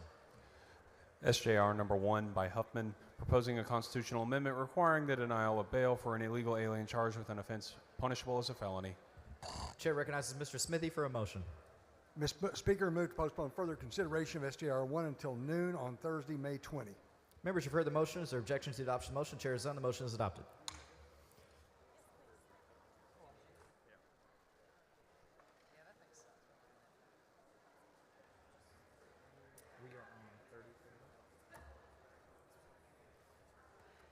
Chair lays out on second reading Senate Bill 3031. The clerk will read the bill. SB number 3031 by Huffman, relating to the punishment for the offense of aggravated assault. Chair recognizes Ms. Johnson. Thank you, Mr. Speaker and members. This bill addresses an ongoing crisis of road rage in not only Texas, but more specifically, a challenge that we are having in Houston. A number of years ago, a friend of mine asked me to sit down with a gentleman named Paul Castro. Some of y'all have met him. He's come up here to testify. He and his kids were leaving an Astros game. There was a road rage incident of trying to get on the freeway. A gentleman chased him and fired a shot into his car. Paul will tell you how he held the brains of his son David as he drove him to the hospital before he died. David Wilson came and told a similar story about his daughter Louise driving down the freeway, got into a road rage incident with somebody else who fired a shot at her car, and she too died. We are seeing an increase of incidents where back in the day when you got mad at another driver, you might honk the horn, you might shoot them the bird, but today it seems to be acceptable that you fire a gun in that car's direction. And so while all of us would recognize that we would teach our kids not to be put in a bad spot to come in contact with criminal activity or not to be in a place that you shouldn't, we are now seeing any driver on any road on a Texas highway is subject to being a victim of being shot because some other driver got upset and decided that's the way that they wanted to resolve their frustration. And so what this bill does is acknowledge that if you pull out a gun and you discharge at another vehicle, and what this bill does is create kind of a bubble around that vehicle, that if you discharge at that vehicle, hit a human, hit the property, or come close enough that it puts somebody in fear of imminent bodily injury or death, that it is now a first-degree felony, 5 to 99 or life. Currently, it is only a second degree. If you pull out your gun and you drive by a house and you shoot at the house, it's a first degree. And so all we're doing is making this consistent. We're saying that people on the roadways are protected just as much as somebody in a house, and those that get out in those intersections and those road rage incidents and fire. Not pulling out your gun, not self-defense, not firing in the air to scare somebody, but to fire at somebody or property where somebody could be hurt.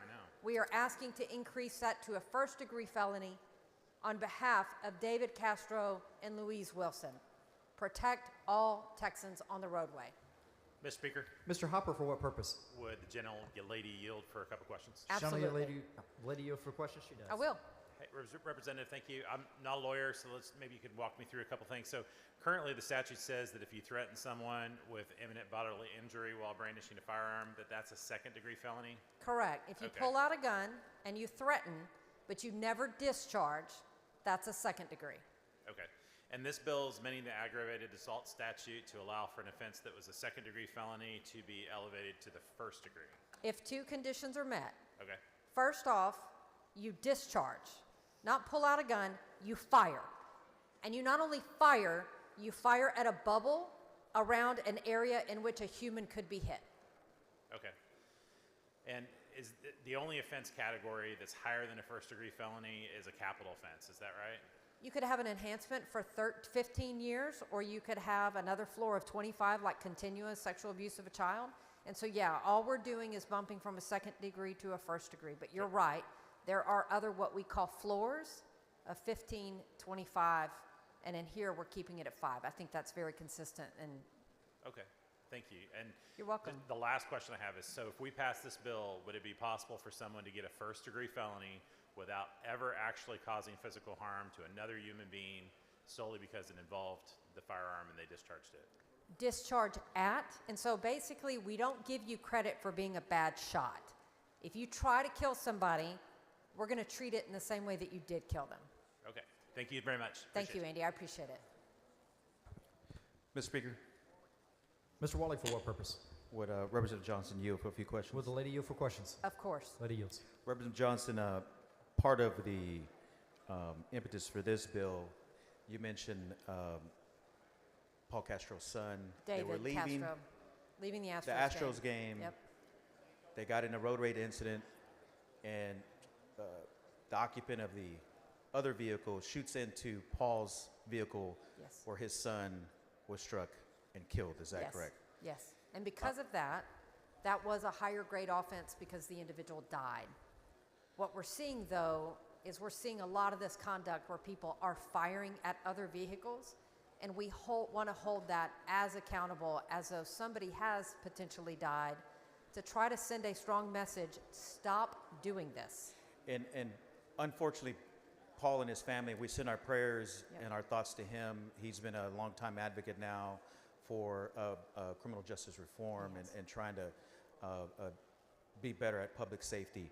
But they're not the only family. There's a lot of road rage Correct. incidences in Harris County that's happened. It seems like it's a big problem. We're trying to get a handle of it so that the public is safe driving, let alone in Texas, but because it's prevalent in Harris County, correct? Absolutely. Right now, Houston is leading the nation. Texas is leading the nation in these shooting road rage incidents. And we are sending a strong message. It is not acceptable conduct to fire at another vehicle because you're not happy about the way they're driving. And so, as I understand it, and please forgive me if I'm reading this verbatim, but part of SB 3031 closes a gap by expanding the first-degree felony offense of aggravated assault involving a motor vehicle. So that's also you have to be in the car and has to be moving, correct? Correct, because the law says right now, if you're in a motor vehicle and you fire at a house, that's a first degree. But if you're in a motor vehicle and you fire at another motor vehicle, that's a second degree. Okay, and that doesn't make any sense. And That that's, doesn't make sense. You got to the point where we were trying to get. Yep. And so the bill removes the requirement that bodily injury caused by the shooting be serious. Is that another component Correct, of the bill? because again, what we don't want more incidents of David Castro and Louise Wilson. We don't want the death to occur. And so what we're saying is we're trying to put a deterrent to the community to say, stop firing at other vehicles on the road that you're mad at. Because when you fire, you may hit the intended target, but you might miss that car and hit one of the other 2 or 3 cars behind them. It is just completely dangerous, and it is prevalent. It is resulting in the death of people on our roadways, and that's why we want to say, stop firing your gun at other cars on the road because you're mad about how somebody's driving. Okay. And then again, just to clarify, it also includes cases, this bill includes cases where a person is placed in fear of imminent serious bodily injury or where the property damaged as a result of a firearm being discharged. Correct. And so the analysis there that we would expect every prosecutor to argue and follow is, if you can, imagine a bubble around that vehicle. Right. That you are shooting at the vehicle. We don't want you to hit the human in the vehicle. But if you hit the property, you hit the fender, you hit the tire, or it goes so close to the windshield that Right. you see it and you are in fear that you are going to lose your life, that's enough. If you're driving next to a vehicle and you fire up in the air to send a warning shot, that doesn't qualify for this because it doesn't reach that bubble around the vehicle. Okay. And it also includes that if you get out of the car, meaning you've seen all the video where you're in an intersection, somebody gets out, and effectively it's a road rage incident. We're just no longer operating the vehicle. We're right there in the intersection, we've gotten out. So that's another question that I got in committee. What if somebody's getting out of their car and walking into their house, right? I don't think that necessarily qualifies. And that's why we want language in here that prosecutors can make determinations, judges can make determinations. Is the intent of this language, which is to address all the road rage incidents you're seeing on social media all the time, to say, look, it is not acceptable for you to pull out your gun and fire at that other individual or their vehicle in that moment. And that's a clear distinction that you have to be en route, you have to be in your vehicle, you have to get out, you're at a stop sign, you're at an intersection, and something also happens, or it is escalated, correct? Correct. And so on page 2, line 9 through 10, the actor is inside of or directly en route to or from. Okay. And then it also ensures, and you talked about the prosecutor's discretion here, SB 3031 ensures that prosecutors can seek appropriate penalties in cases where reckless or violent firearm use endangers the public in or around the vehicles, as you mentioned earlier. Absolutely. As they get out. And this really targets the intent to shoot somebody in their vehicle. We make it a first degree. And the reason we have that full range of punishment, 5 to 99 or life, is it gives a ton of discretion that you can make that determination. Was this a more significant and serious incident or offender that we need to look on the heavy side of punishment? Is it a low level? And of course, we give prosecutors those tools of attempted or anything else. All I'm trying to do is right now, the ceiling of 20 years is not high enough for the severity of the crime that's being committed. We're raising the ceiling to give room for that deterrent, not only to society to say stop doing this, but to really give security to the victims to know that we are hearing them, we acknowledge the loss of their children, and we are trying to take up the mantle for what they've begged for, which is stop this behavior on our roadways, send a strong message, we no longer tolerate it. And I appreciate Senator Huffman for taking this on and ensuring that David and that Louise, that their lives matter in Texas. And we certainly want to send our thoughts and prayers again to those families, those victims that have been permanently damaged by the loss of their loved ones in these type of incidents. So I thank you, and thank you, Senator Huffman, for this bill. Thank you, Chairman. And move passage. Members, clarification. When Mr. Smithy moved to postpone further consideration of SJR 1, he moved to postpone it to noon on Thursday, May 22nd. The following amendment, the clerk will read the amendment.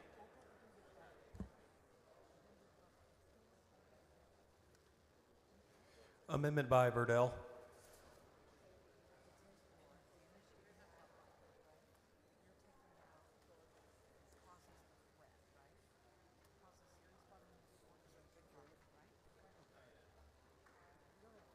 The chair recognizes Mr. Verdell to explain his amendment. Thank you, Mr. Speaker. What this does, in case you have the bill in front of you, go to page 2, line 19 and 20. It lines out line 19 and 20.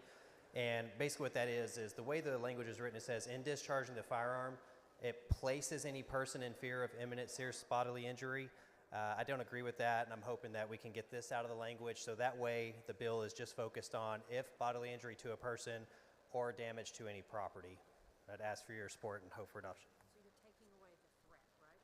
Places in the fear? Just the imminent fear, yeah. Members, I am opposed to this amendment. Chair recognizes Ms. Johnson to speak against the amendment. I'm opposed to the amendment. I just got it. But what it does is it takes away that threat. And so I mentioned to you what we're trying to do here is to create a bubble around the vehicle that if you fire at the vehicle that places me in imminent threat of serious bodily injury. Meaning it came close enough to me that I realized they were a bad shot, but they were trying to shoot me. That is very different from firing up in the air and firing a warning shot. I'm basically pointing at you, but I'm not a good shot. What his amendment says is you got to hit the car. You got to hit a tire, you got to hit the car. And so that's why in talking to prosecutors and other folks about how do we narrow this down to a bubble around the vehicle, that's where we created that bubble. Imminent threat of serious bodily injury. I have to articulate that that shot got close enough that I realized it was a near miss. And again, that's why we want to protect it. So I am opposed to this amendment. I respect where you want to be on it. He's asking that you only punish if you're a good shot. I'm asking that you punish if you're a bad shot, but you tried to shoot the car. Mr. Dutton? Oh. Chair recognizes Mr. Verdell to close on the amendment. Thank you, Mr. Speaker. I move for adoption. Mr. Dutton, anything? Question for the author, Mr. Speaker. Would the gentleman yield for questions? Absolutely. Gentleman Yes, yields. sir. Now, you just heard Representative Johnson's argument, and is that true what she just said? I think what she's basically saying, if somebody shoots in that general direction towards a person, that this would be elevated to a first-degree felony. Right. I think that, in my opinion, for it to be elevated to a first-degree felony, that it should be that the person was struck or the property was struck, and not just the fear of being struck. Because they still have to discharge the firearm for it to be elevated to the first degree. The way my amendment would make it work is they had to hit the vehicle or they had to hit the person, versus just saying placed in the fear of imminent threat. So you wouldn't hold them liable for shooting at the car, even though they missed? They will still be held liable to the second-degree felony. But I mean, you wouldn't hold them liable for a first-degree felony. I think the second. If they missed. I still think that the second-degree felony would be. Why is that, sir? Because I think that we have a problem right now where we are elevating almost every bill. I'm on criminal jurisprudence. Almost every bill that I see just seems to keep elevating felonies or elevating different infractions of the law up to felonies. And at some point, we have to say we already have laws in place that we have to start enforcing, instead of just elevating to make people feel good like we're doing something. But why would we elevate a crime? Why would you elevate a crime? Yes. If the crime is heinous. And you don't think shooting at a car fits in that category? No, it's a crime, and I think it's a second-degree felony. No, but I'm talking about, we were talking about elevating. You're going backwards now. You're saying that you voted on a number of bills in crim jur about elevating crimes. That's correct. And yet you I didn't vote for them. I'm saying that we had multiple bills that did that. I voted against many of those because we should be enforcing the laws we have, not just making people feel better. Right, but the reason we elevate the crimes is because, as you said, we need to stop that bad behavior. Would you disagree? We should stop the bad behavior using the punishments we have currently in place. So you wouldn't even mind reducing it to a third-degree felony? It depends what the crime is. I mean, this crime we're talking about, shooting at a vehicle. If you're shooting at a vehicle, I think it should be a second-degree felony. Only if you miss? No, if it would go to a first-degree felony if you hit the vehicle or if you hit the person. And that's what her bill does, isn't it? Well, it does, but it also gives emotional context that if you fear of imminent serious bodily injury, not if that you had serious bodily injury. Well, but if somebody's shooting at a car and they're just a bad shot, why would you give them any credit for being a bad shot? I don't think you're giving them credit. They just didn't actually cause any harm to the vehicle or to the person. Well, they still put them in fear. I don't disagree with you there, but I don't think I'm not so sure it didn't cause any harm. That's what I think our bill says. It did cause harm to the person because it put them in fear of imminent bodily injury. And that's a harm, wouldn't you agree? Well, I agree that it's a second-degree felony. Yes, sir. No, that's not what I'm asking. You keep saying the same thing, and that's not getting us anywhere. I understand it's a second-degree felony now. Yes, sir. but she's trying to make it a first-degree felony. And I disagree with the level of punishment. But I'm trying to understand your disagreement, sir. Yes, sir. And you're disagreeing, you would agree with it only if they hit the car. Or the person. If they actually cause bodily injury or damage to the property, I would support elevating it to a first degree. Somebody being in fear of imminent threat, I don't think is enough justification to elevate that to a first degree. So, well, I just think that I'm not sure where you're from, sir. I'm sorry, can you repeat that? I'm not sure where what area you represent. And maybe if you come back next session, I'll remember.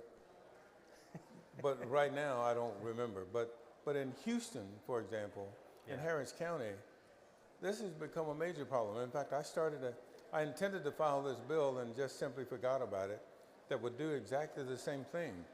Because one of the things we need to do is stop this behavior, because it puts all of us in bodily injury. Because if your amendment goes on, what it means is if you miss that car and hit another car, that would be excused. There would still be a second-degree felony. Yes, sir. And why would you? How does that make sense? You're asking how does it make sense? Yeah, when you're shooting at a car, you miss, and because you missed and hit another car, you're still at a second-degree felony. If they hit another car, they still would be first degree. Yes, sir. Okay, all right. Well, I guess we'll just disagree. Okay. Yes, sir. I appreciate the dialogue. Thank you. All right. Appreciate it. Move for adoption. Members, almost said money.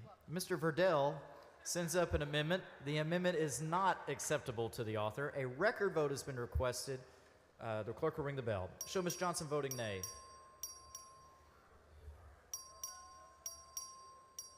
Show Ms. Isaac voting aye. Show Mr. Kane voting aye. Have all members voted? Have all members voted now? There being 59 ayes, 78 nays, the amendment is not adopted. The chair recognizes Ms. Johnson to close on the bill. I move passage on the bill. Members, the question occurs on passage to third reading of Senate Bill 3031. A record vote has been requested. The clerk will ring the bell. Show Ms. Johnson voting aye. Have all members voted? Have all members voted? There being 103 ayes, 38 nays, Senate Bill 3031 passes to third reading. Chair lays that on second reading, Senate Bill 24. The clerk will read the bill. SB number 24 by Campbell, relating to the inclusion of an understanding of communist regimes and ideologies in the essential knowledge and skills for the social studies curriculum for public school students. Chair recognizes Mr. Leach.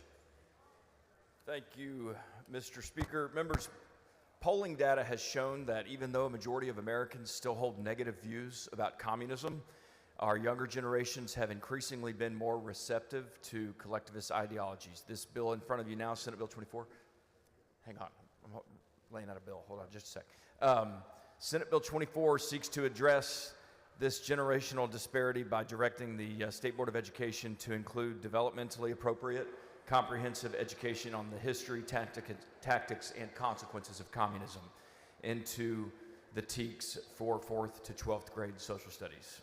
The intent of this bill is to ensure a factual and comprehensive education on communist atrocities, paired with a comparison to our great American principles and preventing ideological indoctrination through the use of well-documented historical evidence.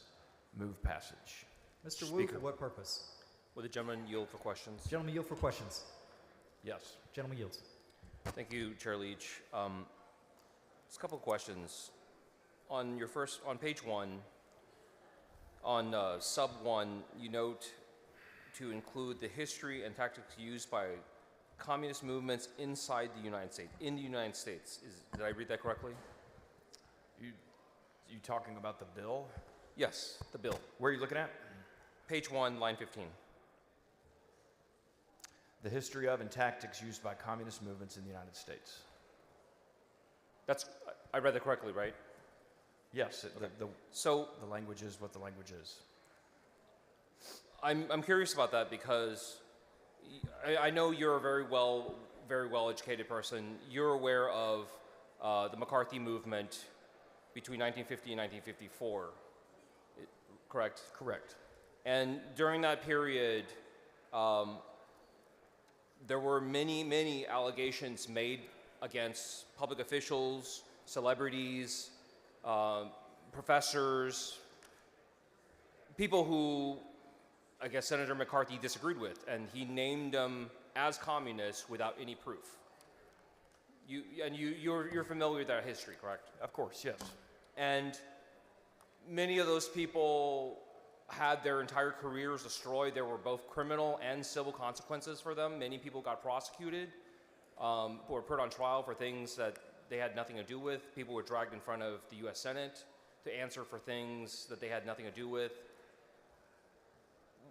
Why is that going to be included in the history and tactics used by communist movements in the United States? Well, I think, look, I don't want to get into a in-depth discussion about the atrocities of communism. I'm happy to do that. I'm not sure now is the time or this bill is the place to do it, but it's clear to me that communist movements in the United States can be traced back all the way to World War I. You have cited some examples during the McCarthyism era where there were accusations made from people against people whom were innocent, but there's also a vast number of, probably countless examples in our nation's history where the communist movements, both expressly and hidden in all sectors of our society, were prevalent. And this bill seeks to prevent that from ever happening again by teaching the appropriate and accurate history to our students in 4th through 12th grade. So I kind of actually am on that point. You've said that this history should be comprehensive, it should be accurate. Now, talking about the history of people who were accused of being communists in the United States, people that you personally said on the front mic, that people who were found to be innocent, that should be a part of the education if it is to be a complete and accurate, should it not? And I'm sure it will be. Okay. And you mentioned earlier that the accusation, the spread of communism started prior to World War I. You understand that much of that history was because of the labor movement, that the accusations were that the people who were demanding fair wages, people who were demanding more reasonable work hours, people who were demanding that there be workplace safety and that just not have people crushed by machines every day, that they were communists because they were asking for rights for workers. Sure, and I would agree with you that an American citizen who simply supported FDR or the New Deal initiatives during the 30s Exactly. and 40s, those people just by way of supporting FDR, the New Deal initiatives aren't in and of themselves communist. However, I would also say that there's no question, and history supports, that communist membership increased substantially during those years. And that is a part of our nation's history that in many ways needs to be taught, not just of the greatest generation and the fight against fascism and communism in World War II, but also just the reality of communism, what it has meant for people all over the world and what it has meant here in our own country. And contrasting that with our great American ideals, there is a stark difference. It is black and white, night and day, when it comes to the ideals underlying communism, the foundations of communism, and the foundation of the great country of America. And that's what we want to teach our students in 4th through 12th grades in our public schools. Absolutely, and just as a intellectual point, and I know you are very well educated, you have a law degree and many other degrees, should a well-rounded education not include the complete history of what happened? Granted that there were probably significant increases in membership, whatever, but the number of people being accused of being communists was nowhere close to the actual membership, and that many Americans were attacked, were prosecuted, both civilly and criminally, accused of being communists when all they were asking for were rights for themselves and rights for their coworkers. At no point have I argued or will I argue that the American system is perfect and that there are not flaws. We are a government of the people and by the people and for the people, and therefore the people are going to not be perfect. And so certainly we should teach our students accurate history, including the imperfections in American history. But when it comes to communism and the devastation that communism has caused across the world, and that could have been caused here in America had there not been generations of great Americans who fought against it, then I think we are doing our students a great disservice. And when I see the polling about how over 80% of Americans, over 85% of Americans oppose strongly the tenets of communism, but we are seeing an increasing interest in communism among our younger generations. That's of great concern to me. And I have a position, as you do here, to say what we want to be taught to our kids in the TEKS. And I believe that the true history of communism should be part of that history.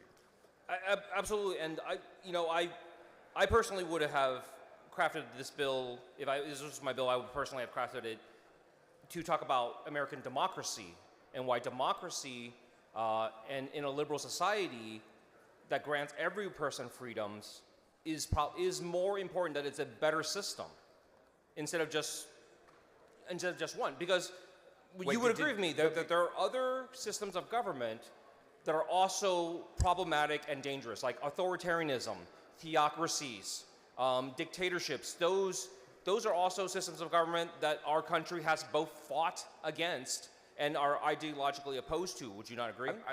I don't know if I misheard you, but I just want to make sure I understood. Did you just say that democracy grants our citizens rights?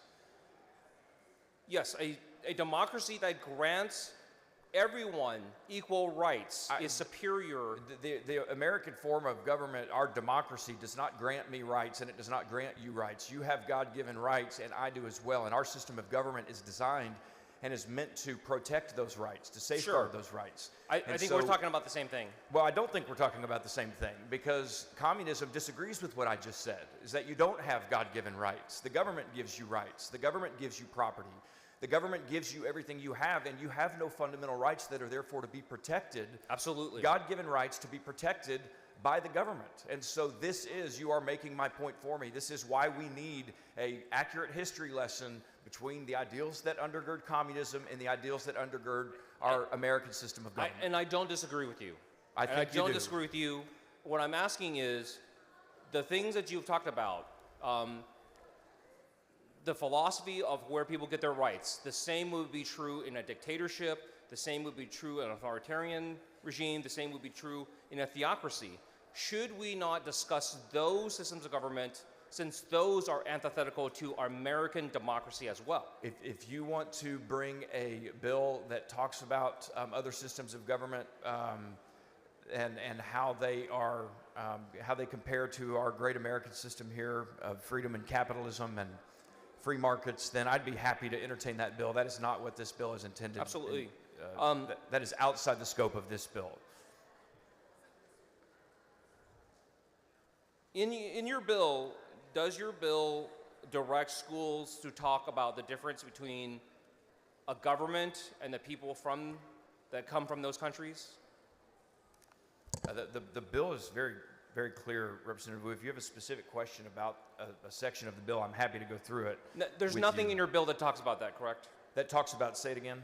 That there is for example, that there is a difference between Cubans who are coming here and fleeing Cuba and the Cuban government as a whole. I would direct you to page 2 of the bill, section G, lines 7 through 10. Okay. The bill makes very clear that the history should be taught about the oppression and suffering experienced by people living under communist regimes, including mass murder, violent land seizures, show trials, concentration camps, forced labor, poverty, and general economic deterioration. Whether those people came from Cuba, from some other country, communist China, wherever it may be, any people group, any person that has experienced the oppression and the suffering that communism has brought and still brings, then those groups, those people groups should be talked about. And my question is, should your bill make a special point to point out to students that it is not appropriate to treat individuals from those countries as having the qualities of those countries, saying like just because you're a refugee from Cuba, it does not make you a communist. That is correct. However, if I say I'm a communist, then that does make me a communist. And if I say I believe in the communist principles, then that does make me a communist. And if I respond to a poll, which many of our younger generations are doing, saying I'm kind of interested in this communism thing, and I don't really understand how it differs from the American system of government and the great American miracle that we have here, that's what we're trying to do, is to prevent what you're talking about. We are trying to prevent the spread of and the rooting of communism in our public schools. And I appreciate that, and I'm not disagreeing with you. What I'm asking is more specific, is that would you entertain an amendment that says that specifically we want to make sure that students, as they're being taught this, are taught the difference between individuals who have not made one choice or another, who have not made statements, who have not taken any action except come to our country, except often to flee these countries, to flee these repressive regimes, and to come here to say we should not treat people as a whole, that they are one way or the other unless they've done something themselves. If they themselves have said, I am this or I am that, that's one thing, but we should not presuppose that for people just because of where they come from. I believe that's included in the context of this bill already, Representative Wu. Thank you. Thank you. Mr. Kitzman, for what purpose? Mr. Speaker, will the gentleman yield for a few questions? Gentleman, yield for a few questions. Yes, I will. Gentleman yields. Representative Leach, are you aware that communism is responsible for more misery and murder around the planet in the 20th century than any other form of government? Mr. Speaker, I'd ask for some order if we can. I'm having a trouble hearing. Members, please take your conversations outside the rails. Representative Kitzman, I think I heard you correctly. I'm not sure the body did, but I want to give you an opportunity to repeat what you just said. Are you aware that communism is responsible for more murder and misery around this planet in the 20th century than any other form of government? I am. Yes, sir. Well said. Are you aware that in China, estimates up to 70 million Chinese were killed by their communist government in the 20th century? It's horrifying, yes. Are you aware that in the Soviet Union, that Stalin's responsible for killing over 40 million of his fellow Russians? I am, yes, sir. Are you aware that one of the reasons we have a problem in Ukraine and Russia today is because there's still people alive in Ukraine that remember when Stalin starved those people to death by the millions in the name of communist revolution? Preach it. Would it not be important that our children find out that it's just another equal form of government, but it's one of the most heinous things mankind has ever done to itself in the history of this planet? Well said, Representative Kitzman. And members, Stan the man, well said. That's why I hope to see no red on the board and an entire board lit up green to support this bill. Mr. Speaker, I move passage of Senate Bill 24. Chair recognizes Mr. Buckley for a motion.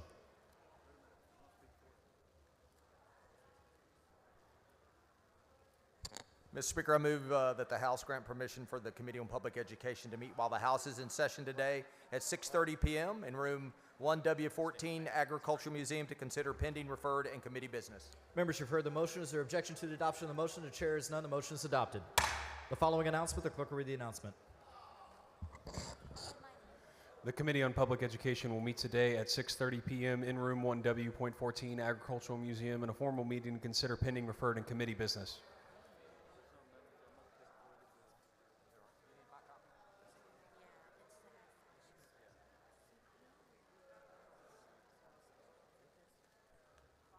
The following amendment, the clerk will read the amendment.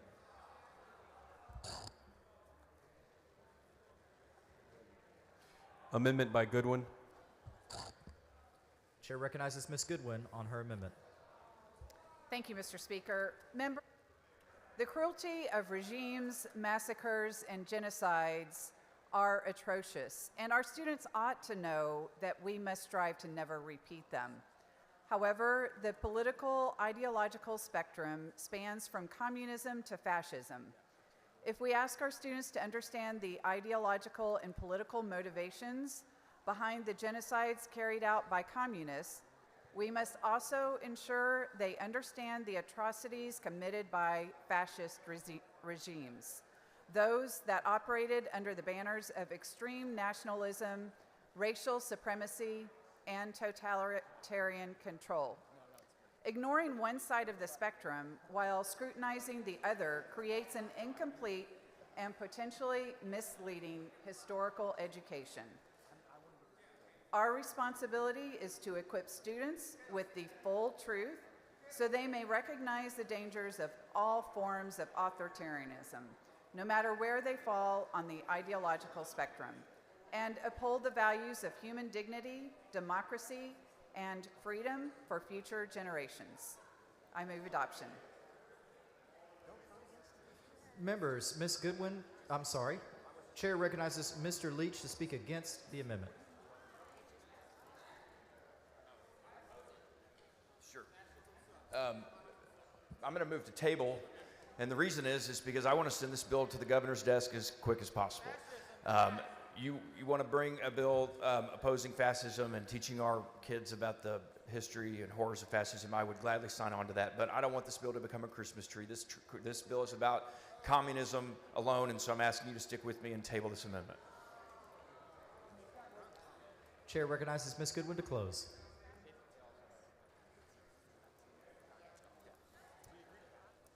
Members, it's truly important to show all sides of an issue and to make sure our students understand not just communism, but fascism as well, to understand what that has done to other countries, but to also to talk to them about the genocide of Jewish, Romani, and even LGBTQ plus people, of political opponents, people with disabilities, all of the minority and ethnic groups that have faced atrocities.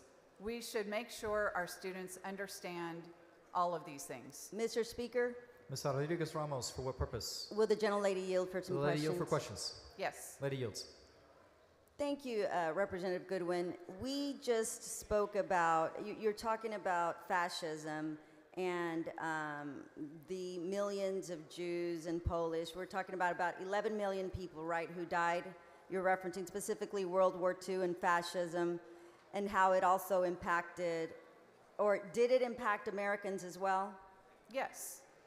And are you aware that there are different key steps or indicators that are very relevant to these times to talk about fascism, like one of the steps or one of the factors of fascism is exploiting national crisis and discontent. Were you aware that that is part of fascist movements? Absolutely, and I think what's so important about teaching history is that then we can recognize when those things are happening in the current day.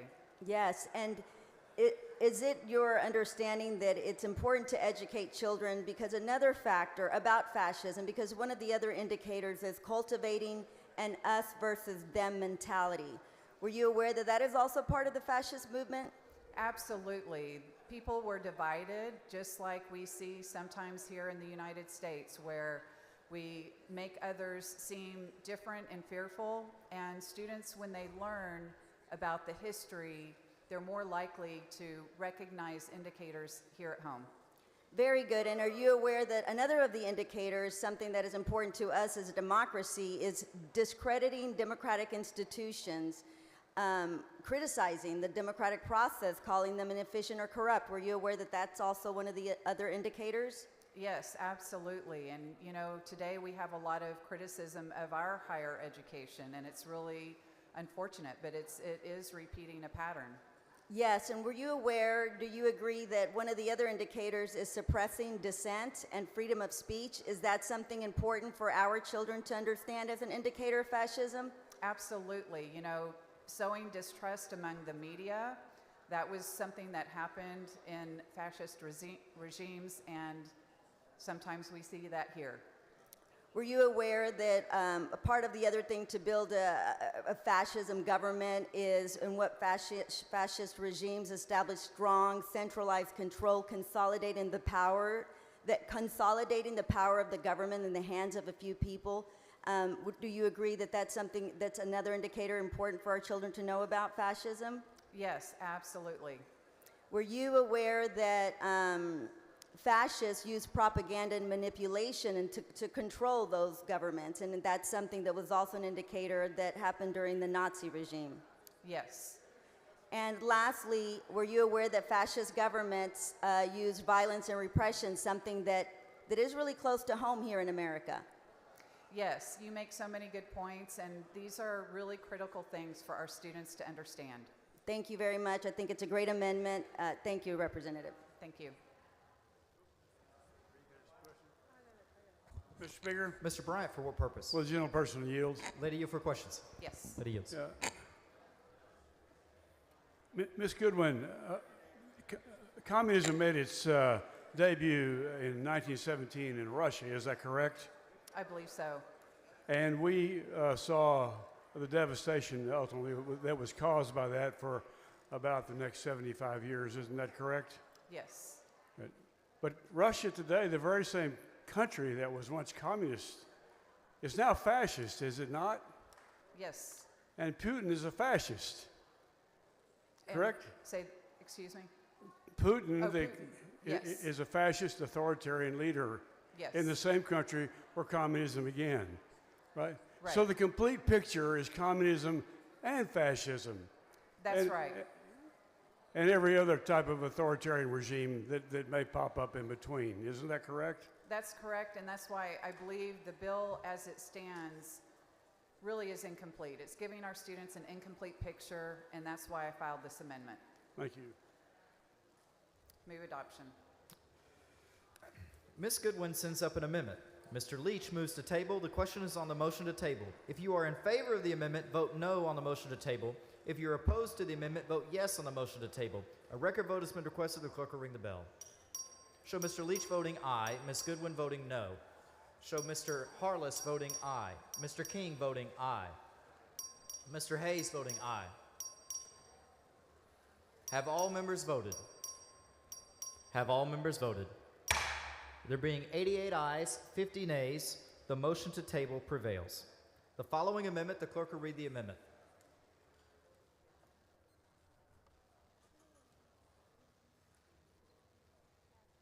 Amendment by Hinojosa. Chair recognizes Ms. Hinojosa.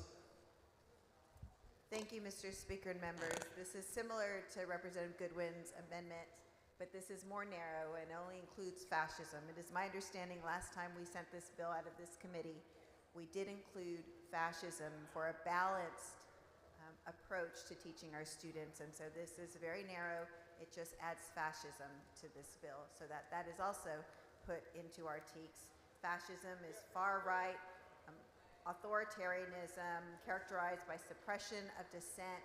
Surely we should all be able to support an America and teaching of our kids where dissent is something that is part of who we are, part of the values that we cherish, part of who we are as Americans. Fascism is characterized by strong centralized government with limited individual freedoms and limited political opposition. That is not who we are as Americans, and we should teach our kids the same. And I move adoption. Chair recognizes Mr. Leach to speak against the amendment. I move to table. Chair recognizes Ms. Hinojosa to close on the amendment.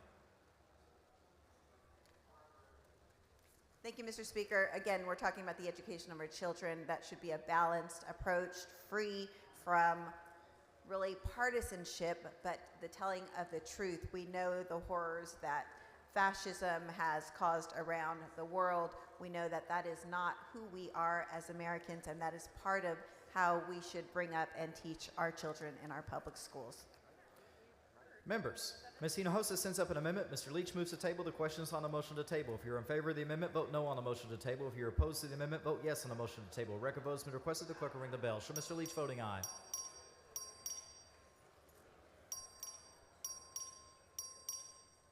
Have all members voted? Have all members voted? There being 85 ayes, 56 nays, the motion to table prevails. The following amendment, the clerk will read the amendment.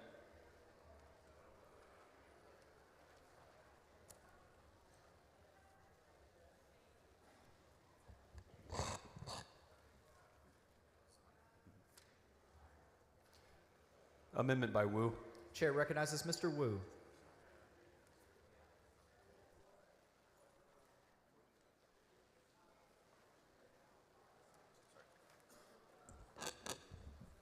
Members, this is not an amendment to script the bill. This is I think, a very reasonable amendment based on what I talked about earlier.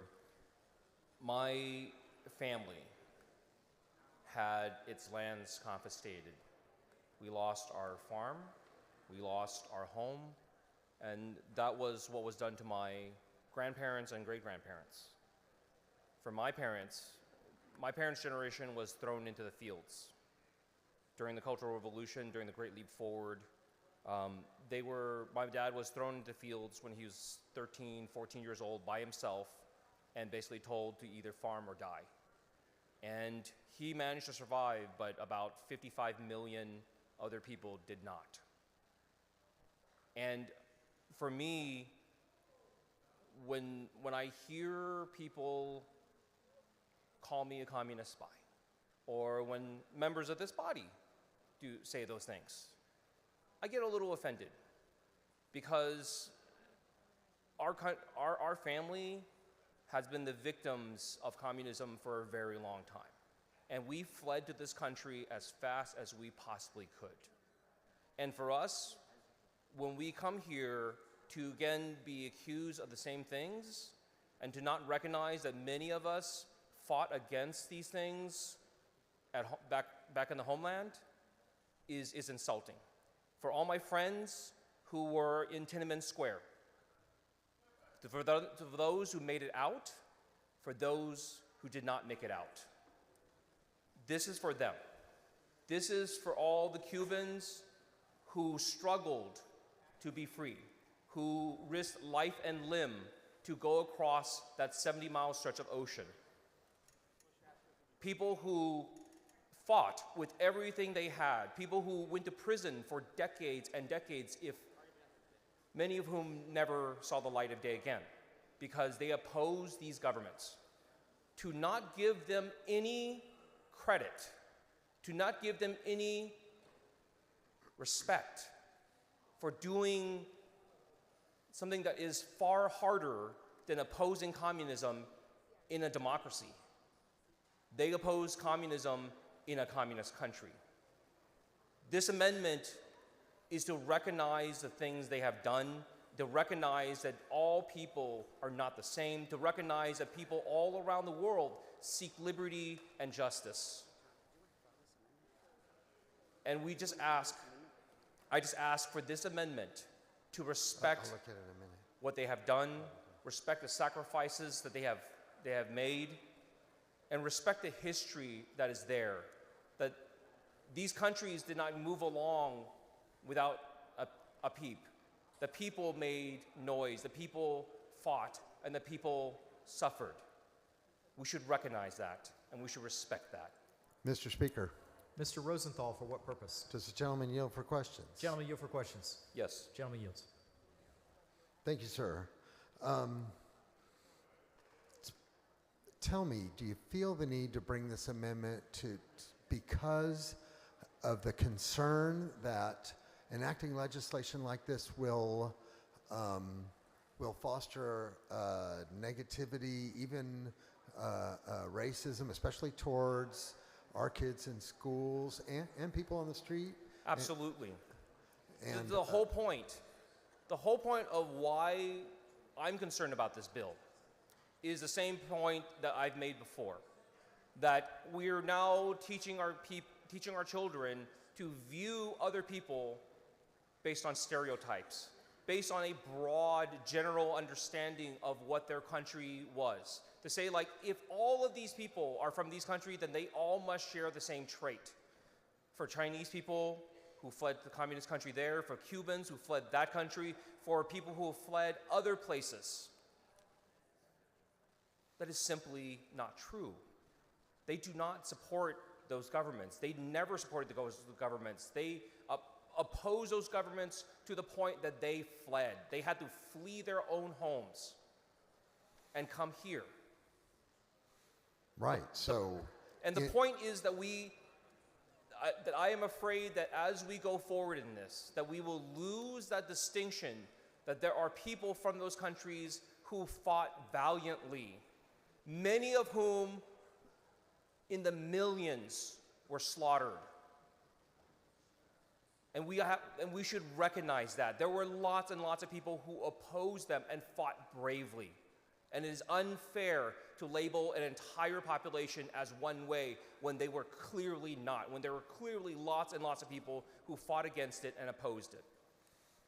So that's one concern, is that even the folks who were fleeing those oppressive regimes and standing up for actually American values that are our values. The other part is the danger of being stereotyped and caricatured to the point where you're dehumanized. And I don't know if you would agree with me, you might say the Jewish people have a little bit of experience with being stereotyped and caricatured to the point where it's dangerous to our communities. And I started the questioning of Mr. Leach with McCarthyism, because that is always our fear, that we would go into this political frenzy where we look for people and we label the people we don't like as one thing, and we don't give them an opportunity to defend themselves. We make those accusations without evidence, and we just say, it is what it is.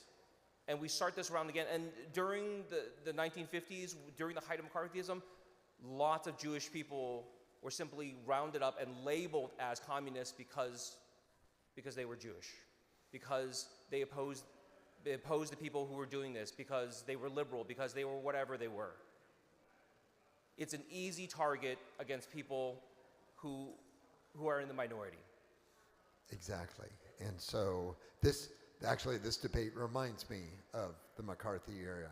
And so can you tell me what the phrase was that started the end of the McCarthy era?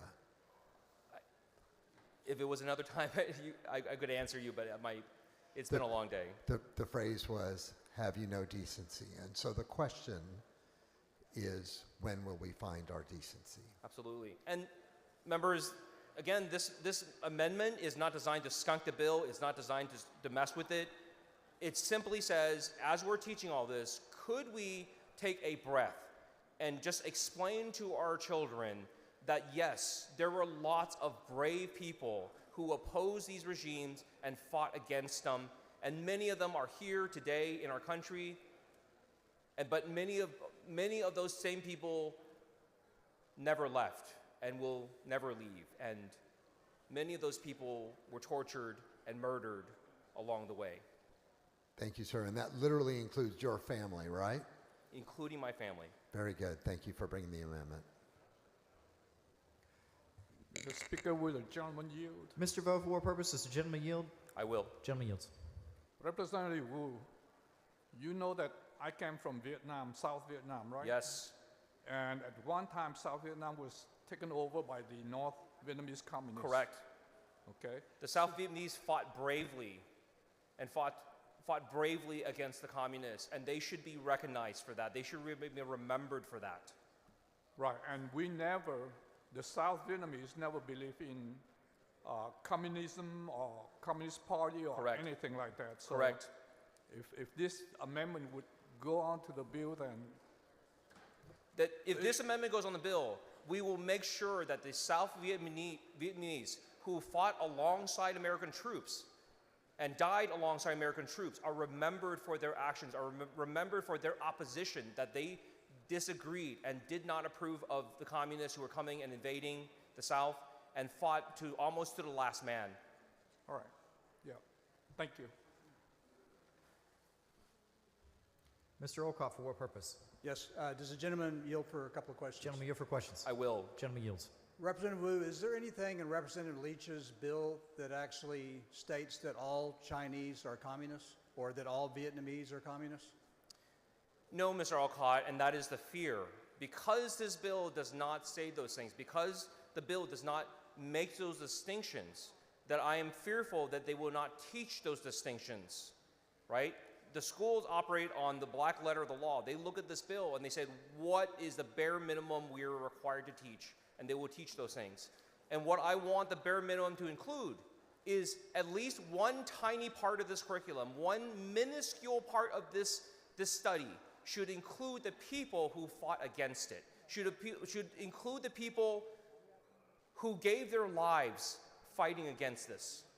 But don't you think, Representative Wu, that if this was taught in schools, that the students would be more likely to understand that there were Chinese like yourself that fled communism and that there were Vietnamese like Representative Vo that fled communism if this was taught in school, which is one reason I support the bill. And that's why I'm surprised that you weren't one of the first ones to actually sign on to this bill. It seems like it would be a step in the right direction to educate our students about the dangers of communism and why people like yourselves had to flee communism. And it seems to me that it would go a long way in actually accomplishing what you seem to want to accomplish. So and again, this is why I have this amendment, because I feel this bill is incomplete. I feel this bill does not talk about the complete picture. I feel this bill talks about the countries, but does not talk about the people. The people are very different from the nation. Just like we say President Trump is the president right now, but not everyone has to agree with him. Not everyone has to support him. And when Joe Biden was president, we can say he is the president. But not everyone has to agree with him or like him. And many people can say, I actively opposed him. That's perfectly fine. But we should have a complete discussion and not just say, because Joe Biden was your president at that time, therefore you agree to all of his policies, you agree with everything that he did. And we're saying that's fundamentally false, because there's many people who gave their lives fighting against what is talked about in this bill, fighting against those same governments. Nothing in the bill asks teachers to talk about them, to talk about the fact that there are tons and tons of Chinese people who oppose the Chinese government, oppose the Chinese Communist government. There's tons and tons of people who oppose the North Vietnamese government, tons of Koreans who oppose the North Korean government for the exact same reasons. Nothing in this bill says that, says we teach the complete picture. What I am most concerned about, and what this amendment addresses, is, one, I am afraid that those distinctions, those stories, will be lost. That those acts of heroism, those acts of bravery, will be forgotten. But just as importantly, I'm afraid that this will lead students down a path where they just say, well, we just assume that everybody from Cuba is a communist, right? And that's not a fair statement. That's not a fair statement. That everyone in Cuba supports Castro. That's not a fair statement. And I think this amendment specifically says how ideologies differ across a country's population, and how a person residing in a country governed by a communist regime may not agree with the ideology of the government. And talk about how individual people, everyday people, rose up and fought against this. I don't understand why that's so bad. In fact, if we're saying that these countries are bad, that we should fight against them, we should be praising the people who fought against them. We should be praising the people who were in Tiananmen Square. Gentleman's time has expired.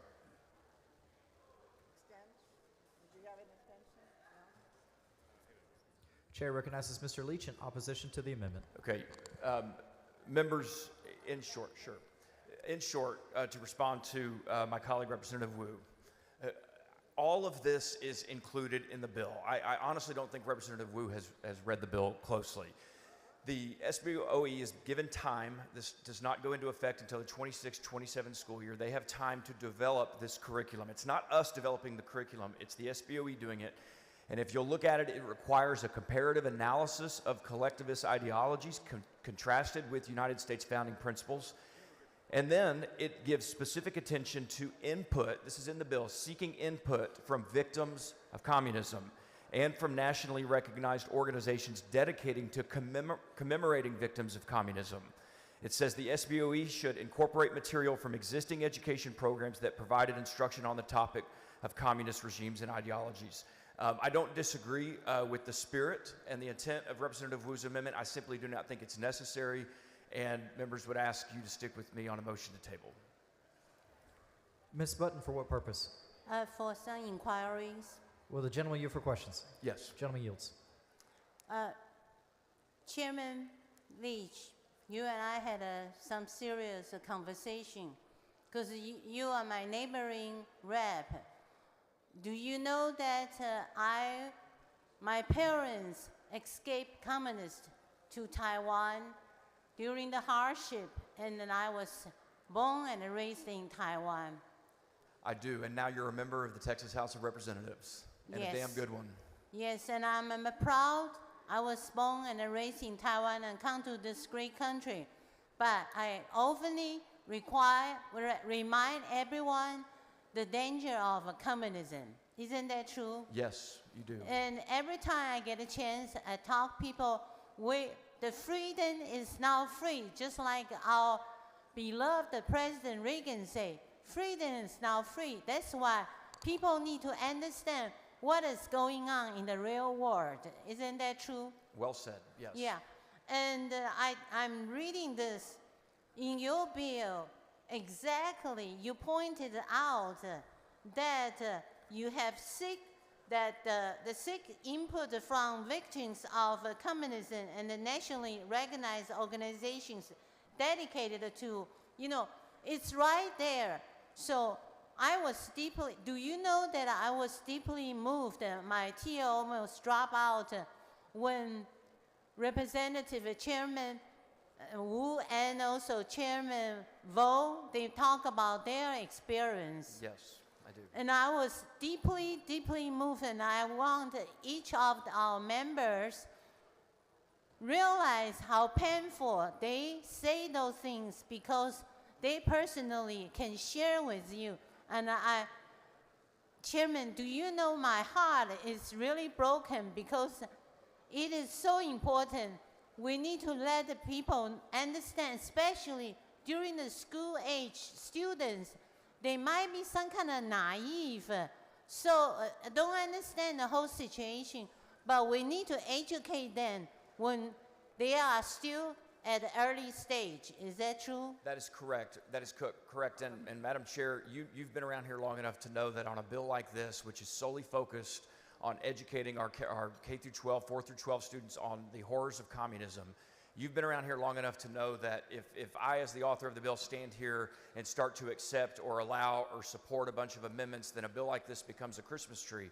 And so in order to prevent that, it's not that I don't agree with some of these amendments or that I don't support the spirit and the intent of some of the amendments, but Madam Chair, you know well enough that in order to protect my bill and get it to the governor's desk as fast as possible, that I simply have to move to table these amendments, even though I disagree with them. But on this specific amendment, I believe that it's already in the bill and not necessary. And I respect your decision, and I'll be supporting your proposal to table this, knowing that your intent is to keep this clean so we can move it and let the people know that how terrible communism is, and we need to let the kids understand that. And thank you for bringing up this very important bill. And also, I know it's supposed to stick with the amendment, but I do agree with you that you don't want to mess up, turn this into a Christmas tree. Correct. Thank you very much. Thank you. Thank you, Mr. Speaker. I move to table the amendment. The chair recognizes Mr. Wu to close. Mr. Speaker, Ms. Flores, for what purpose? will the gentleman, well, I'll wait. Go ahead. Will the Gentleman, gentleman you for yield questions? for a quick, Yes. quick question? You do Gentleman Chairman Wu, I recognize what you're saying with your amendment because, as you know, there is that fear that perhaps it might make people out to be something that they're not. In our very state, in Texas, the Tejanos, the Mexican who were here in Texas when it was Mexico and who were fighting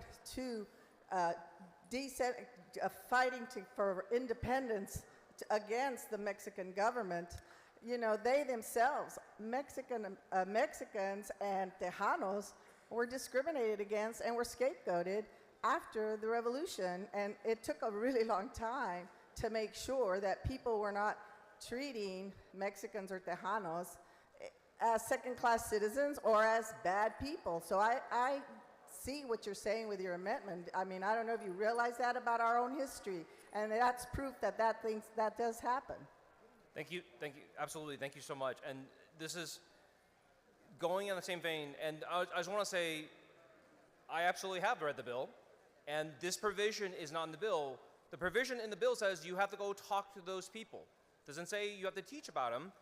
This specifically says, this amendment specifically says, teach the idea that there were people there who opposed those ideologies. That's it. It is a point-blank rule. It says, make sure your curriculum, including teaching, that not everyone in that country agreed. That's it. I think that's a very important point. That is a very important distinction from what is in the bill. The bill just says, well, there were victims. But then what? What did those victims do? What happened to them? What I want us to be able to say and tell our kids is there were lots of people in those countries who disagreed, who opposed these governments and said no and fought back. Their stories deserve to be told. They deserve to be more than just a subsection and a little bullet point. So this is not an unreasonable amendment. This amendment doesn't mess up the bill. The most it would do is ask the Senate to concur with the House amendments. That's it, right? Think this is something simple that the Senate could just say, yeah, no, that's perfectly reasonable, perfectly acceptable. We should teach that there were heroes in those countries too, that there were champions in those countries who fought against us. So I would ask you to vote no on the motion table. Mr. Wu sends up an amendment. Mr. Leach moves to table. The question is on the motion to table. If you are in favor of the amendment, vote no on the motion to table. If you're opposed to the amendment, vote yes on the motion to table. A record vote has been requested. The clerk will ring the bell. Show Mr. Leach voting aye. Show Mr. Aldous voting aye. Ms. Swanson voting aye. Ms. Isaac voting aye. Ms. Fairley voting aye. Mr. Berry voting aye. Have all members voted? Have all members voted? There being 86 ayes, 57 nays, the motion to table prevails. The following amendment, the clerk will read the amendment.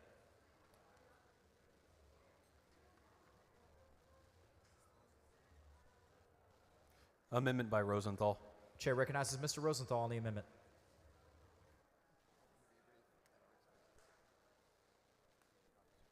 Thank you, Mr. Speaker.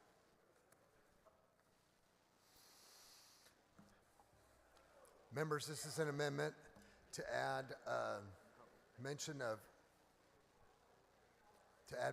National Socialism in Nazi Germany and its resurgence in the United States and Europe in the present day. And I want to be clear about this. I'm not standing at this microphone to burn a bunch of time. I really want to express my grave concerns with the type of messaging that we're forwarding with legislation like this, and the move towards authoritarian regimes like my people suffered under in Nazi Germany, and communities that have been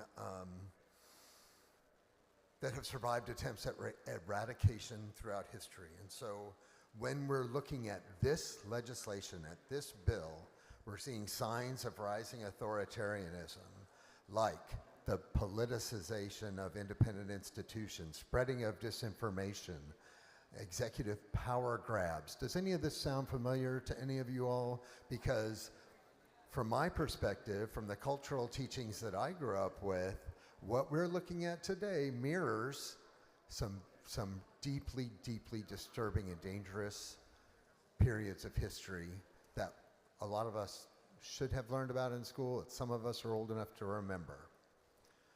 Indicators include delegitimizing communities. Isn't that what we're doing right now with this bill? Undermining democratic norms, the rise of extremist groups, the denial of election results. None of this sounds familiar at all to any of you? Mr. So Speaker. I'm going to move to adopt this amendment. Mr. Speaker, Mr. Turner, for what purpose? would the gentleman yield for some questions? Will the gentleman yield for questions? I will, and I do hope we can keep this brief. I don't want to extend this part of the debate, but please ask your questions. The gentleman yields. Thank you, Representative Rosenthal. So your amendment simply adds direction to teach about Nazism and the current unfortunate resurgence of that violent and hateful ideology in the United States and in Europe. Is that right? That's correct, because if we're going to teach about the dangers of communism, and let me just be clear that Israeli culture fosters one of the purest communist forms of self-governance on the planet. So those of you in this room that claim to support Israel, have you ever heard of a kibbutz? The kibbutzim in Israel are pure communist, pacifist communities. So if we're going to talk about the evils of communism, I think we really should be talking about totalitarianism, authoritarianism, and control over the many by the few, and that's my deep concern. Yeah. And Representative Rosenthal, regardless of how many of us may feel about this specific bill, I think we all agree that communism. Oh wait. Okay, you back? Sorry. That's okay. We all agree. In my opinion, you may or may not disagree, but the evils of communism, I think, are important to be taught as part of a holistic education. But just as bad and worse, actually, is the evils of Nazism and fascism. And we know right now in Europe specifically, we are seeing in several European countries a real resurgence of that ideology coming to fruition in elections there in Europe. Is that not true? It's absolutely correct, and I would add that we are seeing a rise in neo-Nazism in the United States as well. We are, and we've seen too many examples over the last few years of where that rise in Nazism has led to violence in our country.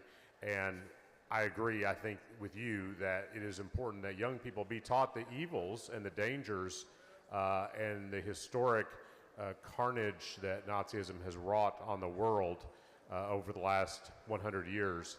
And it's important that those lessons not be lost to history. They must be learned and carried forward in our youngest generation. So I think you have a good amendment. So you're right, and in Jewish Israeli culture, we say never again, remember, le'olam lo, never again, and always remember. And so I think what's important here is to connect the totalitarianism, the authoritarianism, with the part of governance that is evil and monstrously Mr. Raymond, for what dangerous. purpose? Would the gentleman yield for some Will the gentleman questions? yield for questions? I will. The gentleman yields. Thank you, Chairman. Speaker. Let me ask you, Representative, I support this bill and I support your amendment, and I'll vote for your amendment. And if your amendment were to be adopted, would that get you to the point where you would vote for the bill? If this amendment's adopted, I'll vote for the bill. And if it's not? And if it's not, I'll oppose the bill. Because you mentioned a minute ago that you feel like this bill delegitimizes some people. I don't think that's what I said. Well, I said would you mind telling me why you feel it's a bad bill? Because I don't agree with you, and I'm trying to get a sense of where you're coming from. Okay, very good. The danger of the bill, in my view, the danger is the danger of the bill, in my view. I don't think he can hear me. Members, please take your conversations outside the rail. Thank you, Mr. Speaker. What I was saying was, when we talk about communism in absence of connecting it to the totalitarianism and authoritarian regimes that have truly been dangerous, then we risk stigmatizing communities that may come from these countries. And you've read the bill. Without making the, let me finish, And you've read the bill.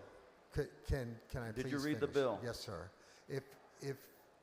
If we are not recognizing that the part of communism that is truly evil is well, I think the that if you read the bill, Representative, if you read the bill, it makes it pretty clear that that what we would be directing SBOE is to develop a curriculum that does inform our students how horrible communism is and what it's all about, and what happened in countries and is happening in countries like China, like Russia, really like North Korea. So when you say you see a danger that if this bill passes and we start teaching kids about how horrible communism is. You heard Chairman Wu talk about how his parents, how they were treated by communism. You heard Representative Vo, who got on a boat, barely made it over here because of communism, and you think that if this bill passes and we teach that to our kids, they're not going to understand why, and somehow it's going to delegitimize some people in this country? I don't understand where you're coming from. Let me ask you this. Do you believe that there are efforts to spread communism in America today? Let me ask, if it's okay with you, may I? And if you would, would you answer this part first? I think it's important. Do you think that there are efforts to promote communism in the United States of America today? Let me speak to the first part of what you just said first, if that's okay, and then I'll No, come. you so answered first, it's okay, so I'm saying no, it's Mr. not okay. Raymond, I'm asking I you to answer the last part of my question. So start with that. Mr. Raymond, if I can respond, please. You can respond. I want to thank you very much for asking the question. I want to thank you very much for asking this question, because I believe in the way that you're asking and the way you have phrased this absolutely illustrates the need to broaden the perspective of this bill and not just talk about communism in the isolation of that word, but connect it to totalitarian regimes. Because communism, in its purest form, in its own form, is pacifist. And so what you're doing with what you're saying right now stokes What I'm saying is hate. if you read the bill will tell you how they will talk about the history of communism, where it has been terrible, where it's killed millions and millions and millions and millions and millions of people. That's what the bill says. It doesn't say anything else. So You're making it seem as though, with all respect, you're making it seem as though if this bill passed and we started teaching our kids a little more, because they learned some already, I suppose, but they learned a little bit more about how bad communism has been for this world, that somehow that in itself would be bad to teach them. I don't understand where you're coming from, brother. I really don't. I don't get it. It makes it sound as though you are sort of I don't even want to say what it makes it sound like. It won't come off well. So first, if that's a question, I'm not sure it is, but what I will say is, if you fail to take a holistic approach to understand what the actual dangers are and where they come Gentleman's from, time has expired. then you fail to serve the people. I move adoption. Chair recognizes Mr. Leach in opposition. I move to table. Mr. Rosenthal to close on the amendment. I close. Please adopt. Mr. Rosenthal sends up an amendment. Mr. Leach moves to table. The question is on the motion to table. If you're in favor of the amendment, vote no on the motion to table. If you're opposed to the amendment, vote yes on the motion to table. A record vote has been requested. The clerk will ring the bell. Show Mr. Leach voting aye. Show Ms. Fairley voting aye.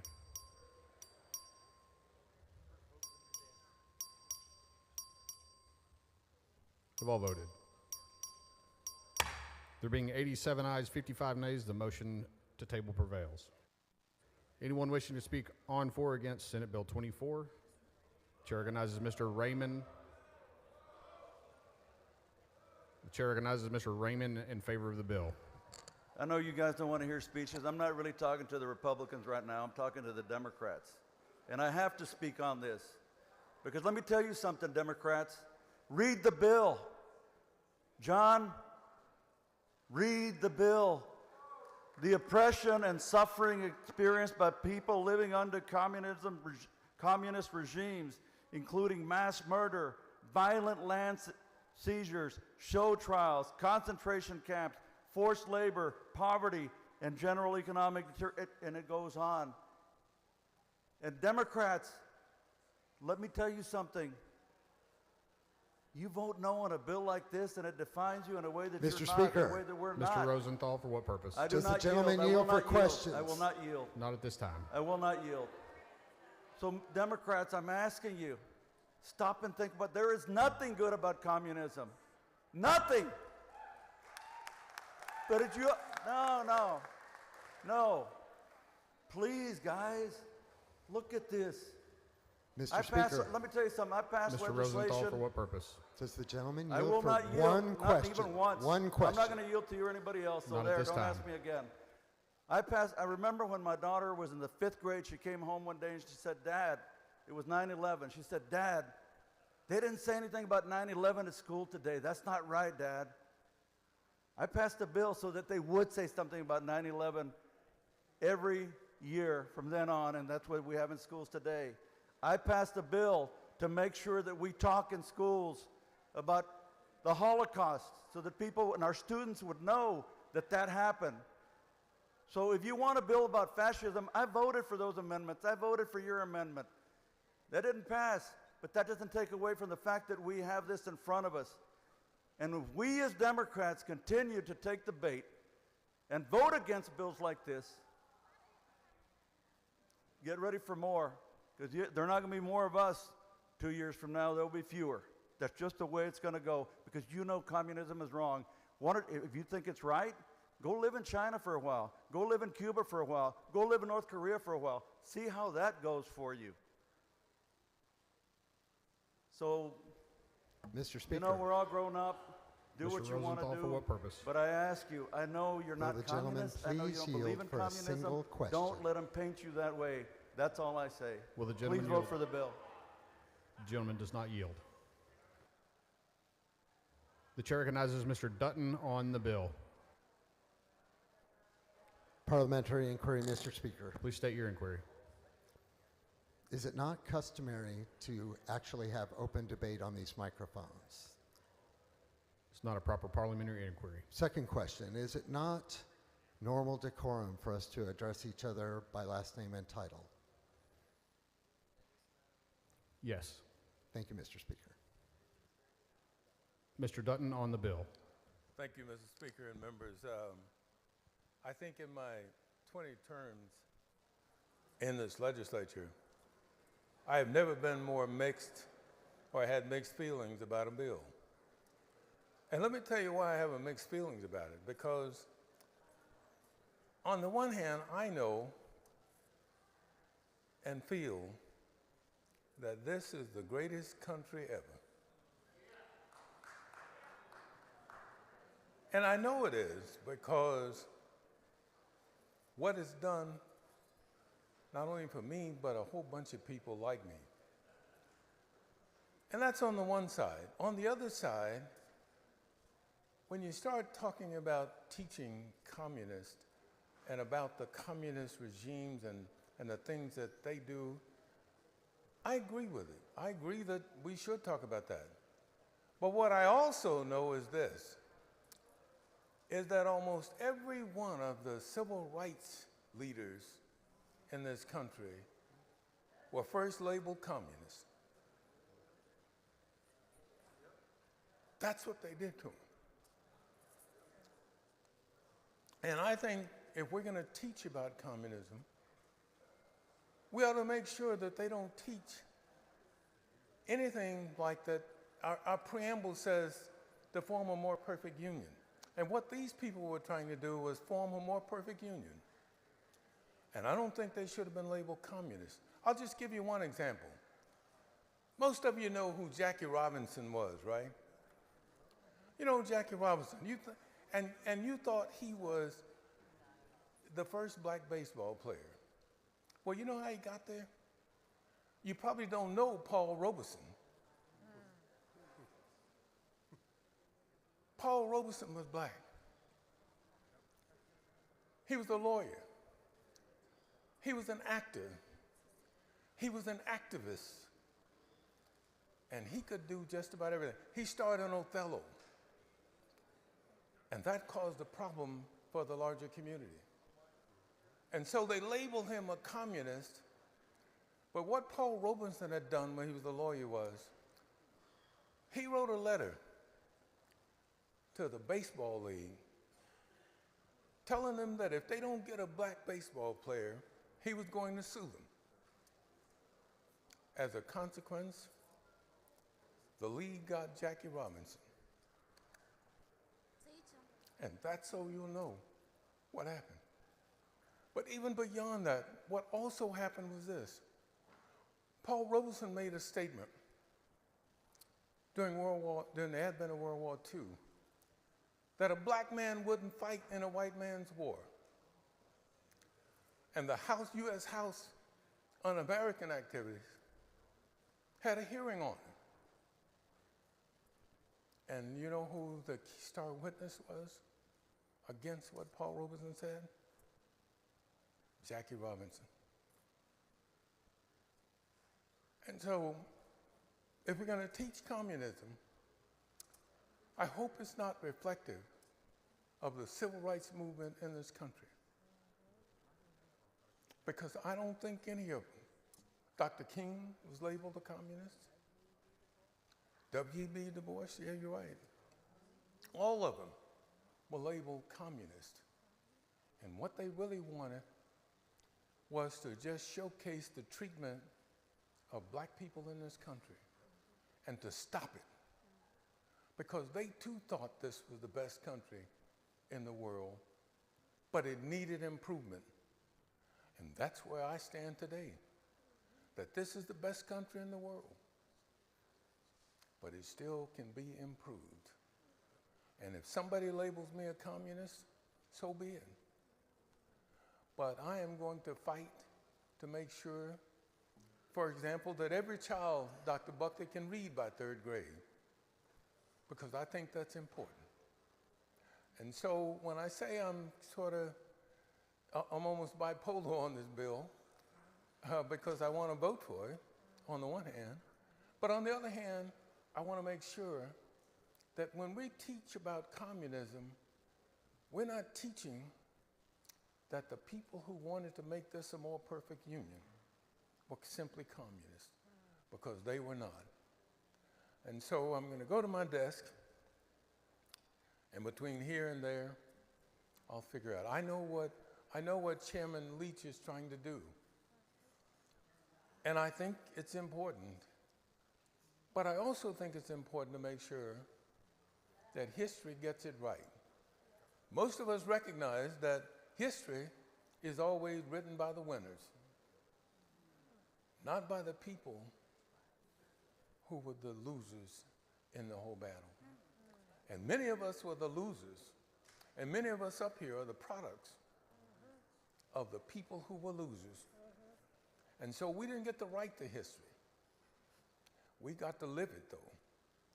And so today, and on this bill, I just hope that the TEACS talks about these folks who were the civil rights leaders who said that we simply want America to live up to its true meaning of its creed, that all men are created equal. Mr. Rosenthal in opposition.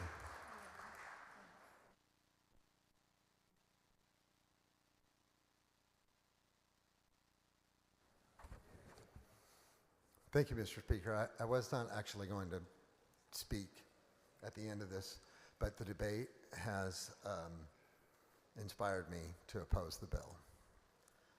And I'm going to be super brief. All I'm going to say is, for those of you that don't remember or learned about McCarthyism, please learn it up. Please study that. This echoes of that era. And if we label one regime with a word, and we just say communism is evil, and we fail to connect that with the other types of totalitarian, authoritarian, oppressive regimes that must be opposed and defeated across this planet as they rise right now, if we fail to connect those things and we fail to oppose them holistically with intelligence and understanding, then we are failing our society. And that's why I'll be opposing this bill. It rings of McCarthyism. Mr. De Ayala in support of the bill. I do promise to be brief. Earlier this session, I told a little bit about our family history. My parents, my older brothers, fled Castro's Cuba to come here.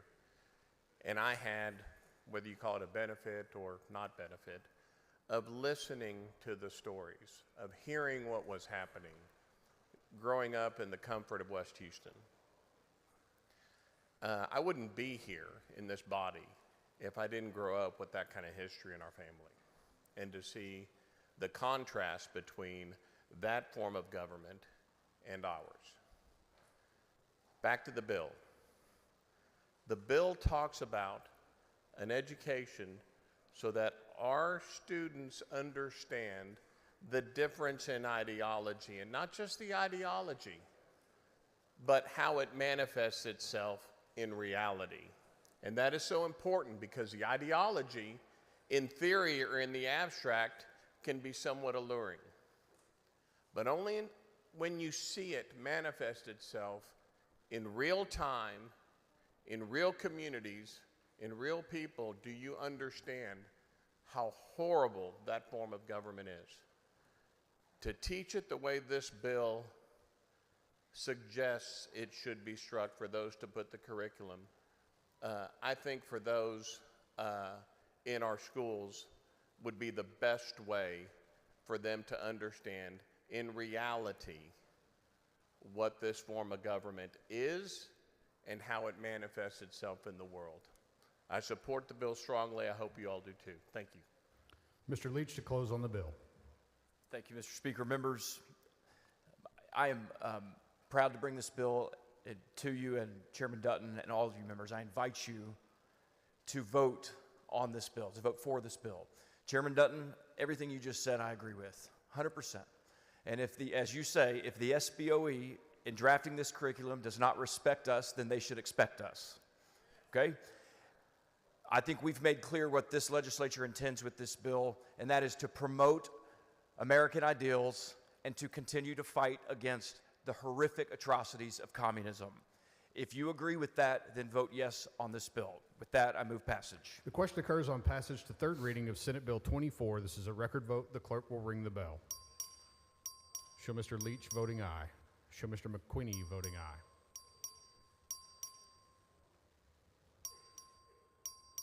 Have all voted.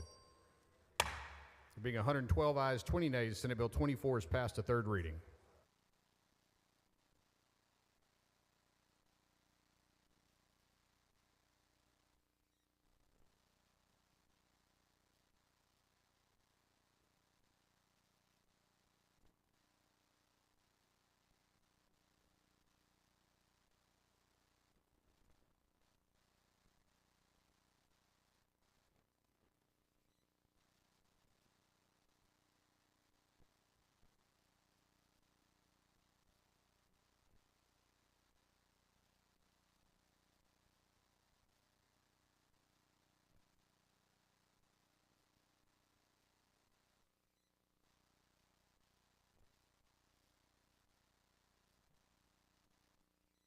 So Mr. Bell of Montgomery on the floor of the House. Please excuse Representatives Buckley, Hunter, Leo Wilson, and Schoolcraft to attend a meeting of the Committee on Public Education on a motion of Ms. Hall. Is there objection? The chair hears none, so ordered.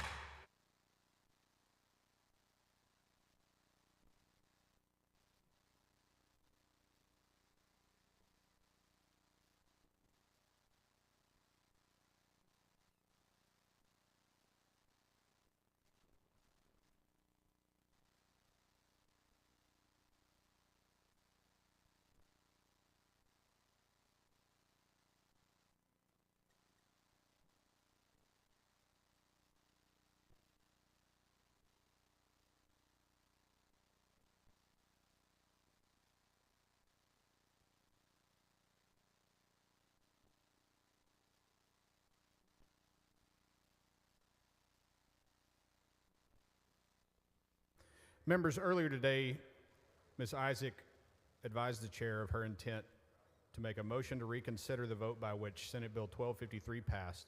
It's the intent of the chair to recognize Ms. Isaac for that motion at this time. Ms. Isaac for a motion. Thank you, Mr. Speaker. I move to reconsider the vote by which Senate Bill 1253 was finally passed. Mr. Speaker, Ms. Weiner, for what purpose? will the gentlelady yield for questions? Will the lady yield for questions? Not at this time. Not at this time.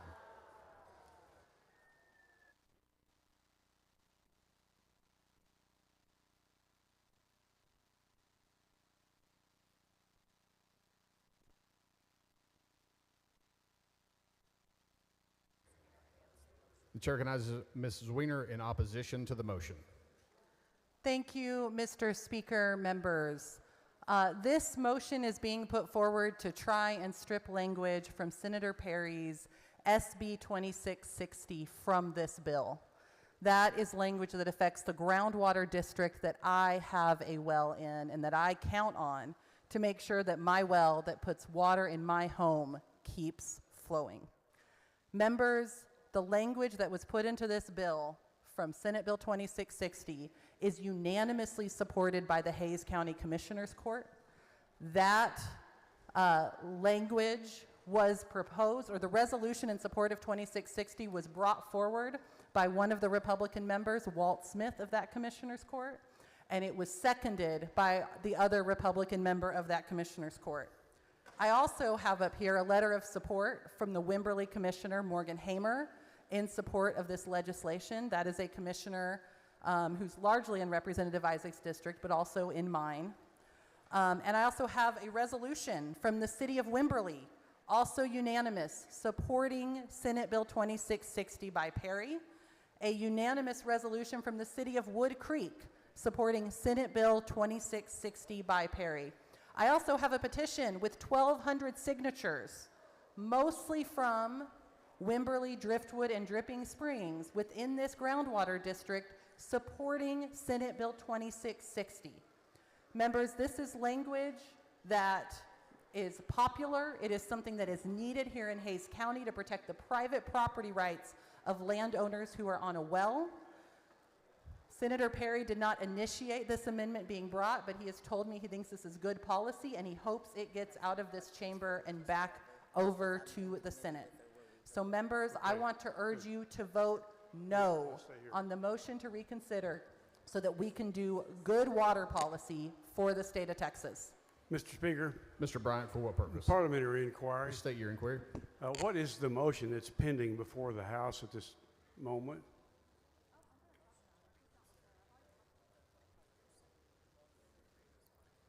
The motion to reconsider the vote by which Senate Bill 1253 was passed. Thank you.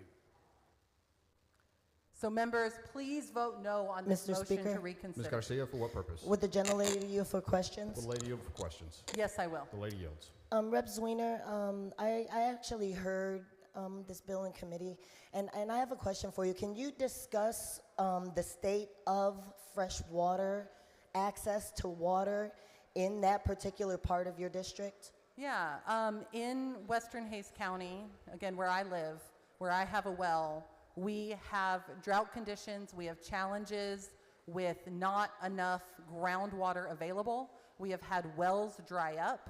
I, as somebody who represents that area, frequently hear from constituents who have lost water in their wells. In addition, we have a groundwater district that was created with one hand tied behind its back, and their funding drops when building drops, which means our county commissioners court has been using property taxes to try and subsidize the groundwater district. This language puts us on par with other groundwater districts around the state, groundwater districts like you have in your counties, and make sure that our county commissioners court doesn't have to spend our property tax dollars to subsidize that district anymore. And if we're unable to pass this bill, what's going to be the imminent future of that district and its people? That district is going to continue to struggle for funding, continue to struggle to do the important job of protecting our groundwater resources.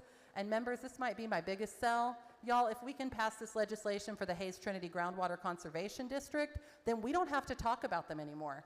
Members who have been here since 2013, 2015 know that this district has had problems with the way it was created for a long time. We need to pass this legislation. We need to vote no on this motion to reconsider so that we can all move on and talk about something else. Rep. Zwiener, I think at this time, I think we all agree that every Texan deserves groundwater, and thank you so much for being a champion for your district. Thank you. Members, please vote no on the motion to reconsider. Chair recognizes Ms. Isaac to close on the motion.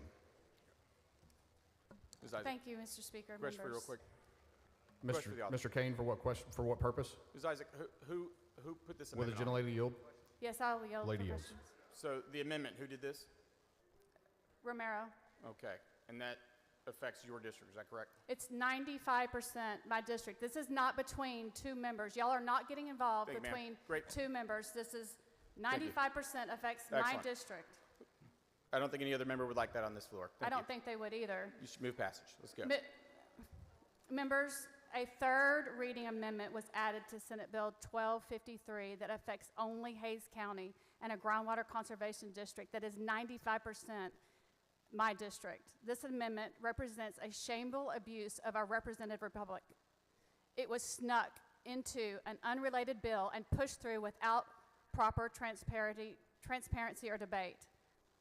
It is the exact language that is in another bill. This legislation directly and only affects the constituents of a district where I serve. This move violates the spirit and integrity of the House. Its disrespectful local control undermines voter confidence and sets a dangerous precedent for lawmaking in Texas. Mr. Speaker, Ms. Weiner, for what purpose? will the gentlelady yield for a question? Will the lady yield for question?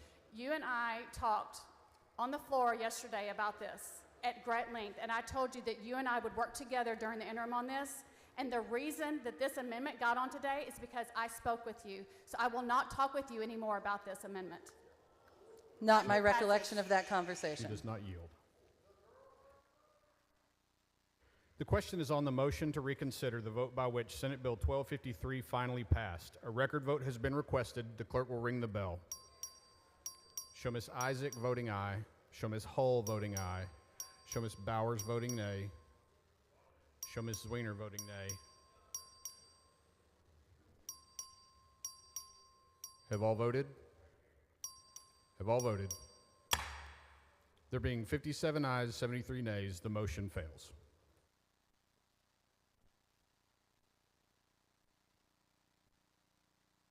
The chair lays out Senate Bill 2570 as a matter of postponed business on second reading. The clerk will read the bill. SB number 2570 by Flores, relating to a defense to prosecution for certain offenses involving the use of a less lethal projectile by a peace officer. The chair recognizes Mr. Guillen to explain the bill. Thank you, Mr. Speaker. Members, this creates a new legal justification for peace officers and correctional facility guards who use less lethal force in the course of their official duties, and I believe there's a couple of amendments. Mr. Speaker, Ms. Collier, for what purpose? will the gentleman yield for questions? Will the gentleman yield for questions? Yes. The gentleman yields. Chair Guillen, I have some questions about this bill and what it is meant to do. Does the Texas Commission on Law Enforcement provide training and certification standards for county correction officers, also known as jailers? Yes. Yes, they do. And we have it in Chapter 1701 of the TCOL statute where it talks about that, yes. Okay, thank you. Does the Texas Commission on Law Enforcement provide training on the proper use of less lethal force weapons for jailers? Yes. TCOL is the governing body that establishes and oversees the curriculum and approves the curriculum taught by all the individual law enforcement entities. All the training for officers, including jailers, is authorized by TCOL, and I don't know of any law enforcement agency that would send any peace officer out to do a job without having proper training, which includes training on less lethal devices. Okay, so therefore, if the jailer learns the proper use of less lethal force weapons, would a jailer's action that are outside of their training be considered a misuse of less lethal force weapons? Yes. In the bill, we have there at the end on Section C, a person to whom this section applies is justified in using force with a less lethal force weapon against another to the degree reasonably necessary to accomplish the person's official duties as a guard or officer if the person's use of the weapon was in substantial compliance with the person's training. So it would have to be in substantial compliance with the person's training. Sure. Now, would a jailer still be required to implement de-escalation techniques before resorting to the use of less lethal force weapons? Yeah, I believe that that's already part of their training, both for jailers and for peace officers. Okay, so I'm just trying to figure out where less lethal force weapons come in. I imagine that there's some type of, I imagine like lethal force is like the last resort. So I'm wondering where the use of less lethal weapons come in that hierarchy. Like it would be, less lethal force weapons and then lethal weapons. Well, yeah, absolutely. It's part of the training. They get trained on that. And of course, on the spot, they've got to make that decision based on their training. Okay. If a person's use of the less lethal weapon was reasonably necessary to accomplish the person's official duties as a guard or officer, but not in substantial compliance with that person's training, could that be considered a misuse of the less lethal force weapon? I would agree. I would say yes. Okay. In that case, the justified use defense would not apply to them. Okay, and then my last question. If a person's use of the less lethal weapon was not reasonably necessary to accomplish the person's official duties as a guard or officer, but in substantial compliance with that person's training, could that be considered a misuse of the less lethal force weapon? I would say so, yes. Okay. And again, the justified use defense would not apply to them in the way the bill is written. All right. Thank you. Thank you.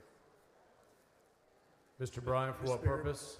Will the gentleman yield for questions? Gentleman yield for questions? Yes. He yields for questions. Mr. Guillen, I don't pretend to have any special expertise in this area, but I was somewhat alarmed to read in the bill that the person apparently is deemed to be justified in using force. I'm reading from the bill right here. If the person's use of the weapon was in substantial compliance with the person's training. Mm-hmm. Well, that training could change from week to week, month to month, year to year. That's not a standard. Well, it would also mean that, that section says a person to whom this section applies is justified in using force with a less lethal force weapon against another to the degree reasonably necessary to accomplish the person's official duties as a guard or officer if the person's use of the weapon was in substantial compliance with the person's training. And I will also say that Speaker Moody has an amendment where we're playing with this language and it tweaks it just a little bit that might address what you're talking about as well. Very well. I'll wait for that amendment. Thank you. All right, there are a couple Following amendments. amendment, the clerk will read the amendment. Amendment by Moody. Chair goes Mr. Moody. Hey, what's up, everybody? So I want to thank Chairman Guillen for working with me on this, and I'll let the amendment populate. It has three distinct changes. Just want to go over them. In the first change would be on line 18. So if you follow with me on your bill there in front of you, you'll see that we're going to tighten up this language, someone that's engaged in the discharge of the guard's or officer's official duties. So that just brings it into in line with their official duties. The second change is on line 20, when we're talking about less lethal force. We added the language, that comes in at the end there, against another when and to the degree. So that is also making sure that we're laser focused on the instant, kind of the instant incident, so that when we're talking about the force that's being used, we're not gonna just generally lay out a justification. Justification in Chapter 9 usually has a pretty tight guardrails in terms of what force is available to use and what circumstances have to be present to be able to be justified. And then the third change captures what Chairman Guillen's bill has related to in substantial compliance with the person's training, and that becomes kind of prong two. Prong one would be to the degree the person reasonably believes the force was necessary to accomplish the person's official duties as a guard or officer. So you'd have two prongs to make sure that we are evaluating that conduct properly, and that if there is a justification that we're going to allow pursuant to our law, that we're going to make sure that it's done in this way. And so I appreciate his time and energy working with me on this. I believe the amendment is acceptable, and I move adoption. Mr. Moody sends up an amendment. It is acceptable to the author. Is there any objection? Chair is none. The amendment is adopted. Following amendment, clerk will read the amendment.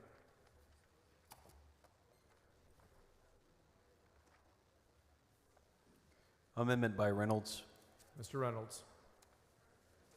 Thank you, Mr. Speaker. This amendment is simple. Before using force, the officer must identify themselves as an officer. When officers identify themselves, it reinforces that they are acting in an official capacity and are accountable for their actions. Requiring identification helps prevent abuse of power and protects individuals from unlawful use of force, particularly in cases when a person may not know they are interacting with law enforcement. This is especially critical when officers are in plain clothes or undercover situations where confusion can lead to unnecessary violence. We've seen a lot of that in the past. Clear identification can also help de-escalate tense situations by allowing individuals to understand they are being approached by law enforcement and not a threat. It is no secret that a lot of communities, particularly marginalized communities of color and in rural areas, do not trust law enforcement.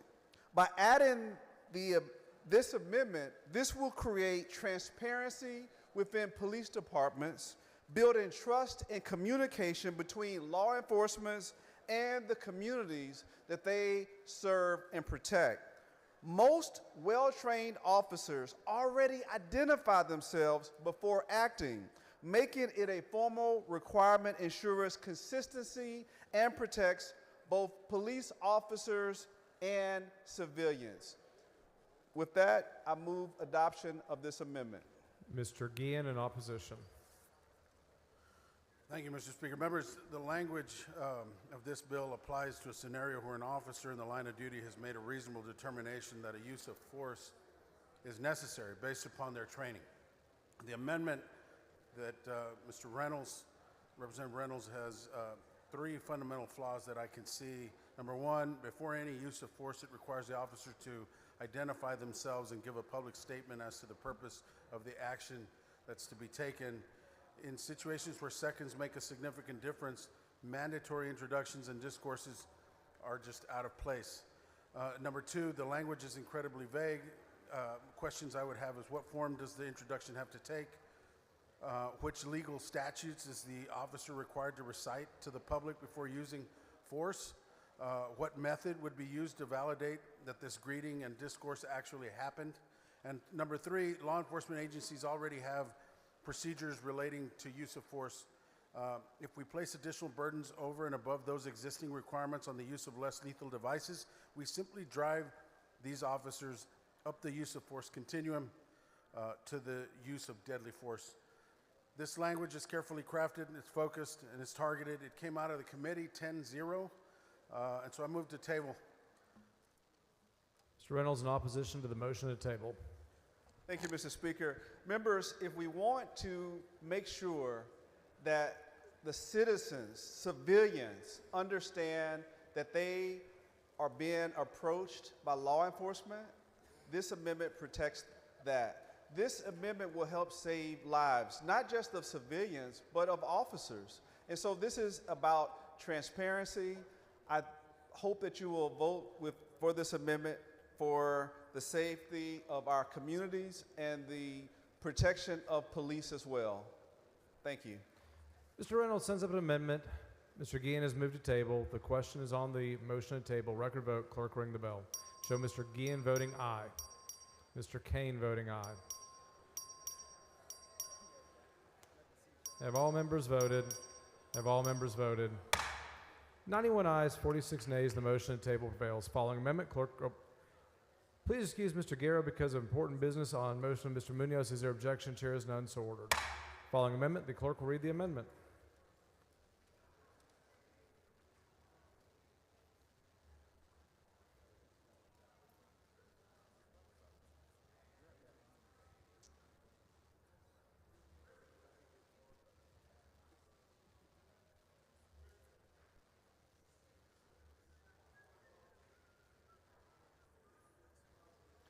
Amendment by Wu.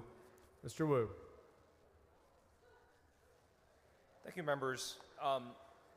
This is a very simple amendment. It does not gut the bill, does not do anything. This bill provides protections for state employees who are using these items. But that protection should be limited to actions that are not reckless. For those of you who are not attorneys, recklessness is a very high standard. It is a standard of like basically everyone around you knew what the right thing to do was, and you basically intentionally didn't do that. Like in criminal law, we would say a reckless conduct. A reckless murder would be someone who just didn't intend to hit anyone, but just fired their gun into a crowd thinking it would be funny, right? That's a reckless conduct. That is a conduct that anybody with any sense would realize would cause serious harm or would be likely very dangerous. And they did it anyways. That is reckless standard. It is a high standard, and we say like, if these employees are taking action, and it is up to the standard of recklessness, that they are being reckless about their actions, our state should not protect them. We should not be protecting people who are acting recklessly. Mr. Guillen in opposition. Thank you, Mr. Speaker. Members, Section 9.05 already applies to the totality of Chapter 9, and it provides a fairly robust framework to address reckless actions and their impact on third parties. Also, reckless is vague. We don't have clarity on how it would be defined and interpreted in the courts, and so I move to table. Mr. Wu in opposition to the motion to table. Thank you. Members, recklessness is something that is defined in court all the time. You and I, as members of a jury, as members of a petite jury panel or a grand jury, we decide what is reckless all the time. And reckless is generally defined as an action that people know will be likely to cause harm, or likely to cause grievous harm or death, right? This is an extreme action. And if we're going to provide protections for people, we should let them know point blank that our protection only goes up to the line of recklessness. That will protect you up until the point where you're taking an action that everybody around you would say, hey, why would you do that? Everyone could see that action would have caused or could have caused serious harm or death. Even if you didn't intend it to cause serious harm or death, the fact that you should have known that it would, that should be the standard. We should not be protecting people who are just doing things and not caring what the results are. This is beyond negligence. This is beyond, well, I didn't do my job that well. It's more to the extent of, I knew what I was supposed to do, I knew the standard by which I was supposed to do it, I chose not to do it and just willy-nilly it. And because of that, people got severely injured or died. This would say, your conduct was so egregious that we will not protect you. And again, everything that we vote up or down sends a legislative intent. If we vote this down, we send the legislative intent that this legislation would protect all the way beyond recklessness. Mr. Wu sends up an amendment. Mr. Guillen has a motion to table. The record vote is on the motion to table. Clerk, ring the bell. Show Mr. Guillen voting aye. Show Mr. Turner voting nay. Have all members voted? Have all members voted? 86 ayes, 52 nays. The motion to table prevails. Mr. Guillen to close. Thank you, Mr. Speaker. Members, this bill helps protect law enforcement and correctional officers from unwarranted legal exposure when using appropriate, less lethal tools in line with their training and in the line of duty. I move passage. Ms. Mr. Collier, Speaker? for what purpose? Will the gentleman yield for a question? Gentleman yield for questions? Yes. Yields for questions. Chair Guillen, do your answers to the questions I posed on this bill change based on the addition of the amendment added by Speaker Pro Tem Moody? No. Okay, thank you. Move passage. Question occurs on passage, third reading, record vote. Clerk, ring the bell.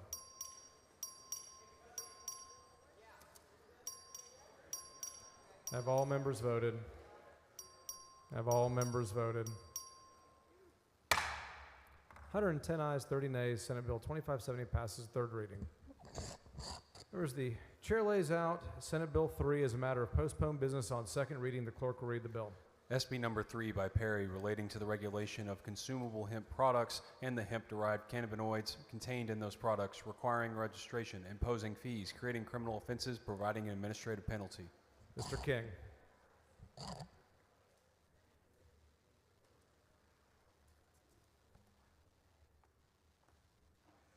Thank you, Mr. Speaker. Members, for the opportunity to lay out Committee Substitute Senate Bill 3.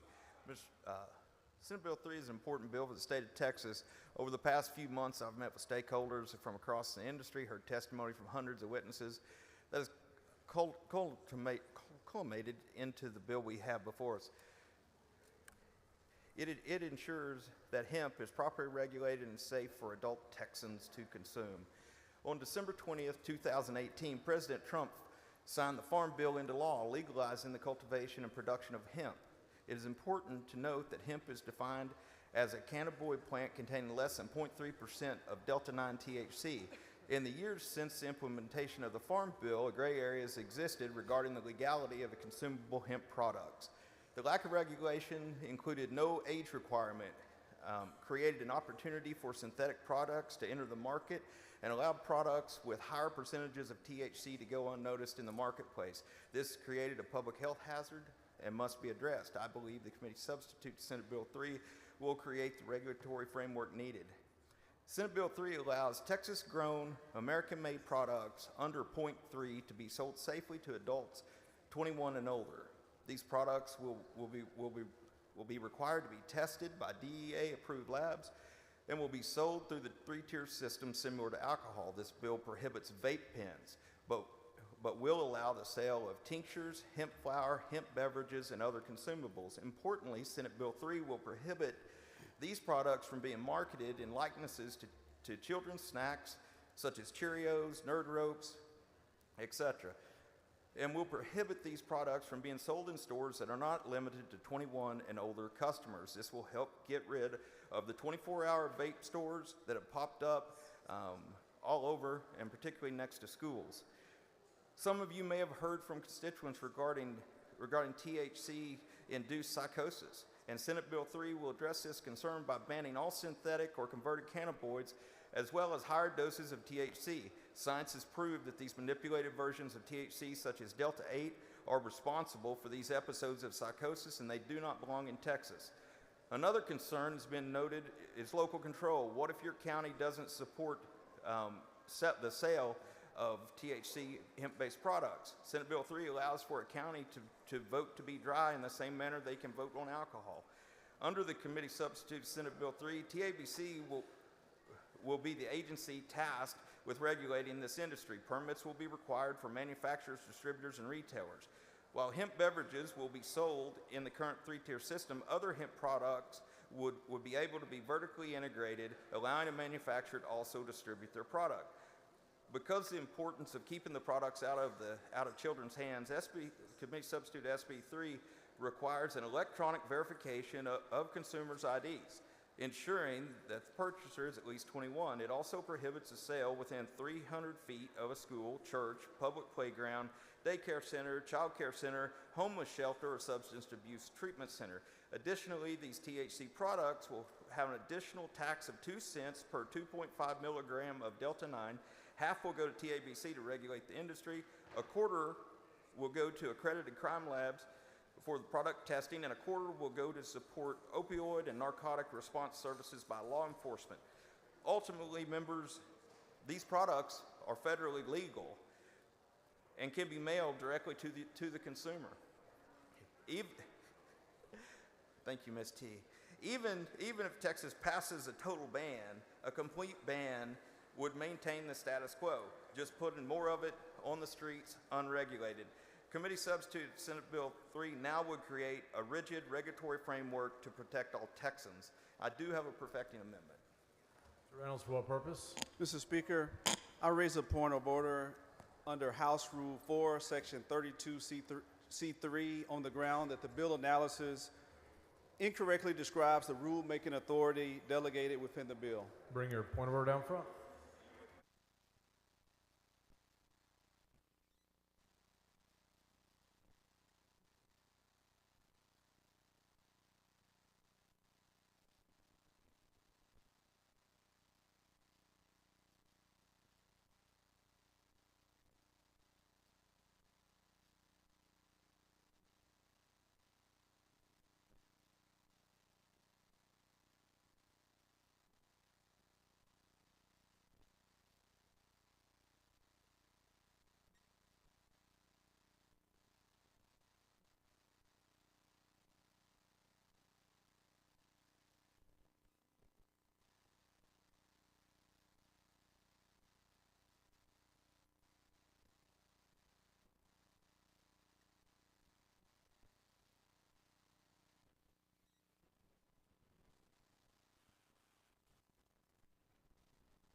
The point of order has been withdrawn.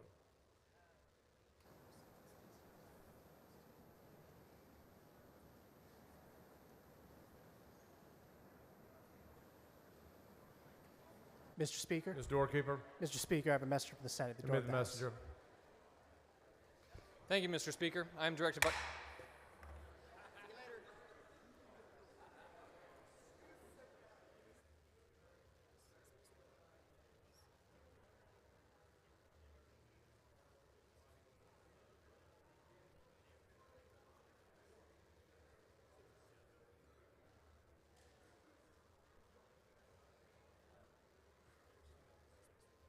Is Mr. King on the floor of the House?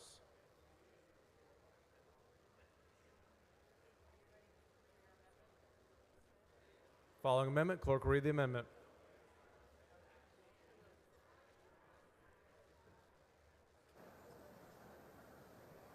Amendment by King. Mr. King.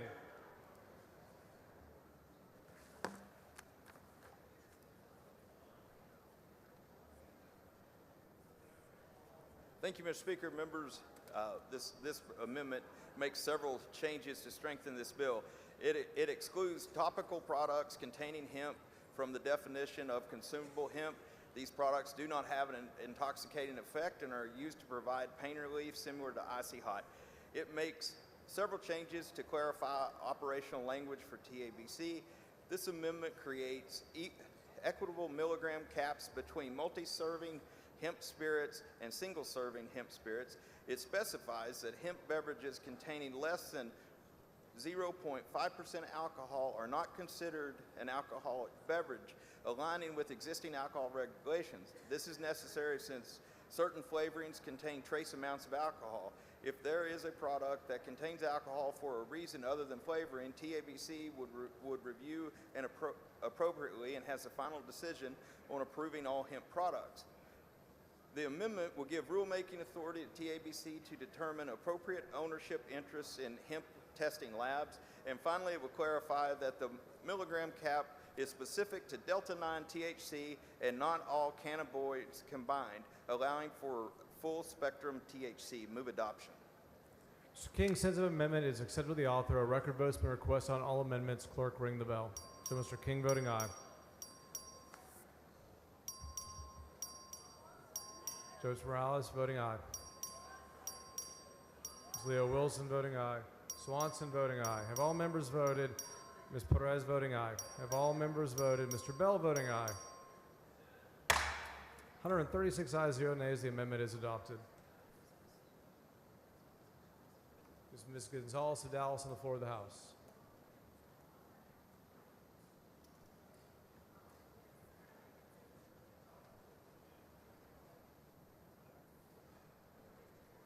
The following amendment, the clerk will read the amendment.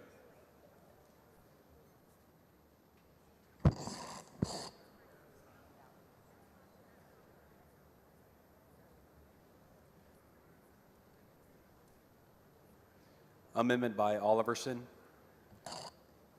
Chair recognizes Dr. Oliverson.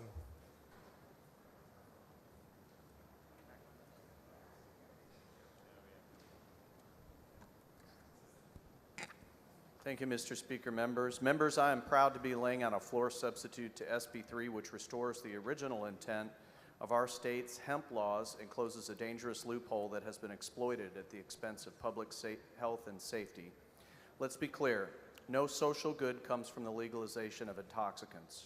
What began in 2019 as a bipartisan effort to support Texas agriculture has since been hijacked by a cottage industry of unregulated THC sellers. House Bill 1325 was never intended to legalize intoxicating THC products. It was intended to support farmers and promote an industrial hemp market that was designed to encourage the development of non-consumable hemp products like fiber, rope, and textiles. Instead, we now have the largest pseudo-legal THC market in the country, not through legislation, but through regulatory drift. Delta 8, Delta 10, and other chemically altered THC compounds are being sold in gas stations, vape shops, corner stores, some with concentrations exceeding 90%, wrapped in candy-colored packaging and marketed directly to children. As a physician, I cannot in good conscience support a system where Texans self-medicate with unregulated, inconsistent, and highly potent intoxicants. These substances are not medicine. They are psychosis-inducing, overdose-prone chemicals masquerading as relief. These products being sold are not tested, not dosed consistently, and not supervised by a medical professional. Even major beverage manufacturers have abandoned efforts to mass-produce hemp drinks, recognizing that safe and uniform THC dosing in commercial products is nearly impossible. This substitute bans the sale of all consumable hemp products that contain THC. It draws a bright, enforceable line with no wiggle room. It bans the sale of synthetic and semi-synthetic THC products, regardless of whether they come from hemp or marijuana. No more Delta 8, no more Delta 10, or chemically altered THC extracts. No more legal gray zones. We are not banning hemp. We are banning high. This amendment will preserve the right to grow industrial hemp and sell non-intoxicating CBD and CBG under current state and federal law. But if it gets you high, it is not legal anymore. We will not be allowing the sale of THC-based intoxicants in any forms. According to data from the Texas Poison Control Network from 2014 to 2018, there were only 42 calls for exposure to semi-synthetic cannabis. From 2019 to 2024, following the passage of HB 1325, there were 3,129 calls. Members, that amounts to a 7,350% increase in the number of calls to poison control after consuming these products. Even more horrifically, the number of calls for patients aged 0 to 5 increased 1,305% during the same period. In Fort Worth at Cook's Children's Hospital, there was a 51% increase in the number of children under the age of 3 who tested positive for THC between 22 and 23. And in UT Houston emergency room, physicians are seeing alarming rises of overdoses among children who inadvertently consume laced gummies or laced chocolate bars. But the crisis isn't just impacting our kids. In a survey conducted by public health researchers in my home county of Harris County, Texas, every single retail chain investigated sold food products marketed as containing more than 1,000 milligrams of THC per piece. It should be noted that this dosage is more than 100 times the legal serving and container limits for states such as California and Colorado, which are recreational marijuana states. Adults consuming these high-potency products, often without any knowledge of how much THC they're actually ingesting, and recovery experts are raising alarm about a sharp increase in patients presenting with psychosis, hallucinations, and suicidality related to synthetic THC use. And that's why this amendment doesn't just ban intoxicants, it also puts in place essential safeguards. Any product that remains legal under this bill will have to be properly labeled and placed in child-resistant packaging to ensure Texans know what's in the bottle and to help keep dangerous substances out of the hands of our kids. Members, taking this bill back to its original form is about common sense, public safety, and legislative integrity. It aligns our laws with the original purpose of House Bill 1325, supports law enforcement, protects our kids from powerful intoxicants disguised as harmless snacks and beverages. Mr. Speaker. Mr. Tyndall, for what purpose? The gentleman yield for questions. The gentleman yield for questions. I yield for questions. He yields for questions. Thank you for this amendment. I've got a few questions that you and I have talked about a little bit. The first thing that comes to mind are veterans. We're getting a lot of discussion from veterans, but I want to cover Teacup. And some people may not know what that is. It's the Texas Compassionate Use Program. And it's used for people that have cancer or that are military members, maybe with PTSD, but it's for those types of people. Is it true that this session we expanded that program? We expanded it massively.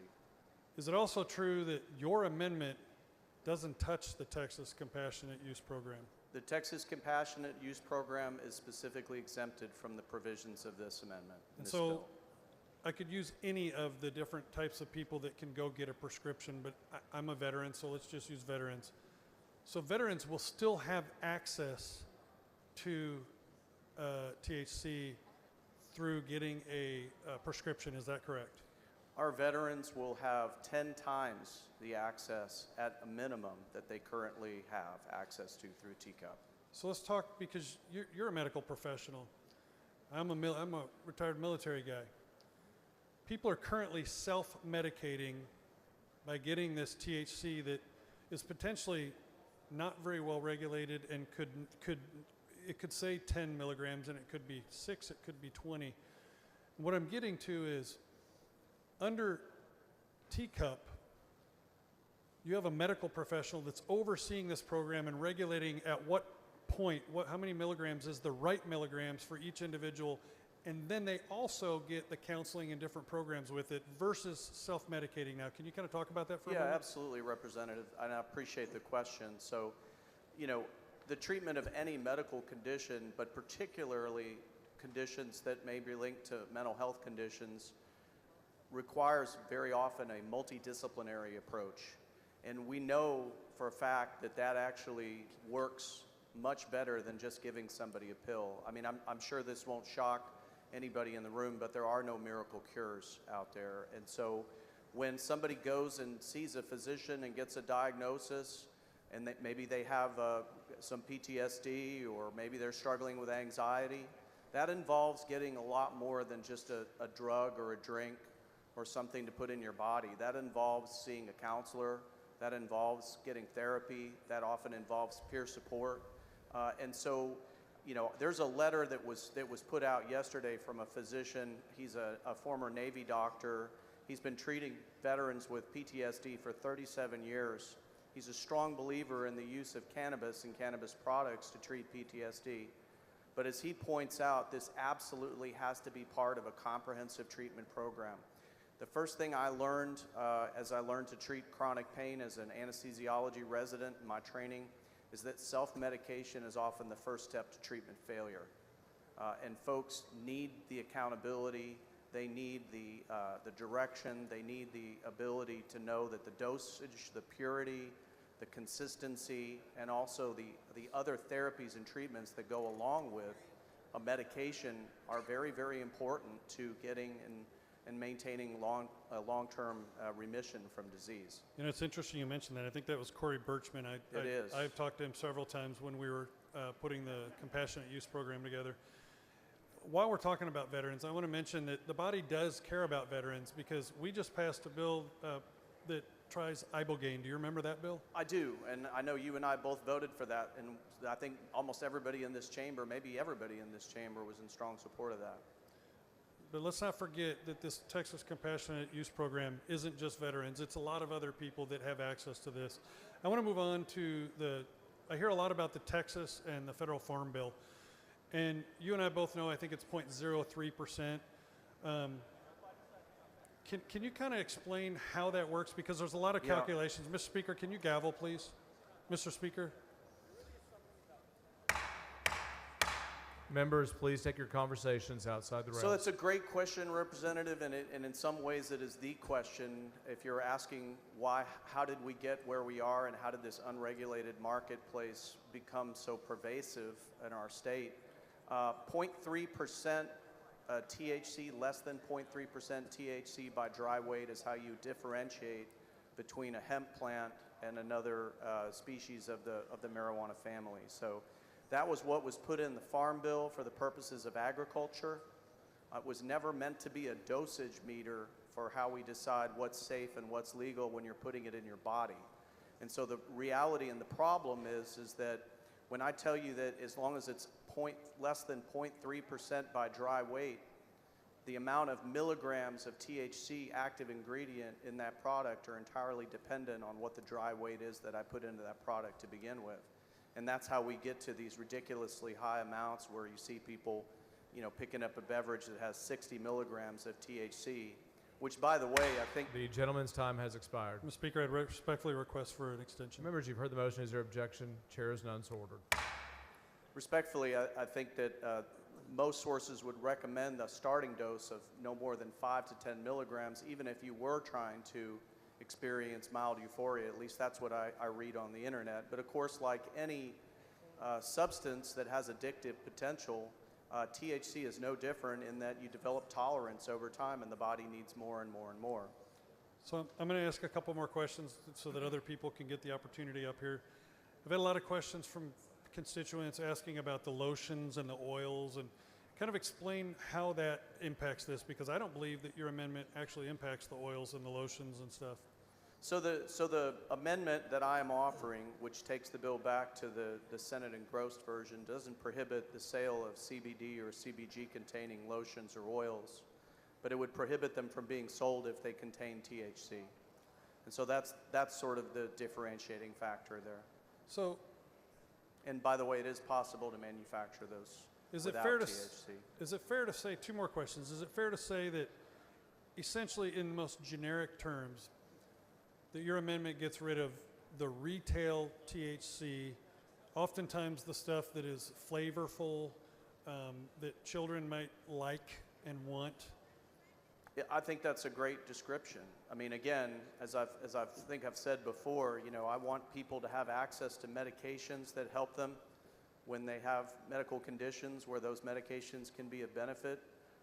But this is what we're doing here, is correcting a problem that was created in 2019, where we essentially created a pathway whereby people could sell drugs in corner stores across our state. We've heard someone we both know really well talk about the fact that there's about 8,000 of these stores that have popped up, many of them around schools, and that there's somewhere around 1,000 McDonald's and 1,200 Starbucks. So in comparison, if you look at that, 8,000 of these. So my final question is, and this is something I really want people to stop and listen to. If they're talking outside, I want them to hear this question, because this is the most important question.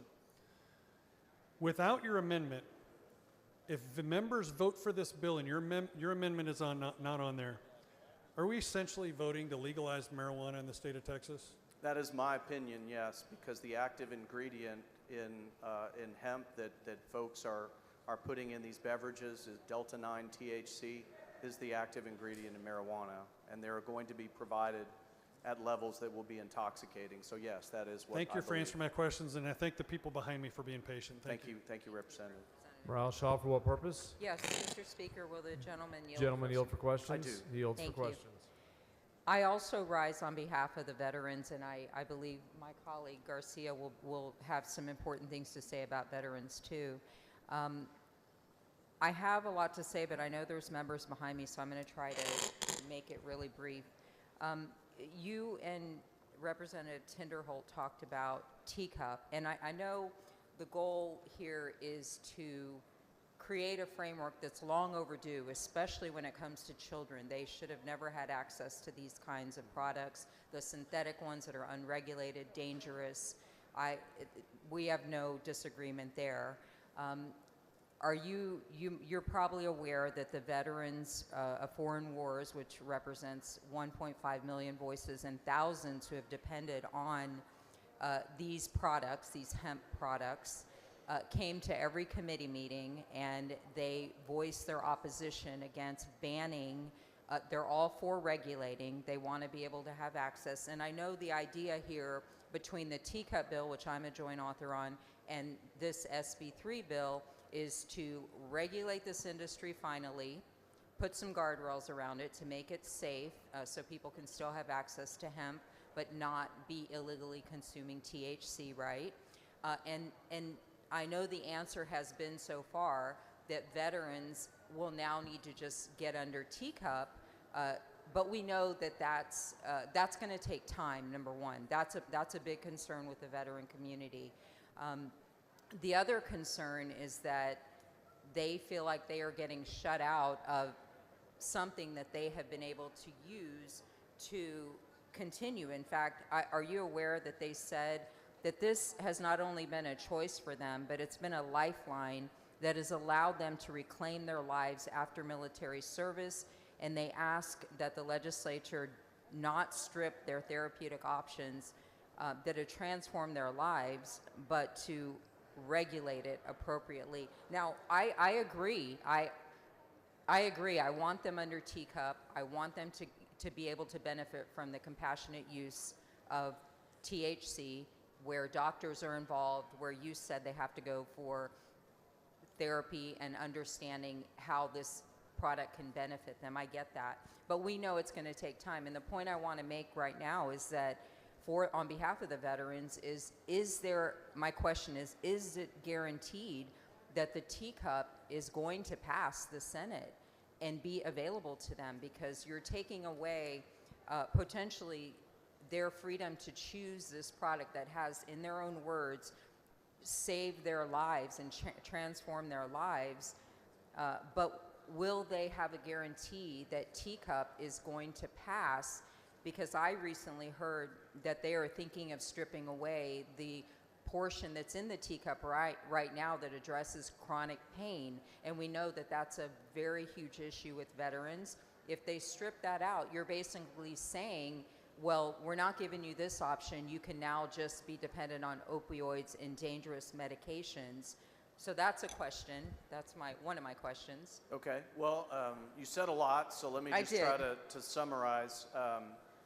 So again, as I said, and I understand that the veterans community is divided on this, but I think the reality is that those that make a career out of helping people recover from the conditions that you're talking about, that veterans are seeking relief from, believe very strongly that the only pathway to long-term improvement is by seeking a coordinated medical effort that involves more than just drinking a drink or taking a gummy. You're talking about the difference between seeking treatment and self-medication. And self-medication, you know, is an issue as old as time, but the reality is it doesn't lead to long-term improvement in the overall mental health condition. And so there's about 1 billion studies out there that would back me up on that.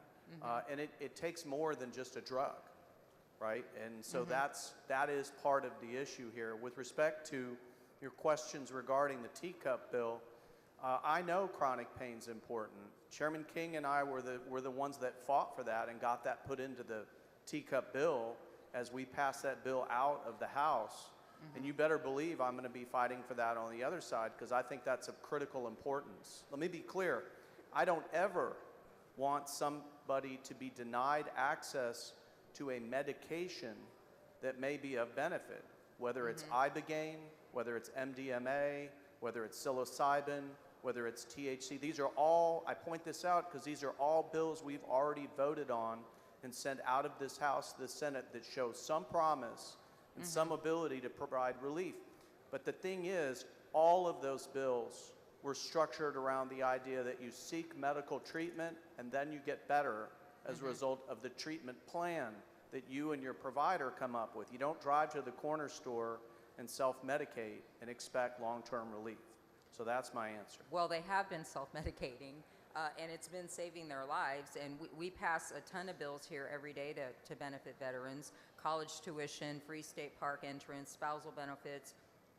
But would you agree with me that none of that matters if they're not alive? We know that we lose more than one veteran every day in Texas to suicide, and that this has been a remedy for them. So I just want us to Well, I want them to continue to have access to the remedy. I want it to be part of a treatment plan that actually lessens the risk of adverse outcomes, including suicide, which we can do a much better job of that. Self-medication is not a mechanism for long-term improvement in mental health conditions.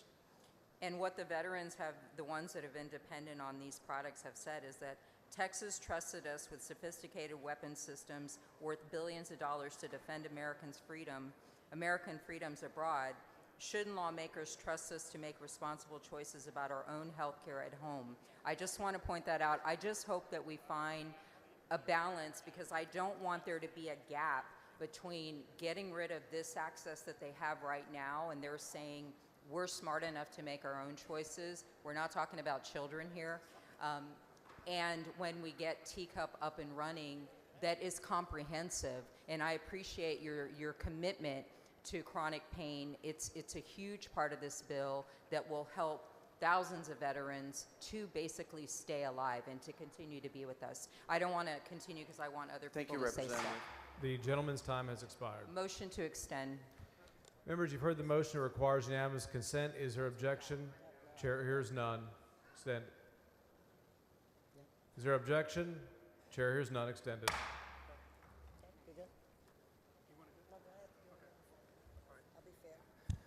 Money for what purpose? Will the gentleman yield for a few questions? Gentleman yield for questions? I will. Yields for questions. I have kind of two lines of questioning here. In fact, I'll let Mr. Cook handle some of that. But we've talked about veterans and their access to these medications. I think you've handled that brilliantly.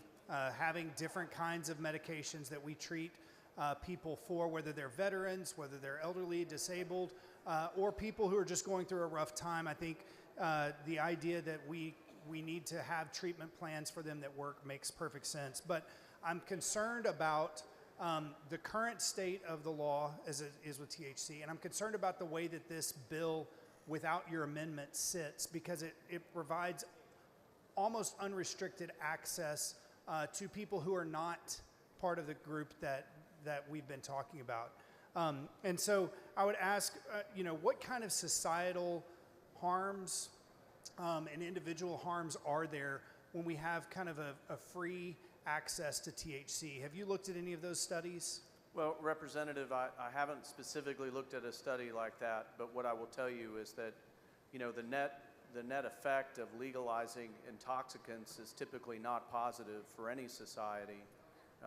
Whether you tax it or you don't tax it, you never end up getting back to what it costs to enforce it and deal with the societal, social, and individual consequences that come from it. And I think it's important to point out that although the THC substance has not been shown to be as dangerous in a single dose as fentanyl, it does show many of the same types of effects on the body that other drugs of addiction show.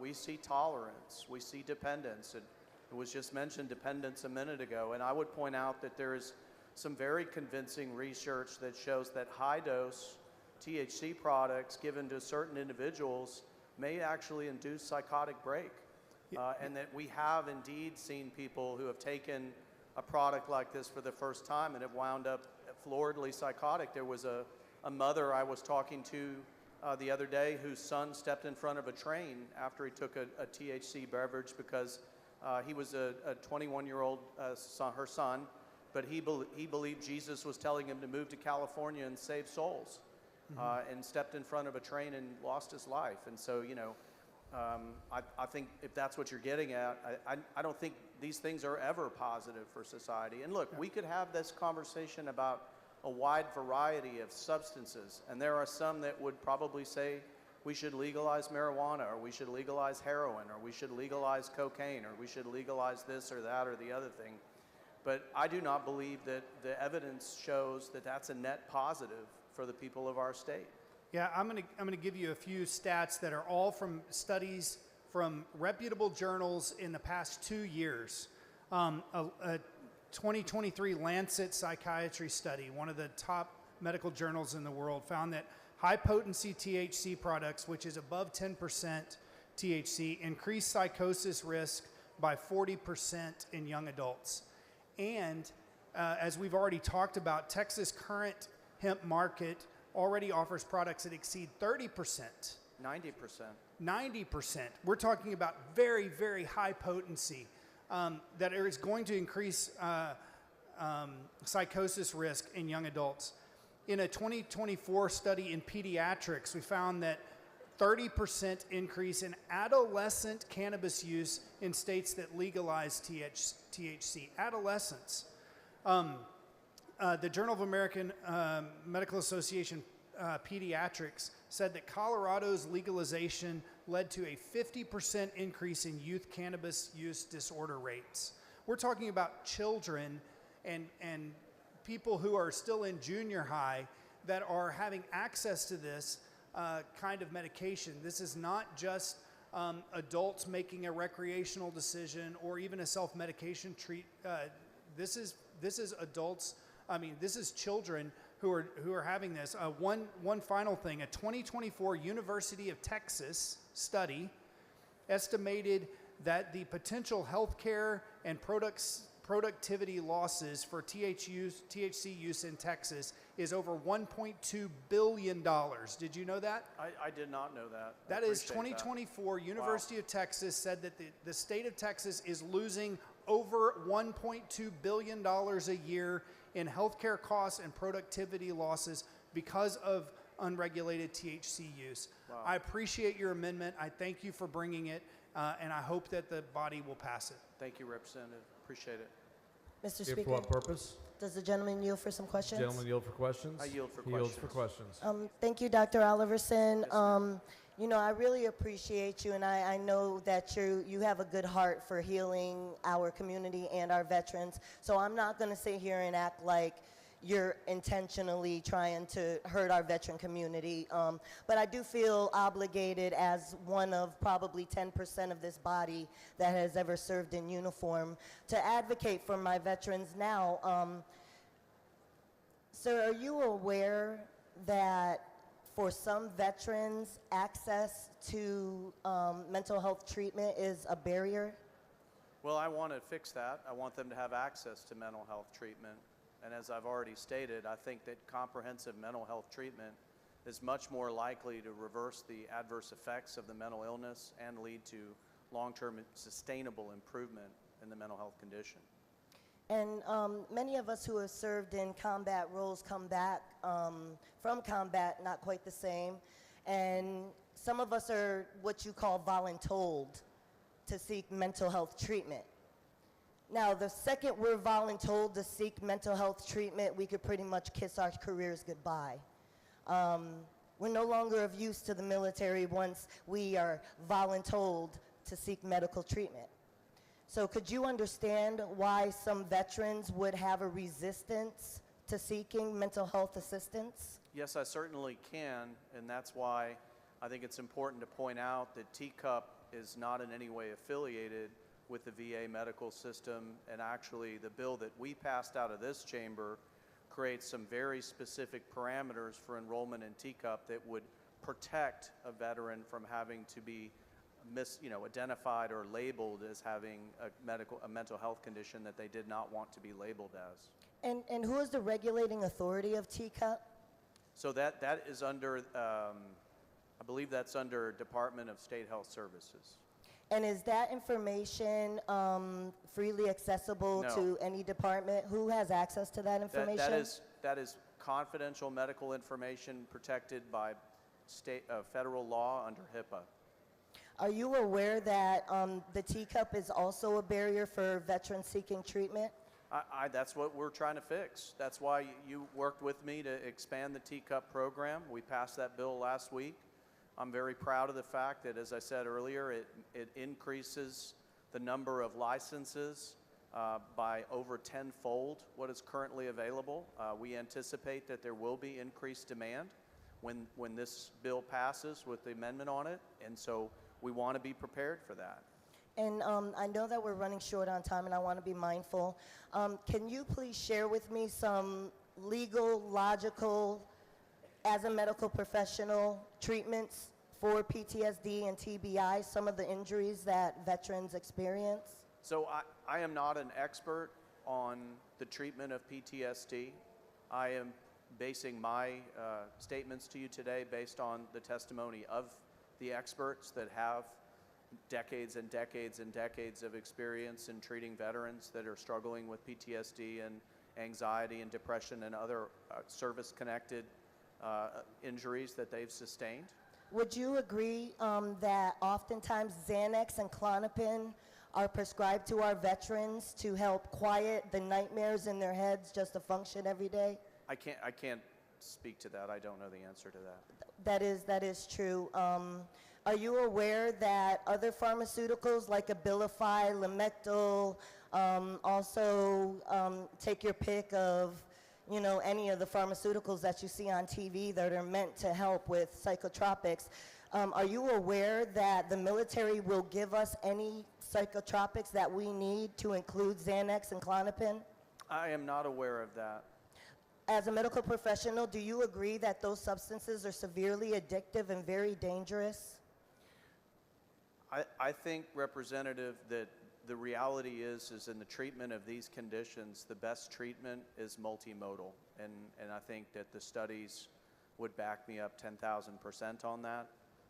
And so there may be different pharmacological therapies that are tried, but ultimately it's a combination of that and other things. As I said in my statements earlier, there is no magic bullet There is no, pill that you can take or drink that you can take that's going to magically fix the damage that you sustained serving our country, and I'm grateful for your service, by the way. But that is multimodal therapy is what works. And as a you've got to get into a medical treatment program to access that. You're not going to access that at the corner store. Gentleman's time has expired. Mr. Speaker, can we extend time, please? Motion to extend time is her objection. Chair is none so extended. Sir, as medical professionals, you're aware that I served 20 years in the military medical field, was trained as a combat medic. I'm a dental hygienist, a dental therapist by trade. Yes, ma'am. But we also understand that our Hippocratic Oath makes sure that we provide all treatment options available to make sure that we are causing no harm. Correct. And I believe that's what I think that is what the teacup bill, not this bill, but that is what the teacup bill does. Would you agree that THC is a far less harmful therapeutic method than Xanax and Klonopin? I would say that it is far less prescribed and it is far less researched, and that the data is probably not very conclusive for me to be able to make that statement. Representative Oliverson, I have a very great respect for you, sir. I just wanted to let you know that I firmly believe that a total ban on THC products is it's establishing a very dangerous precedent for our veterans who have access to relief now. And I think that's very critical when we're losing veterans every day. And because of that, I humbly, I oppose your amendment. I am for 100% regulations, and I think we do need that. But I just ask that we please not eliminate functions and options that are currently available, that if we're honest, I looked it up. I have seen no deaths caused by THC in Texas. I've looked it up. I've seen no death caused by Delta 9 in Texas. And the very last thing that we could possibly do is sell out more snacks. So at the end of the day, we please want to maintain these options for our veterans. Thank you, sir, for taking my questions. Thank you, ma'am. Appreciate you. Mr. Frank, for what purpose? Does the gentleman yield? Gentlemen yield for questions? I yield for questions. Yields for questions. I have two completely different questions. One is, are you aware the Lieutenant Governor just stepped up and said what he thought about the teacup? He said, I am in full support of expanding the teacup program. We will expand licenses and have satellite locations for the first time for prescribed products from doctors for our veterans and those in need. The teacup expansion is the latest program designed to help. Are you aware that that was made public just now? I was not aware of that, but I can tell you that the Lieutenant Governor and I have spoken about the teacup bill. I know he's talked to several members in this chamber about it, and I believe that he sees the value and the importance of it, and I know that he knows how important it is to the members of this body. I do believe, as I've been long-term on the public health, but I do believe that is the right way to do it, that you do it, but you do it through prescription. You use it as a drug. It's a safe drug when used with a doctor. So totally different question that I wanted to ask, which has to do, the reason we did the hemp originally was for agricultural use. Yes, there sir. are some people that are doing it correctly. We have a major employer in our area that has invested a tremendous amount of money in it, and I am very concerned. I am supportive of your amendment. I want to make sure that we are not using it for consumption, but hemp in the field may have a small amount of THC, but yet the product, when manufactured, has no THC. Will this bill create a problem if somebody has a small amount of THC in the field, but yet it is going to be produced out in the manufacturing process? Because that greatly concerns me. I think that's a great question, Representative, and I think I can answer it very definitively. This bill, with this amendment on it, does nothing to regulate agriculture. What it regulates is consumable hemp products for human consumption. Okay, so if I have invested and I have hemp in the field, it has a small amount of THC, and I am going to be selling it to somebody who is going to be taking that THC out in the manufacturing process. I have nothing to worry about with your amendment. The only issue that you might run into is if you would run into some issues if you were refining that here. Okay. But under federal law, interstate commerce provisions, A farmer in Texas can absolutely raise hemp, and it can be sold. It can even be sold out of state for the purposes of refining and extracting the THC if they so chose. This bill does not regulate agriculture. Okay, thank you very much. I appreciate your amendment. It's a good one. Thank you. Thank you, sir. Jones, for purpose. Will the gentleman yield for questions? Gentleman, yield for questions. I yield for questions. Yields for questions. So, Dr. Oliverson, I have a few questions. Is it true that this bill is trying to stop people from buying THC products like Delta 8 at gas stations and smoke shops? 1,000%. Okay. Is it also true that this bill does not shut down the compassionate use program? Is that accurate? The compassionate use program is specifically exempted from this bill on the first page of the amendment. So with the compassionate use program, they can still get low doses of THC if they have a qualifying condition? Is that accurate? Absolutely. Under this amendment, only doctors can prescribe THC if it's needed. Is that accurate? Well, so let me be careful how I answer your question to be clear. This bill, the intersection that this bill has with the teacup program is that the teacup program is specifically carved out of the provisions of this amendment. That's a completely different bill as far as the prescribing and how that would work. What this deals with is consumable hemp products for recreational use. So if I have a condition, I'd have to go to a doctor's office. They'd have to prescribe it. Am I right so far? Yes. And after they prescribe it, I take my prescription where? You would take it to a licensed provider of the medication. That, again, this is in the teacup program. It's not in this bill. But I still think people want to understand how they totally cross. get it. I mean, I believe. But you're right. You're right. That's, Right, so that's how it would work. And so, how much does it cost if you know? I do not know, but I will say this. I do know that because historically there have only been 2 active providers in the state under the teacup program for the last several years, it has been far more expensive than it should be. And so one of the things that we did through the other legislation, which is not this bill, is we massively, 10 times expanded the amount of competition in order to make it more accessible and more affordable. So I was concerned about that. So are there going to be certain licenses? And then the question becomes, is there an outlay of money to be able to be one of the licenses? I mean, do you have any idea how many licenses there are going to be? Representative, respectfully, I don't have House Bill 46 in front of me, so I don't know the exact cost of the licenses. But yes, there's a licensing process, there's an application process, and then a license is granted, and then there's a licensing process. And I apologize, but I don't have those details in front of me. But yes, there is a process for that. So there won't be any bans. It's not a total. I keep hearing it's a total ban, it's a total ban, it's a total ban. Is that true? That is not true. It is a ban on the sale of consumable hemp products containing any amount of THC. And presumably, if there are more licenses, then there will be more competition. And if there's more competition, then the cost will not. The cost should drop dramatically.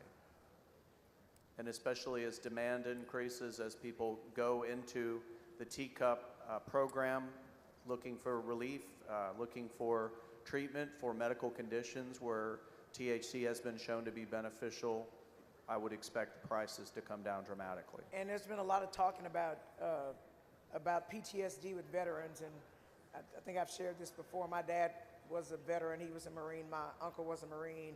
Both of them came back and were not the same, and they killed themselves. I suspect they both had PTSD. Thank you. What about those people? We've heard that veterans, I guess, are used to being able to go get THC wherever they get it from. Now they'll just have to go to a medical doctor. That's right. Who will treat them. Right, and I think it's worth pointing out that the bill that we passed contained language that allowed a veteran with any medical condition to qualify to participate in the teacup program. So we were trying to be very sensitive. The gentleman's time has expired. Thank you. Yes, ma'am. Thank you. I believe I have an amendment to the amendment. I'm sorry. The Mr. following, Speaker. Mr. Wu, for what purpose?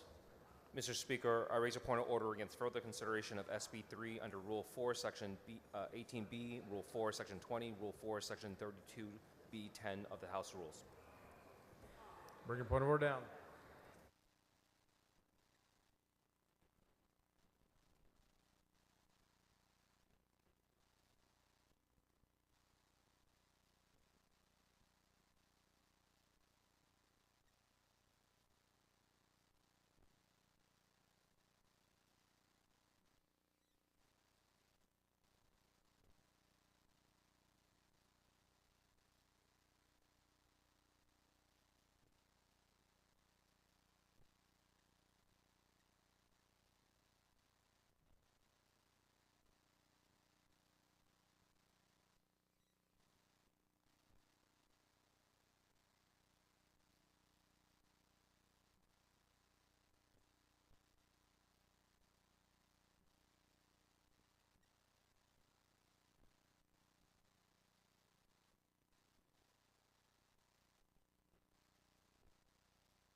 Please excuse Mr. Lozano because of important business on motion of Mr. Munoz. Please excuse Mr. Guillen because of important business on motion of Mr. Munoz. Please excuse Mr. Guerin because of important business on motion of Mr. Ashby. Is there objection? Chair is none, so ordered. Point of order has been withdrawn.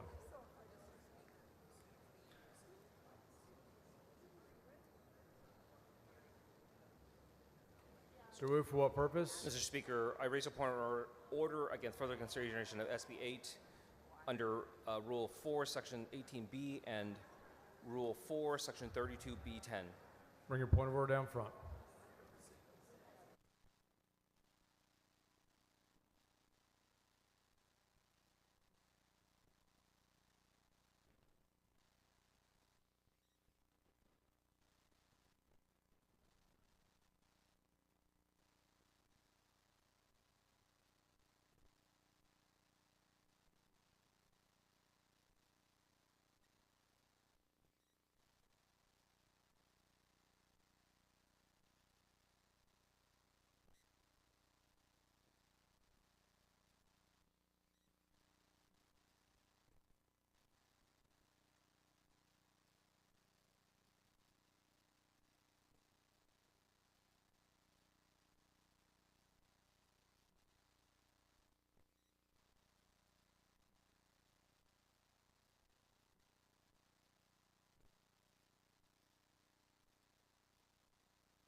Point of order is withdrawn.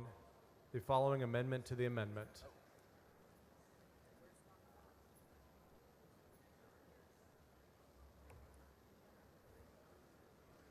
Amendment by Oliverson. Dr. Alverson. Thank you, Mr. Speaker. Members, this amendment just very simply makes this not applicable for medical research, allowing a hospital, a medical school, or institution of higher education engaged in active research with THC. They would not be subject to the prohibition contained in this bill. It's acceptable to me, and I move adoption. Dr. Alverson says up an amendment. It's acceptable to the author. A record vote has been requested on all amendments. The clerk will ring the bell. Show Ms. Jones voting aye, Mr. King voting aye, Hicklin voting aye, Mr. Alverson voting aye, Basood voting aye.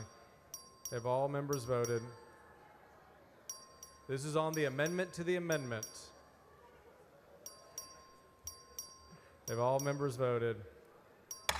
102 ayes, 24 nays. The amendment to the amendment is adopted. The following amendment to the amendment, the clerk will read the amendment to the amendment.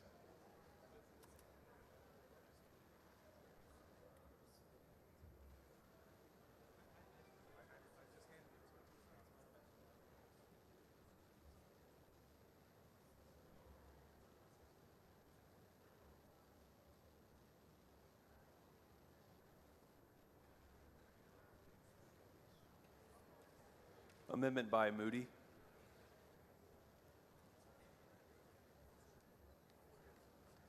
Chair recognizes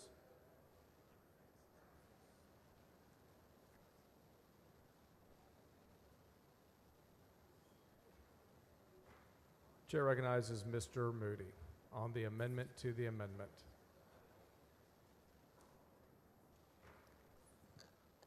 Thank you, Mr. Speaker, members. The amendment looks very large, it's 3 pages, but I want to just let y'all understand what it does. This actually only impacts one section of Dr. Oliverson's amendment, and that deals with the possession of consumable hemp products. And it changes it in one significant way, is that it changes the punishment regime for minors, for children. So, as we've talked about before, 17-year-olds are adults, so they have a different treatment here because they may have had prior offenses when they were minors or children, 10 to 16, that would be subject to our justice system for juveniles. And so what this would do is it would take the penalty, where the penalty right now sits in the amendment as a Class A misdemeanor, it would drop that to a Class C on a first offense, and then it has a ramp up for folks that have done this multiple times, so that there's not the same conduct treated the same way upon multiple offenses. There's a ramp up out of that. The reason being, and this is, while I'd like to claim this idea as my own, it certainly fits in line with the way that I've worked on things like this before, but Texas Medical Association and also the Texas Pediatric Society were folks that talked to both Dr. Oliverson's office and mine about handling juveniles differently. And if this sounds repetitive, it's because it is. We handle juveniles differently in our criminal justice system. And so all this would do is, if in the adult system, we're going to leave it as it is. And for our juveniles, we're going to stair-step them, but we're going to start them with a Class C offense that is expungible. And I'll tell you why that's important, because if you leave it as a Class A misdemeanor, that's going to be declared delinquent conduct, or could be considered delinquent conduct. And those records would only be eligible to be sealed. And if those records are only sealed and not expunged, government agencies, including universities, so young people who may want to go to school, who maybe made a mistake young in life, if they want to get an occupational license to get a job, this stuff would still be attainable if it's only sealed. If they want to join the military, Mr. Speaker. if it's only Is sealed, he knows for what it would also- purpose? Will the gentleman yield for a question? Gentleman yield for questions? yes, ma'am. He yields for questions. Thank you. So, Representative Moody, let me check for understanding. I was just speaking to the author of the amendment because I'm trying to understand the overall amendment and then the impact of your amendment to the amendment. So, under the Oliverson amendment, we are criminalizing possession of hemp with THC? Well, so there's a few different criminal Okay. penalties that are in the amendment, and this one only touches the possession part, right? There's manufacturing delivery. There's the other ones that are a little bit more serious offenses. This is dealing with mere possession. Okay, so the amendment criminalizes the possession, and your amendment says it's a different penalty, not Class A misdemeanor for a minor. For and minors. then depending on the number of times that they are. Yeah, and it does it in a little bit, of a strange way because we have 17-year-olds that are adults in our system. So that it does treat them slightly differently because let's say you had repeat offenses, but they were a child, 10 to 16 when they had their first or second, and then 17, so they're an adult when they had their third. It's going to treat them a little bit differently so that is captured because we have a weird system in Texas. But the 10 to 16-year-olds are going to be treated as Class C misdemeanors and then a ratchet up from there. It's going to have driver's license implications for them. So this is not without accountability. They're going to have to do community service, and that community service needs to be, they're also going to take substance misuse education, and the community service that they have to complete must relate to the prevention or misuse of drugs. And so we are tailoring this to teach these young people, if we are going to make this a crime, that we're going to give them the ability to, first of all, if they do the right thing and they've gotten in trouble, they can get this off their record. So it's not going to have impacts if they want to join the military later, they want to go to college, university, they want to get an occupational license, right? Let's give them that opportunity. And then it stair steps up from there in terms of multiple offenses, because in prior conversations about conduct like this, one of the major refrains I've heard is, what are we doing for those who continue to engage in this activity that we say should be criminalized? And so there is a stair step here as well. So that's what the amendment does. I wanted to take a little bit of time to explain it, just because it is a large amendment, but that is essentially what it does. It's my understanding that is acceptable to the author, so I appreciate Dr. Oliverson accepting the amendment. Thank you, members. Mr. Moody sends up an amendment. It's acceptable to the author. Record vote's been requested on all of these. Record vote. Clerk, ring the bell. Mr. King voting aye. Dr. Oliverson voting aye. Have all members voted? Have all members voted? Mr. Anchia voting aye. Have all members voted? 126 ayes and 10 nays. The amendment is adopted.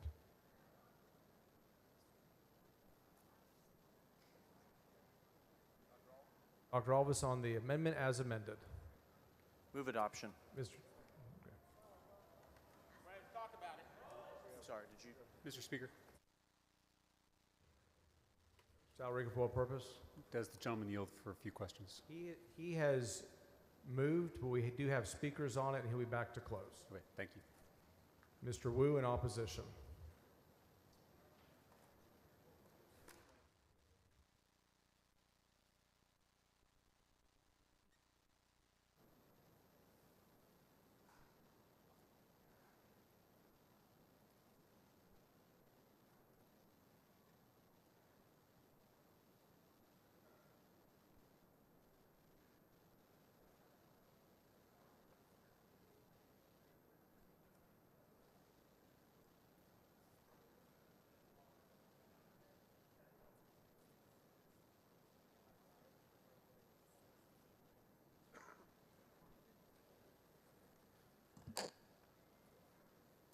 Thank you, Mr. Speaker. It is 2025, and we're still rehashing parts of reefer madness from the 50s and 60s. We thought that we've gotten past this, that we've grown, that we've gotten smarter, learned more, built more knowledge, and we're past this. But here we are back again, trying to go backwards in time. I know that we talked a lot about the dangers of THC, and while this is a substance that children should not have contact with, I think the dangers are way far overblown. Talk about how dangerous it is, but We talked about how many people call into poison control lines because they're experiencing these things for the first time and they don't know what's going on and they're not sure how they're supposed to feel. What we don't talk about is how many fatalities there have been from this. How many overdoses from THC? 0. None. Because the LD50, the lethal dose of THC, is extremely high. Basically to where the medical reports say you wouldn't be able to physically consume that much THC. You would have to be injected intravenously to get to those levels.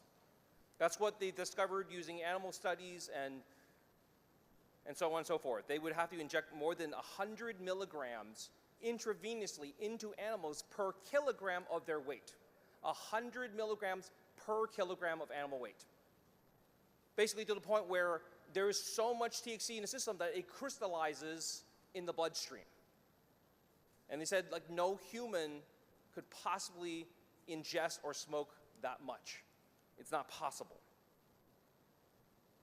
We talked about how this is a beneficial program. This is a beneficial policy that has helped so many Texans, including veterans. And people say that we have an argument between the veteran community. There's no argument. The overwhelming majority of veterans groups, you've received those letters on your desk yesterday. The overwhelming majority of veterans are aggressively supporting legalization, supporting keeping the law in a regulated state and not banning it. This is also the attitude of Texans overall. Texans as a whole do not want something that they've had access to for the last 5 years, something that they've enjoyed recreationally, that has helped them medically, that has made their lives better. They don't want this banned either. And they have told you that loudly and repeatedly. They have called your offices, they have written letters, they have done everything they could. We say the TCOP program is enough. If the TCOP program was enough, veterans wouldn't be asking for this. If TCOP program was enough and was actually a viable program that actually did what it's supposed to do and wasn't a very limited program, there'll be no clamor for this. There'll be no outrage that we're going to ban this. But we know that the TCOP program, even expanded, does not serve everyone.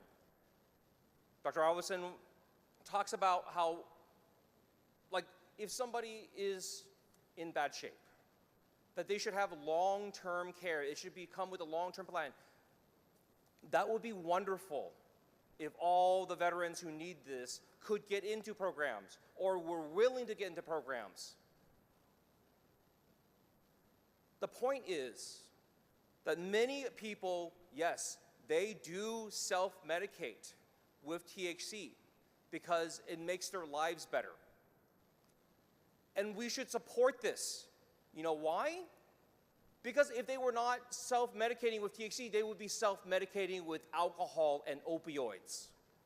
That's the point. And we know this because that's what they were doing before. Veterans were begging for legalization, begging for any kind of program, compassionate use program, because their alternatives were opioids and alcohol. And we talk about how dangerous THC is, but we don't talk about how dangerous alcohol is. How many people die from liver cirrhosis? How many people have fatal heart attacks because of their abuse of alcohol? We don't talk about that, but we talk about how many people call into a poison control line. Did any of those people actually die? No.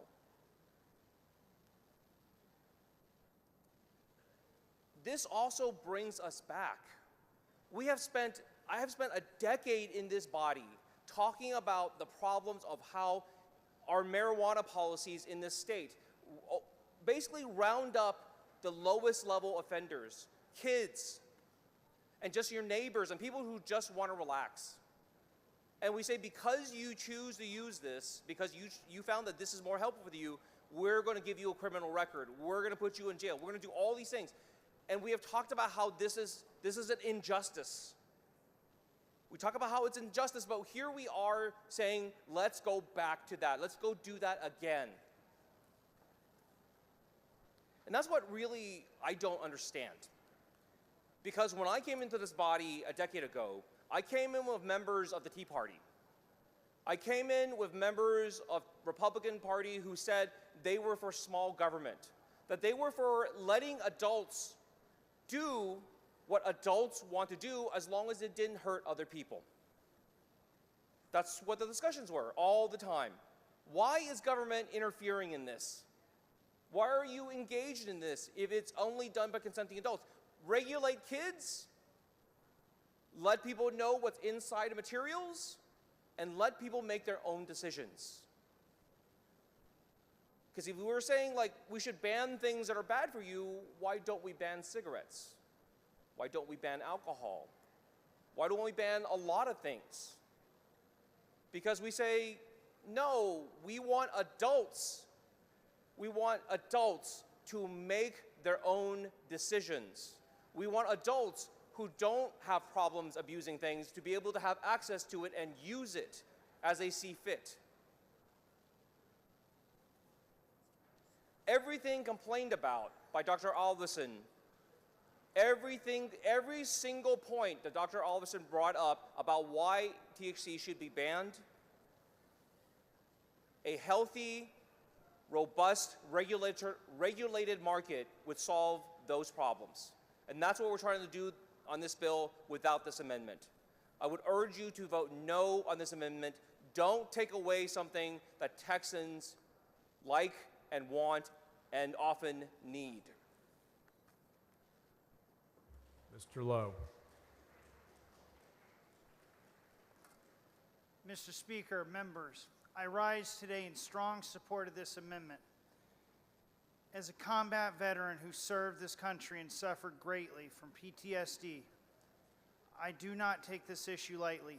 I stand before you today only by the grace of God, and I thank Him for the healing, strength, and purpose that allow me to stand alongside you fine patriots in this chamber. Some are using veterans with PTSD as a reason to oppose this bill. They argue that hemp is safer than pills made by Big Pharma. Let me be clear. There are benefits from hemp products for some individuals, but as someone who has lived through the darkness of war and its aftermath, I say this sincerely. Stop using veterans like me as a vehicle to push your unregulated hemp products. There is a difference between compassion and exploitation. SB 3 doesn't criminalize veterans. It doesn't outlaw compassion. What it does is it places a reasonable, common sense regulations to keep potentially dangerous, unregulated products, often marketed to children, off our shelves. That's not an attack on veterans. That's called responsible governance. I urge you to support Senate Bill 3 and this amendment.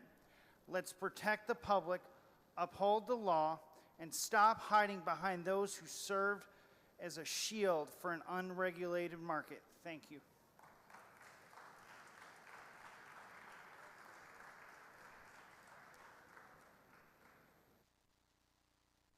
Mr. Anchia.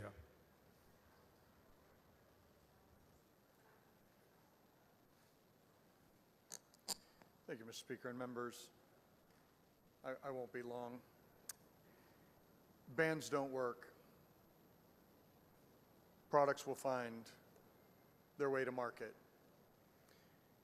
Since 2019, these products have been regulated through the Department of State Health Services.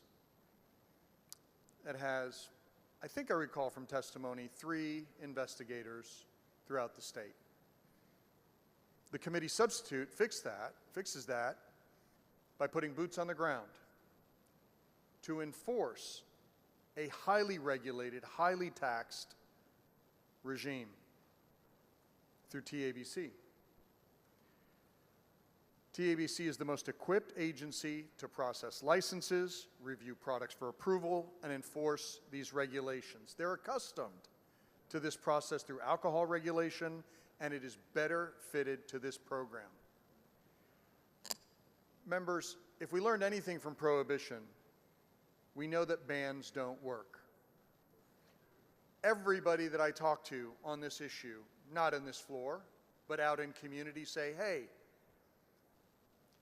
we need to highly regulate it, we need to tax it, we need to police it, we need to enforce it, but the ban will not work. And I really want to commend the author of the bill for working so hard on this. He's put hours into this because he too shares the knowledge that what we have is not an unregulated marketplace, it's an underregulated marketplace. We set up the program and we just never did right with the regulatory regime that would make it safe, effective, and easily enforceable. And that's what the committee substitute to SB3 does. I think the chairman has struck the right balance between enforcement and use in the marketplace, which we know will occur either in a legal marketplace or, if this amendment passes, in the black market, right? All the things that Dr. Oliverson talked about, and he's right about those things, they're dealt with in the bill. They're dealt with in this committee substitute. If you're concerned about synthetics, they're dealt with in the substitute. If you're concerned about enforcement, it's dealt with in the substitute. If you're concerned that your people don't want it, it's dealt with in the substitute. Your county could go dry through popular election. All those things are covered in the bill. And this amendment would undo all of them. Their packaging restrictions, their criminal penalties. There's age limitations. You must be 21. All of that gets undone. And what do we return to? A completely unregulated black market where these products will find their way to young people today. If anybody is to blame about the state of affairs, it's us in under-regulating this marketplace. We chose to be hands-off. Yes, bad actors entered. Yes, licenses were too easy to get. Yes, people popped up. This bill would clean all that up and would regulate about 80%, would get rid of about 80% of the marketplace, those bad actors that we want to get rid of. If you adopt this amendment, members, you're going to be driving people into the black market. You're going to be criminalizing veterans. You're going to be criminalizing young people, all for possession.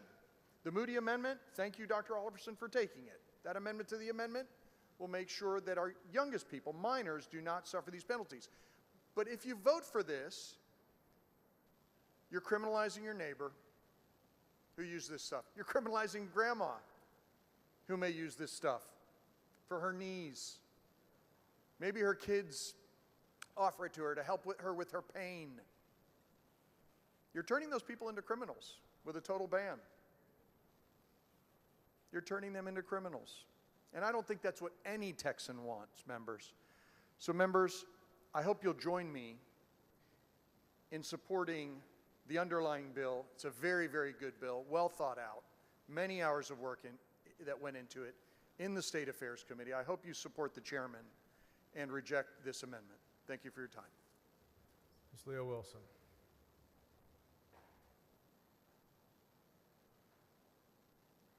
Members, I know it's really late, but as Mr. Wu was mentioning, we're going back in time. I grew up in the 60s and went through the 70s with Cheech and Chong and all of that. This is not the same. When we passed the hemp bill, we did not think we were getting into THC. And I'm going to tell you a story from the heart. I called my daughter, I have 5 kids, I called my daughter, who we had a real life experience with cannabis and THC. She spent 71 days on life support. I asked her if I could tell her story. This is a good kid. This is a kid that doesn't drink, doesn't do drugs, but she had anxiety really, really bad. She graduated from high school and got a great job in Nevada, where it is legal. You can get it like a pizza on the street corner. And she decided that that helped her more, and that she never really did like taking that medication, and so she started self-medicating. And I knew about it. I even went to a store with her, and they were selling it. This one's good for your stomach. This one's good if you can't sleep. This one's good for this. No warning, no labels, no nothing. And I thought, you know what? What can it hurt? It's cannabis, right? It's not going to hurt. And it seems to help her. And it did for a while, until it didn't. And it became her worst nightmare. Her boss called me one day and said, your daughter's losing weight. Your daughter's not showing up to work. And she had a great boss that kept her on insurance for a very long time as she went in and out of emergency rooms. On finally the 12th emergency room, the doctor pulled me over and he said, you know what your daughter has, don't you? And I said, no, because we had run every test in the world to figure out why she is losing weight fast, why she can't keep anything down. And he said she has what's called cannabis hypoemesis syndrome, and she's addicted to the THC, and she can't stop. And I had no idea what that was. And you can go home and you can look it up, cannabis hypoemesis syndrome, CHS. He said in states where it's legalized, 20% of our emergency room patients are seen with this. I had no idea. None whatsoever. So I started researching it. Well, she got sicker and sicker and sicker. She found relief in hot showers. That's one of the things that they do for relief, till it scalded her skin. She ended up being life-flighted by Angel Flight to a hospital in Denver. And I was frantic and I flew out. It's something else to see your child with tubes in and out of their nose and down their throat, and you don't know if they're going to live or not for 71 days. It was our nightmare. And it was caused from the THC and from what's called cannabis hypoemesis syndrome. She was allergic to the cannabis. We had no idea that cannabis could do this to a person. Her bones were sticking out of her. She weighed 85 pounds. Her hair was falling out. We honestly did not know if she would live or not. And one of the very tragic things that I learned was she had to go through, once in recovery, what's called refeeding syndrome. Never heard of that before either.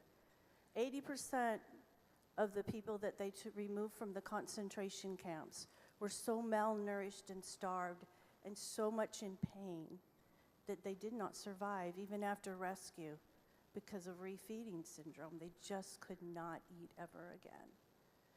And it was tragic. It's horrific to watch what she had to go through for recovery.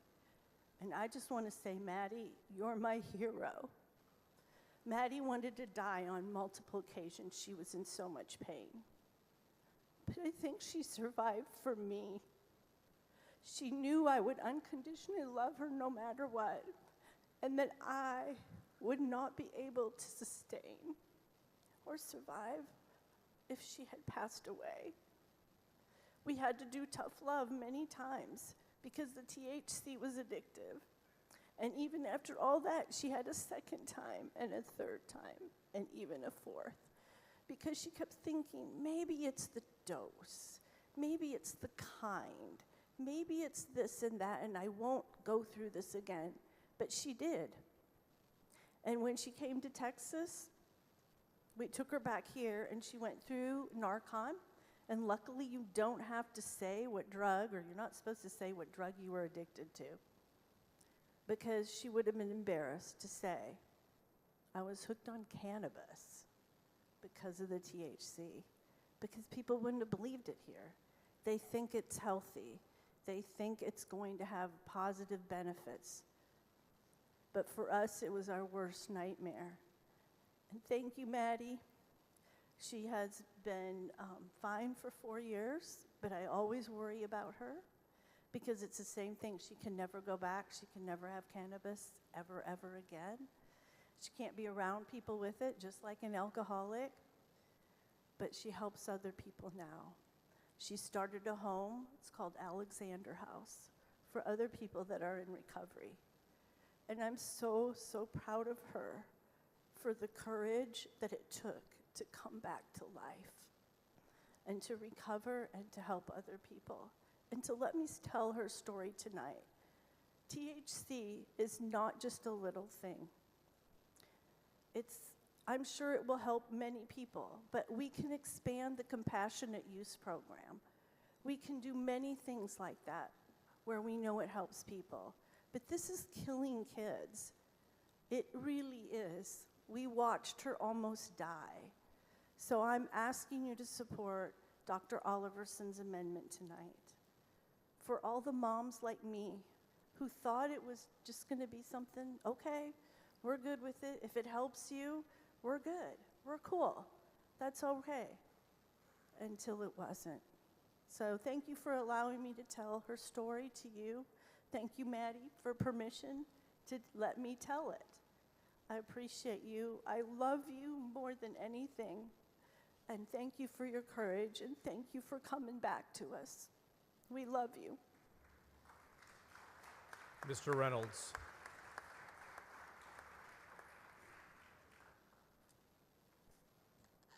Thank you, Mr. Speaker. The majority of the hemp business owners are small businesses. And we know that small businesses are the economic engines that drive our economy. In fact, the hemp industry is one of the fastest growing markets in the United States. In 2020 alone, the hemp-derived CBD industry was valued at over $4 billion and continues to expand at a rapid pace. In Texas, a state that prides itself on being business-friendly,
reduced anxiety.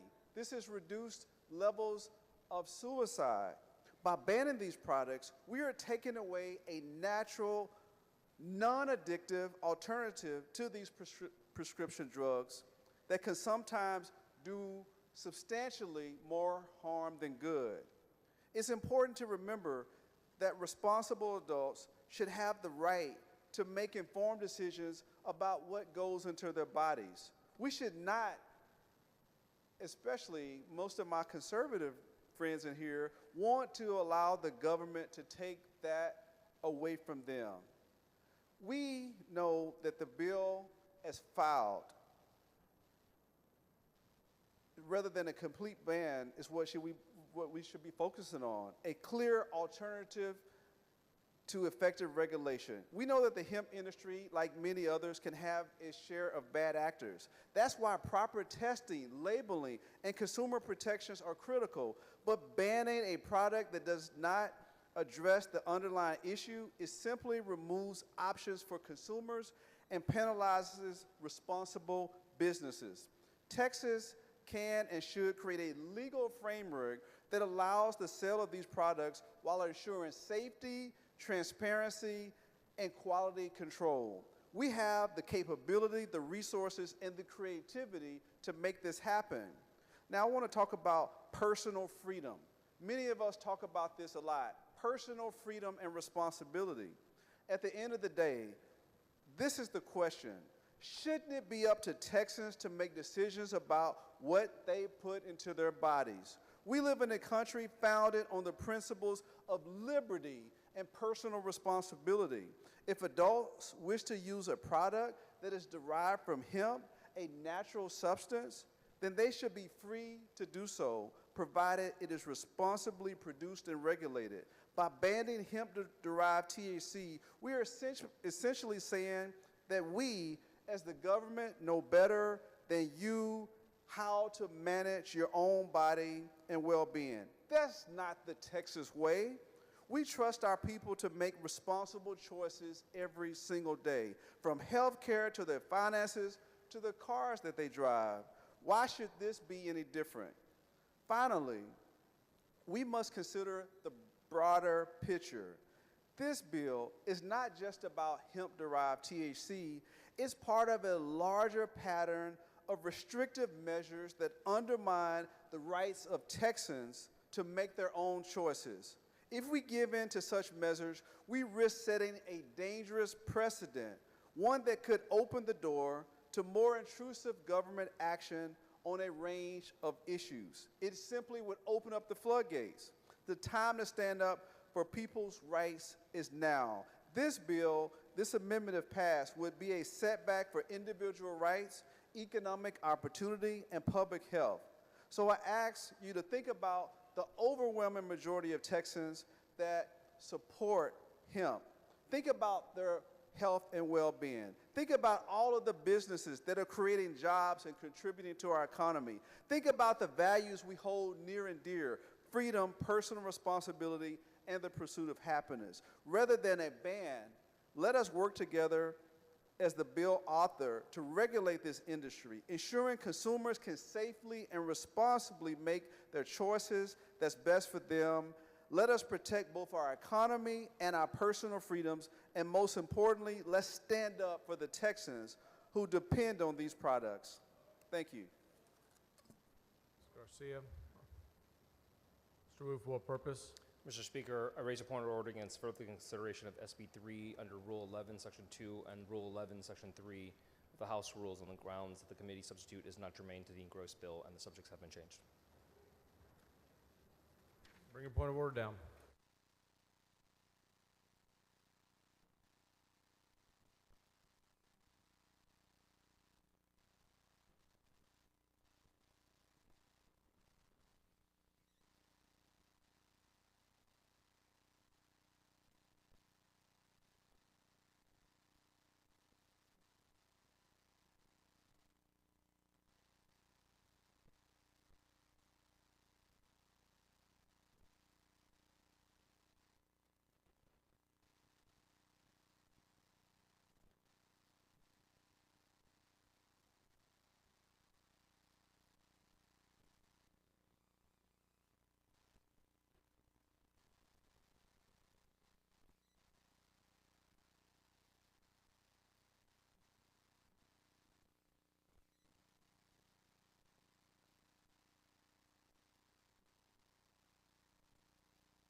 Point of order has been withdrawn. Mr. Speaker. Mr. Wu, for what purpose? Mr. Speaker, I raise a point of order against further consideration of SB3 under Rule 4, Section 18B of the bill, of the rules. Bring your point of order down front.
Point of order has been withdrawn.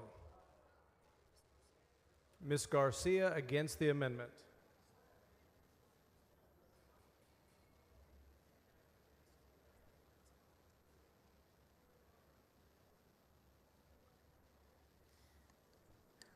Thank you, Mr. Speaker. Members, as I mentioned earlier, I'm part of less than 10% of this body that has ever served in uniform. Now, I respect my colleague, Representative Lowe, as a fellow combat veteran. But I think it's very important that we get on the record the truth about what's happening today. My colleague made a statement saying that, you know, people are using our veterans, you know, to make a point or whatnot. However, it's important that our veterans have representation. Because one thing that I know for a fact is that I had my staff go through every email that I have ever received this session. And I asked them specifically for emails from people asking us to ban THC and emails from people asking us to legalize THC. Well, I know all of you probably did the same thing, I would hope, because we're here to represent our communities. And I will say, out of hundreds of emails that I had, there's only one that I saw that was from a veteran asking us to ban THC, and we all got that letter on our desk today. One thing that has me very concerned when we're talking about supporting our veterans, a lot of you walk around calling yourself patriots and you wear the pin on your chest to represent a very free country that we live in, that we're afforded the privileges because we have sacrificed. Again, those of us who have chosen to wear the uniform have done so with the inherent knowledge that we are giving up our lives for our freedoms. The knowledge, the acceptance that we are sacrificing our life for our freedom. Combat veterans message me and call me every day because I represent Military City, USA. San Antonio, Bexar County, home of Lackland Air Force Base. I represent veterans who have come here day in, day out, advocating for legalization and for assistance. Day in, day out, they come and they're given a shell game of opportunity, a bait and switch, if you will. A claim that we're going to have assistance and there's going to be help and we're going to have relief and we're working real hard for you. However, we contradict that by now creating further legal ramifications for a veteran who is going to choose something other than opioids and pharmaceuticals to quiet the nightmares of what they've had to see in theater. I know it's funny to some folks. I know this sounds political to some of you, but we have a responsibility. And our responsibility is to make sure that we have options available to heal all of our community that's suffering from mental health. We've sat here and we've talked about our homeless crisis geared in mental health issues. We've talked about the juvenile justice system geared in mental health issues, which now we are further criminalizing, because with this amendment and with this ban, it's guaranteeing that all of your children who come in contact with anything that has a THC label is now going to be criminalized. Your Theo, your Thea. Those veterans who are out at Blue Skies of Texas, a retirement home in Bexar County. Retirees who, back when I used to serve as their bartender during their birthday and anniversaries, some of them actually were members of the Great Escape. For those of you who are younger, the Great Escape is when soldiers who were POWs dug a tunnel out from their POW prison camp to freedom from the Nazis. These were veterans who would beg for the opportunity to have access to cannabis and to THC and to other things other than opioids and narcotics to heal their ills. And these aren't your Cheech and Chong hippies, as one of our other colleagues alluded to earlier. These are people who have really sacrificed life and limb for their country. One of them being my husband, Ramon Salcedo, who has been shot by the Taliban. This month, while we were here arguing about things, my husband has had to deal with the 14th anniversary of him bleeding out on a mountaintop. Bleeding out. 11 blood transfusions. Narcotics that you can't even pronounce. Darkness that none of you will ever understand. And while we sit here celebrating our patriotism, and having fun and making snide remarks and comments, I want you all to remember that my sole purpose is to be the messenger. My sole purpose is to be the voice of those veterans and the people who aren't here to advocate for themselves because they lost the battle. We've talked about bail reform. We're further criminalizing our community. We've talked about our law enforcement not having enough funds to operate. We're further exacerbating that issue because now they're going to have to go and chase after every corner store doobie in every kid's pocket. We talk about border security and the cartels. Well, guess what you do when you make something illegal? You drive us right back into the hands of the cartels. So everything that we're doing here sounds very contradicting to me, and I understand. Y'all have been in politics way longer than I have. This is my second session, first and only woman veteran to ever serve in this body. Mr. Reynolds, for what purpose? Representation matters. Would the gentlelady yield for questions? Gentlelady for questions. I yield. Shields for questions. Thank you, Mr. Speaker. First of all, I want to thank you for your service. Thank you for being a patriot, for putting your life on the line for our country and serving with distinction. Thank you for bringing that real world experience to the Texas House. You said you represent many veterans, the home of the largest number of veterans in the state. You represent that community, correct? Yes, Military City, USA. Military City, USA in San Antonio, in Bexar County, correct? Yes. Now, based on your communication with your constituent, your fellow veterans, is it true that they depend on these THC hemp products? Absolutely. Is it true that many of these veterans, these soldiers, these men and women that have served our country, these people suffer from PTSD? Is that correct? Absolutely, and many other ailments as well. A lot of them physical, but many more mental that you can't see. And instead of being addicted to prescription drugs that have many harmful side effects, many of these veterans have chosen to use THC products to deal with those ailments. Is that correct? That is absolutely correct.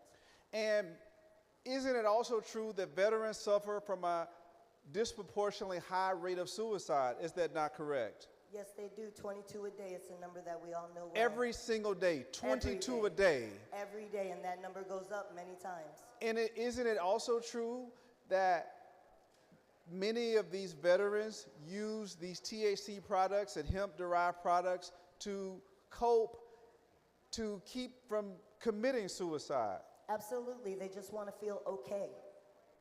Okay, think about that.